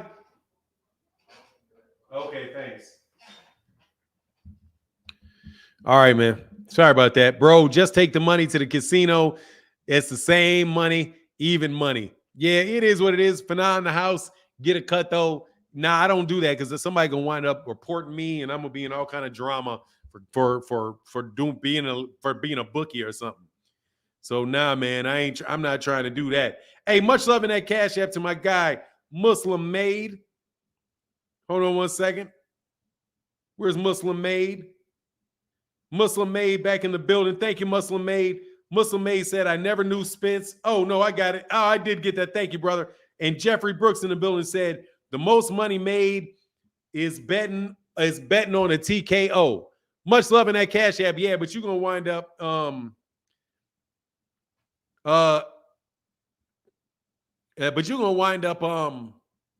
losing your money betting on a TKO. Dog, I just tell you, man, I could be wrong, but God dog, I'm telling you, man, I'm not gonna. Yeah, man, yeah, I could be wrong, bro, but I don't think I am. Hunter Young said that lady asking who was he talking to. Woman, if you don't mind your damn business, come on, man. Don't talk to people. Come on, man. We don't talk to I don't talk to ladies like that. Woman, I don't say that. I'm in the house. I would grow up with very violent women. So I always kind of I was never talking crazy like that. Trey Ham said, bro, just take the money to the casino. It's same money, even money. Yes, sir. Probably is even money. But nah, dog, these guys want to beat each other in bets. There's a goal of taking somebody else's money. You know, they want to take your money, specifically take your money. And the pleasure of seeing somebody taking that money, like I should have been more patient and took Fahim Shator's money. That bet would have been going on forever, but it was a bad bet. I needed to end that bet. Fanon, oh no, that's not me. Hey, Terrell, folks from this chat isn't going to bet. They're just here to talk a good one. I challenge the chat, but no takers. Nah, dude. Hey, first of all, don't bet on YouTube. People won't pay their money. Most people don't pay their bets.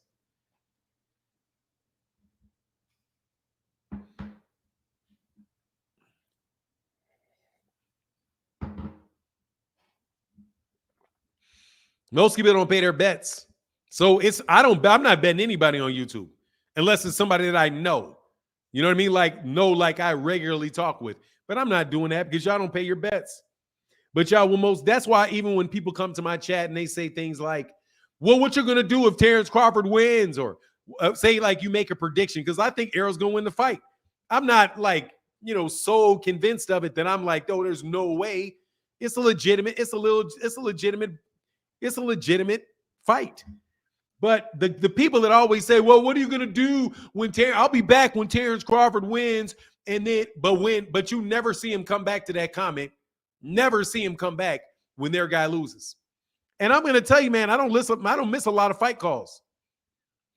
I don't have a record of telling you that people are going to win fights and them not win fights. You know what I'm saying? You know what I'm saying? Like, I don't have a big history of that because I'm not a lopsided guy. I'm really looking at the fight. Then I'm thinking to myself, okay, what is Terence Crawford going to have to deal with? What is Errol going to have to deal with? Errol's going to have to deal with Terence being the best Terence. And dude, Terence's fights are not that varied. They're not that varied. You know what I'm saying? What's going on? Speaking of Bud fans, what's going on to the big Noob? What's happening? Hey, what's up? What's up, Noob? How you doing? Man, I can't complain about a thing, brother. How are you doing, man? Man, I'm doing pretty good. I was worried yesterday, man. I was clicking on my phone. I said, what my brother at? And then I read the message, man, but I'm glad everything all right. Thank you, man. Yeah, everything's good, man. Everything's good. So what I want to say is this. Terence Crawford going to come out, orthodox stand, and he going to push Spence backwards. Spence has no head movement. He cannot fight going backwards. And did you hear that Spence supposed to Crawford is supposed to sign to get a fight with Charlo as well? Nah, I think that's make believe. You think it's make believe? Okay. Well, I think Crawford is going to walk forward, tight defense, and he's going to push Errol Spence backwards. I think Spence is going to more than likely get dropped twice. I think Bud is going to dominate Spence. This is not going to be a draw. I've been watching the fights. When Danny Garcia was pressing Spence, he stopped punching. Anytime Ugas was pushing him backwards, he stopped punching. So Bud is going to have to pick his output up. And when Bud does that, you're going to see Errol Spence get beat up. That's my opinion, and that's what I think. I think you're putting out that wishful thinking, but let's see something. Okay. We going to see something. So, Danny Garcia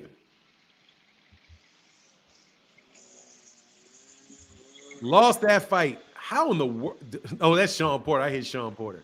Hold on. Well, when Sean Danny was pushing him backwards too, he stopped punching in that fight as well. Errol only fights one way, and that's go. Dude, it's 116, 112, 116, 112, 117, 111. What round, seeing is that Danny Garcia only won one round on, did he? How many? He won, what's that? 116, 112. Danny got, somebody gave him the fourth. He won about 4 or 5 rounds, didn't he? What did they give him? The fourth, the ninth, fourth, and the ninth. I think that's like 2 rounds. 2 rounds, okay. But anyway, yeah, okay. I've seen Errol fight going backwards. Oh, again, I've never seen. You know what I've never seen though? What's that? I've never seen Terence Crawford press forward on people. I've never seen it. I've seen him maybe if you consider him against Julius Ndungo, but I've never seen him do that. That's very out of character for him to be walking, especially going in the orthodox stance, walking somebody down. Have you ever seen him do that? No, and you know what I think? I think he's really saving it for Spence, because both of them been watching each other for years. And Errol Spence did box Mikey Garcia, who came up from 135 or 130? What did he come up from? He was 140. He's a 140 champion. Yeah, and Errol Spence started at 154, and then he went down to welterweight to start fighting. Same way Bud started at 140 and went down to 135. Bud started his career at 140. Okay. And then went down to 130, and then went down to 135. So, you know, Bud is only one down from that. But yeah, okay. I'm with you. All right. So y'all really just underestimating Bud. Y'all thinking Spence is gonna go in here and jab him to death, and he's not gonna figure that out. I think that he's not going to jab him to death now, because Errol don't jab. Errol jabs to get inside. Errol don't just hide behind a jab all day. So no, I don't think that. I really think that the problem with Terence Crawford is going to be the pace.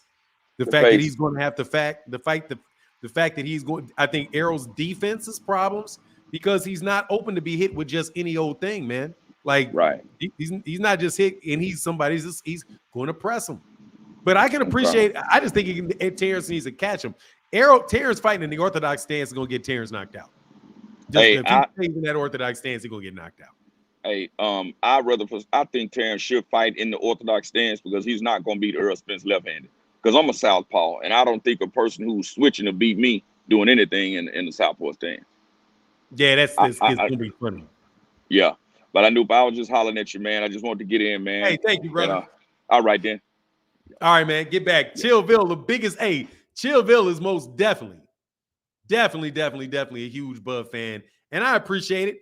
But that's better. But I'll tell you what I like more about that. At least it ain't wishful thinking. You know what I mean? At least it ain't. At least my noob ain't saying something like he just gonna figure it out. Bud's smarter. First of all, I don't know that Bud's smarter than Errol. I don't know that. I know Errol fights faster. He fights faster. To me, somebody that fights faster and makes decisions faster, I don't know how much smarter you are than a guy that's making decisions fast like that. Yeah, he pressed Ndungo. He damn sure did. That's Ndungo's ass. Once Errol start punching like this, once Errol starts throwing them wide, loopy shots, okay. But we'll see. Hey, man, hit the link, though, man. I'm enjoying this conversation today. Hey, thank you, Jeffrey Brooks, again, brother, for being a big supporter. Bud fans, and I will tell you this. Today, Bud fans have been the biggest supporters of the channel. So do not you guys think for a second that I don't like Bud fans. Don't think for a second that I don't like Bud fans. I like Bud fans a lot. Bud fans support the channel, dog. We got Jeffrey Brooks in here talking that good old stuff. We got my man Chillville talking that good old stuff. I hear wishful thinking. I mean, I do too. I'm telling you, this is what I see. There's no ifs in this scenario. I'm looking at what Errol does when Errol fights. Terence, I'm saying, look, Errol Spence can beat Terence Crawford doing what Errol Spence Jr. always does. For now, Buddy gonna figure it out. Sounds like a lot like Jesus take the wheel. Yeah, I don't like that, dog. I can't bet on that, dog. I can't bet on that. I cannot bet on he'll figure it out. Like, oh, he makes adjustments. He'll figure it out. He's nobody better. I can't. Hey, Mr. Boswell II. I can't see you, man. You gotta figure that out because it says device not connected. You got to connect your camera and you got to connect your mic. Not yet, dog. It sounds like it does. It sounds like, you know what it sounds like? It sounds like prosperity preaching. If you show up and say, Bud will win. Bud will figure it out. Bud will figure it out. Bud will make a way. Well, how's he going to do it, man? Bud just going to make a way. Bud just going to figure it out. Bud is just going to figure it out. Exactly. They want Bud to do something he ain't never done. Look, I'm just telling you. I see Bud fighting the same way when I see Bud fight. Bud fights the same way. These fighters they're not that varied, man. They fight the same way, man. Come on. The only dude that I would say I really saw switch something up, and even then he didn't really switch it up, was Tyson Fury when Tyson Fury just got really dirty. Now, if Terence Crawford is going to go in there and just get real dirty, get real grimy, then okay. If he's going to get dirty and grimy and he's going to start, I don't know, man, do things like load up them gloves too. Ooh, them gloves. You know they're going to be on them gloves. You know they about to be on them gloves. No worries, John. You know they about to be on them gloves too. I am a believer that once a glove situation winds up happening, dog, that he's going to have to do something to them gloves. I think Bud did something to those gloves. I'm going to be very honest with you. That last knockout against David Avanesyan came with no padding in his gloves. You guys got to remember he had a glove gate too. And trust me, he's going to have every bit of padding. He's going to have full 12-ounce gloves on, fully fluffed up. Fluff him up, brother. We need to see him brand spanking new. Don't go punching no walls. Don't do none of that. You're not good. And if there was any funny business with them gloves, and them gloves was the reason he's getting all of a sudden he turned into Mr. Knock everybody out, and them gloves ain't right. Windy City sat and said, Cap, I'm just telling you, that man's gloves blew up in the last fight. Whoa, you calling Bud a straight cheater? Bill Ills, I'm telling you, his gloves blew up in the last fight. That's what I'm telling you. I didn't say he cheated. Maybe they were defective. But those were old gloves, bro. I don't care what you think. Hit the link. See, that's when I know that I think you hate Bud. Why would you be thinking that? You think I cut his gloves? You think I split his gloves? There was padding in the knuckle area. Less. The glove busted open. The glove busted open, dog. The gloves were illegal. There's no doubt the gloves were illegal. There's no doubt about it that those gloves were illegal. Come on, Oz in the building. What's happening with you, sir? Hey, what's up, Fanon? Chilling. I've heard a steady stream of guests, I think, misconflate what this fight is. I keep on hearing people say that Terence Crawford is this big underdog, and I disagree, because if you look at everybody in corporate media, 3 out of 4 people, 75%, most recently Teddy Atlas, are going with Terence Crawford. Everybody's discounting Errol's experience and his superior resume. And so that's something else that Errol's got to remember. So I just want people to really realize one thing when it comes to who's picking who.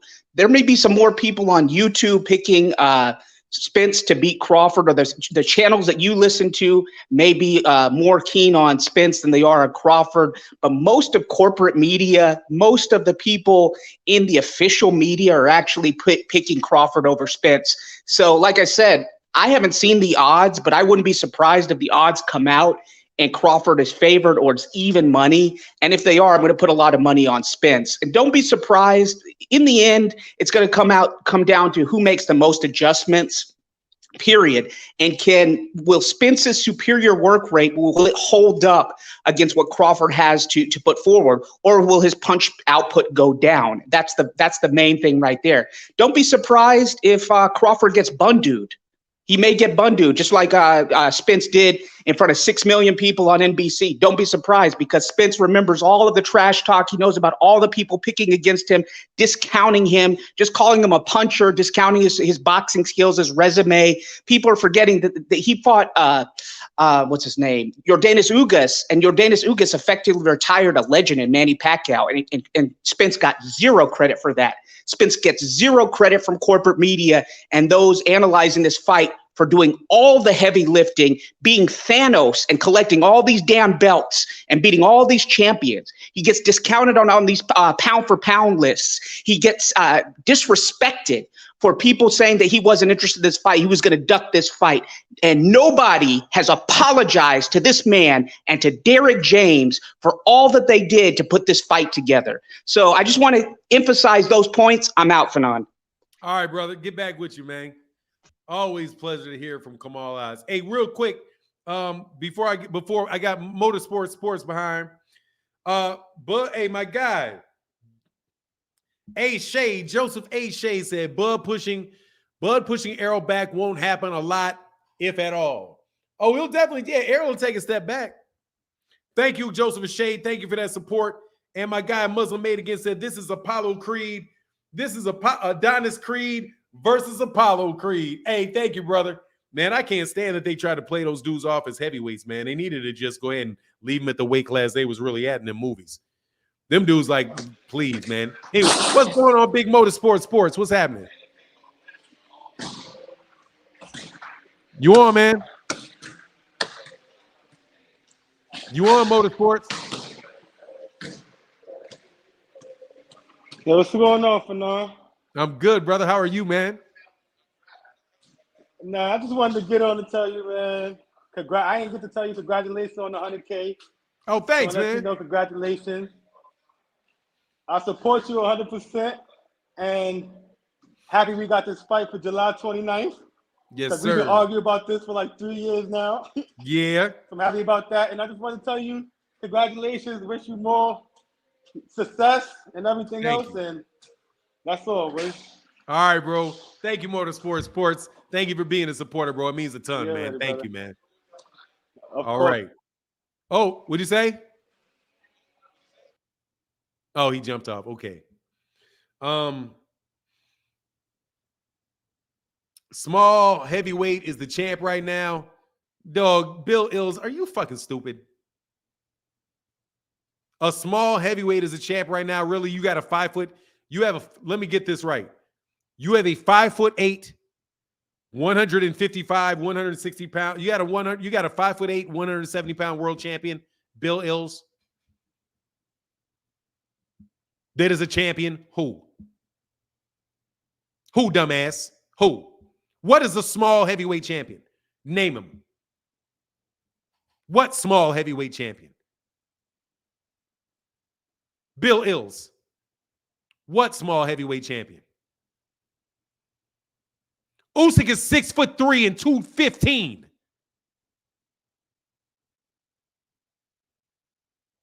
He's 6'3". Alexander Usyk is 6'3". Nigga, you are tweaking. Dude, you talking. What are you talking for? Dog, listen to the chat. Don't say things in the chat. Don't giggle at me saying things in the chat. He's 6'3", 215 pounds. When is that small? When is that small? Do you know how big Sylvester Stallone is? Sylvester Stallone is like 5'9", 180 pounds tops. Sylvester Stallone's like 5'8", 5'9". Michael P. Jordan is probably 5'9". He may be 5'9". Michael B. Jordan is literally in there fighting, in there looking small compared to Andre Ward. Dude, Andre Ward is not a heavyweight. Andre Ward is not a heavyweight in any era of boxing. Is he a heavyweight? He's a middleweight. He's a 168, 170 pound fighter, man. He's not a heavyweight. I can't. Hey, Muslim Made, thank you, brother. Said, make it a full 20 today, brother. Thank you, man. Appreciate you, said. Make it a full Make it a full 20 for the day. Salute. Thank you, brother. Hey, man, it's needed and it's appreciated, Muslim made. Thank you. Because you know that day off got the day off, slap the channel. But it is what it is, man. For now, start taking wrenches. Look, bro, I don't know whose wrench to take. All you got to do is tell me whose wrench to take. John Bowie can tell me to take your wrench. Terry Schmoo can tell me to take your wrench. And unless it's somebody where I'm like, what's going on? I don't have a problem slapping you for your wrench. I'm going to be very honest. Michael Jordan is 6 feet tall, 175. That man ain't no 6 feet tall, bro. Michael B. Jordan is listed at 6 feet tall. I'll believe it when I see him in person.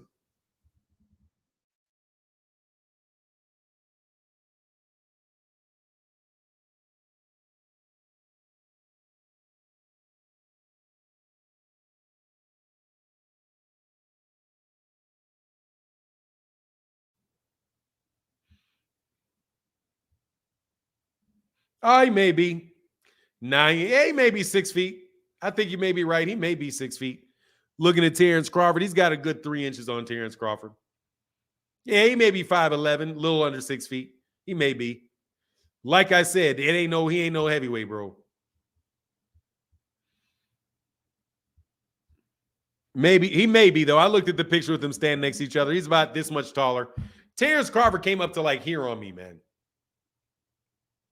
Errol Spence Jr. comes up to like here on me. He may be 5'10". He may be 5'11", something like that. I don't know, man. Terence Crawford comes up to like here on me. He's a little dude, man. But it is what it is.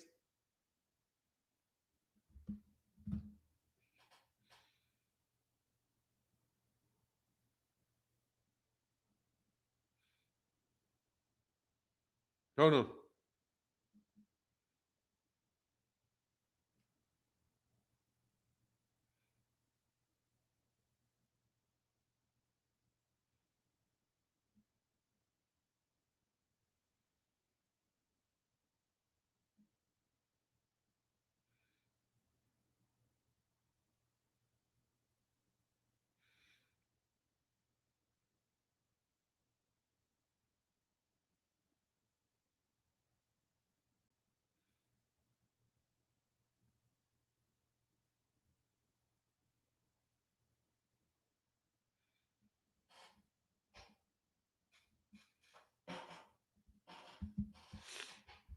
Yes, sir. Michael. No, he's talking about Michael B. Jordan. He ain't talking about Michael Jordan. He ain't talking about Michael Jordan.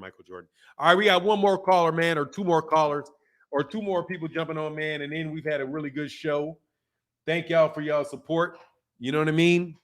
Appreciate you. My dad and little brother are 6'3". I'm 6'1". 6'3" is somewhat tall, but not tall when you are 2 inches, but not tall when you are 2 inches shorter. I mean, 6'3" is a tall guy, but it's not like 6'7". You know what I mean? But I mean, I've been next to Terence Crawford. Terence Crawford is a small guy. Errol Spence Jr. is definitely the bigger guy. The way that he's built, Errol's a bigger guy. Just like the way his frame. I'm not talking about necessarily all the muscle. I'm just talking because, no joke, Errol is a solid dude. Like solid. That's what Errol is. Errol's more solid. Errol is definitely the bigger guy. Definitely the bigger guy. From what I saw of them in person. Errol's neck is like Terence right now. Last couple of times I saw Terence looked like, he's got some size to him too in the neck. It seems like he does a lot of lifting, a lot of weightlifting. Those Bud fans are pulling out all the stops. What's that?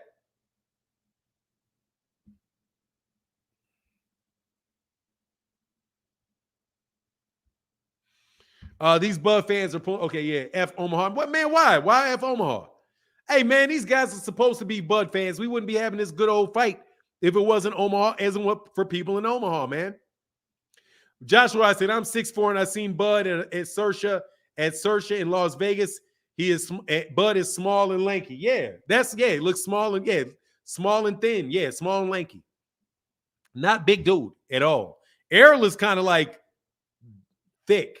Like he's most definitely like he's got a lot of muscle on Errol. Errol's, yeah, you see Errol and Errol's neck in the way that he walks. He's just he's bigger than Bud. Bigger than Bud. But both of them, neither one of them are particularly tall guys. But Errol's just kind of like a bigger breed of dog. That's what I would say. He's like, if you see two dogs, it's like Bud is more lean. I wouldn't even say he's more lean because Errol looked lean too. It's just, Bud is more like long, like kind of like the difference between what's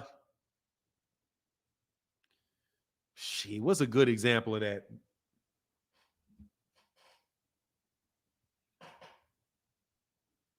Hold on a second.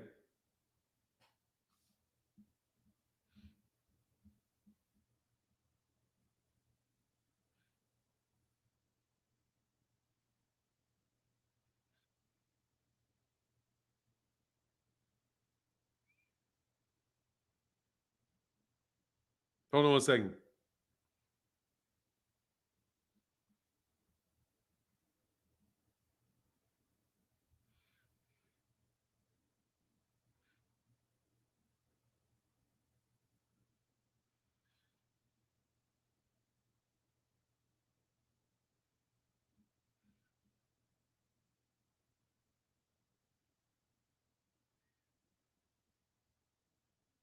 Oh, I'm sorry.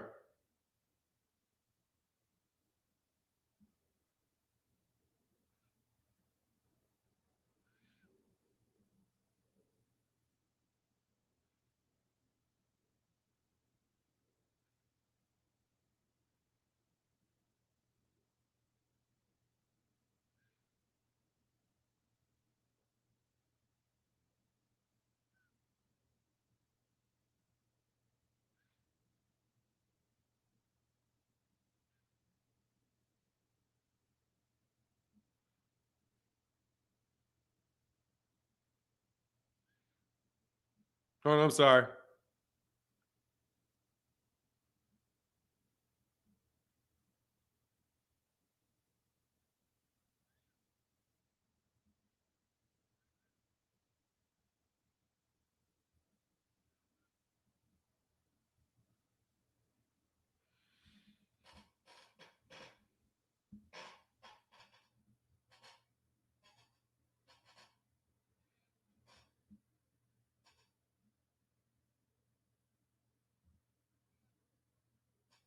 All right, bro. Sorry about that. 12 o'clock. Yeah, this is a great time. Man, I had a really good time on this conversation. And again, man, I didn't have to talk about Devin Haney today. And shout out to Devin Haney again. I appreciate Devin Haney, man. I really do. Bill said Mike Tyson 5'10". Roy, man, dude, Bill, will you shut up? Click the link, dummy. Click the link.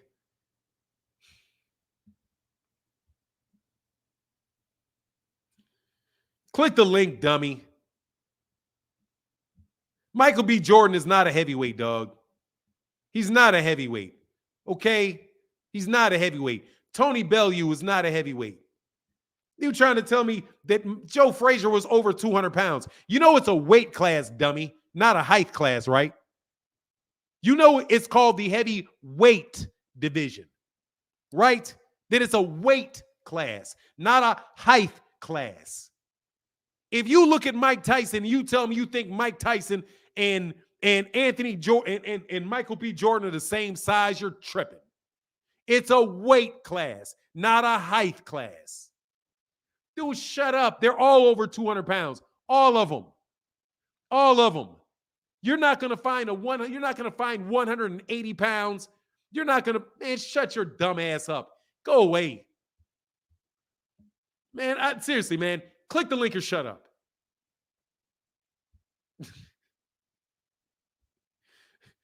Dude, Jack Johnson was 6'3" and over 200 pounds. You're not going to find a guy 5'10" and 186 pounds you're not going to find a guy like that until you're talking about Jack Dempsey. And Jack Dempsey wouldn't have been a heavyweight champion if he fought black fighters. Like, stop. You got every one of those guys got up over 200 pounds. Those are big dudes. Michael B. Jordan is not a heavyweight. If you think that's a heavyweight, good luck. That's not a heavyweight. There are 6 feet heavyweights now.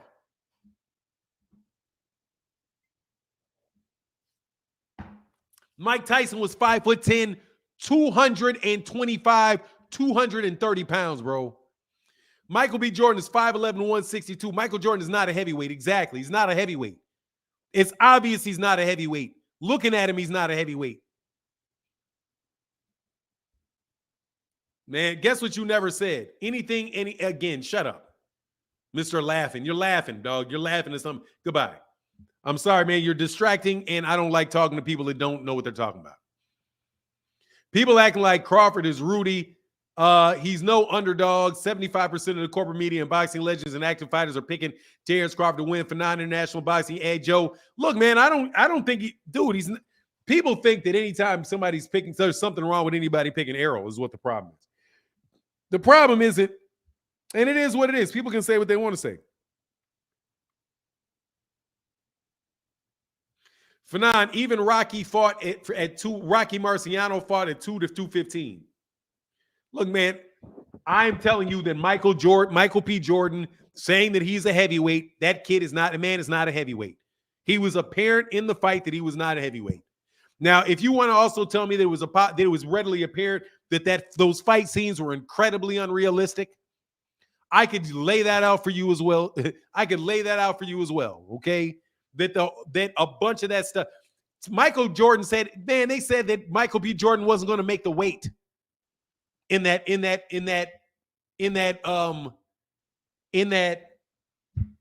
movie. You had whatever his name is, the guy that ultimately fought him, say, yeah, I don't even know if Adonis Creed is even going to make the weight. Like, what do you mean?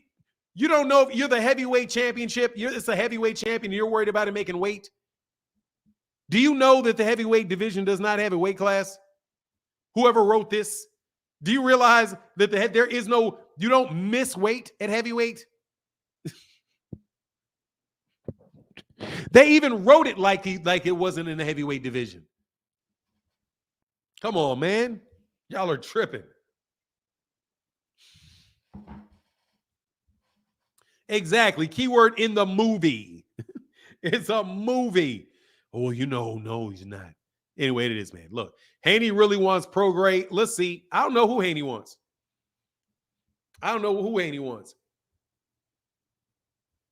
Okay. No, I'm talking about that dude, Bill shit. You got to get out of here, man. I ain't trying to hear that. Kick rocks, bro. You got to go. Kick rocks. You got to go. Like, all I said was that the movie's not realistic. That man is not a heavyweight. None of the fighters that he fought, none of the professionals that he fought in there were heavyweights. He fought Jose Benavidez. Jose Benavidez is a welterweight 154 pounder. That's who Adonis Creed was fighting. That's who the guy beat to get the fight against Adonis Creed. He was fighting in middleweights and welterweights. The fighters that they put in for him to fight were middleweights, super middleweights. I think the biggest guy that they put in there was Tony Bellew. And Tony Bellew is a light heavyweight and was much bigger than Adonis Creed was in the fight. What up, though? You cook on Teo today? Yeah, Teo's not right in the head, bro. And more than likely, he's going to get stopped. Yeah, I cooked on Teofimo Lopez a little bit, man. What's going on, Chicken Talk? Teofimo Lopez is not right in the head, man. And Chicken Talk and Teofimo Lopez is, man, out there acting like, man, the world's against him, man. This fake, man, it's delusional. The man is delusional, bro. Delusional. I laughed so hard when they had Jose Benavidez as the heavyweight champion. Exactly.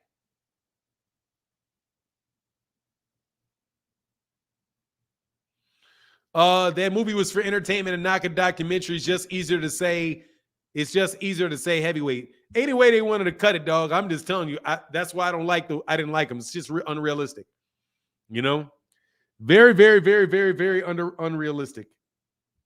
That was my take.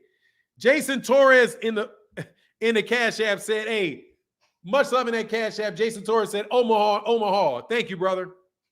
Appreciate you, Jason Torres. Thank you for the support, man. Thank you from the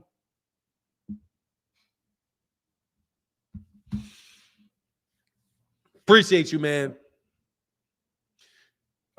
Teo got to get some more experience on his team. Now, I just think he needs to he just needs to grow up and just hit the pads. That's it. He needs to stay away from cameras. He needs to have his locker room, doesn't need anybody coming in there. He needs to show up, close the lock, close the gates, and sit down there and train. And when he has interviews, he needs to talk about nothing else but boxing. That's it. Nothing other than boxing. And keep it 100% on what's going on in the ring. And leave all the otherworldly stuff alone. I told you that I said the same thing about Ryan Garcia that I'm saying about Terence, about Teofimo Lopez. I don't trust when young men start talking about all the things, giving people worldly advice.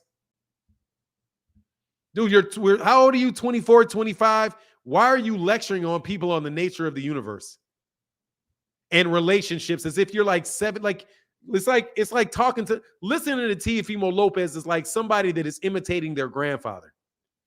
Their grandfathers, your grandfather is giving you advice because your grandfather's 80 years old. He's lived a lot of years. He's had a lot of ups and a lot of downs. So he has a lot of real world experience to base this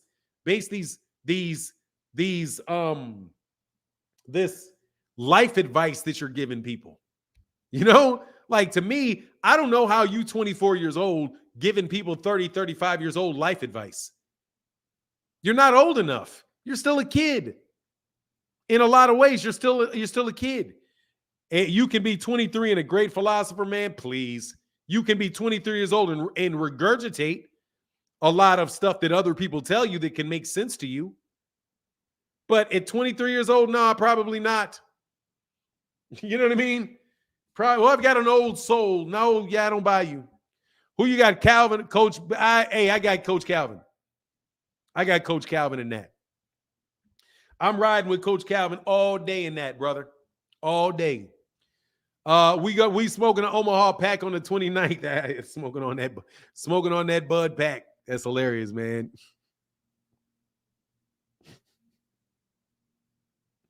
That's hilarious. Hey, but look, man, I'm gonna get up out of here, man. I'll be back tomorrow. It was a lot of fun today. Thank y'all for your support so much. But we'll be back tomorrow on Thursday. Y'all make sure y'all come through on Thursday. It's been an absolute blast. But I gotta head up out of here. Much love and thank you again for coming through. And with that, I'm out. Deuces.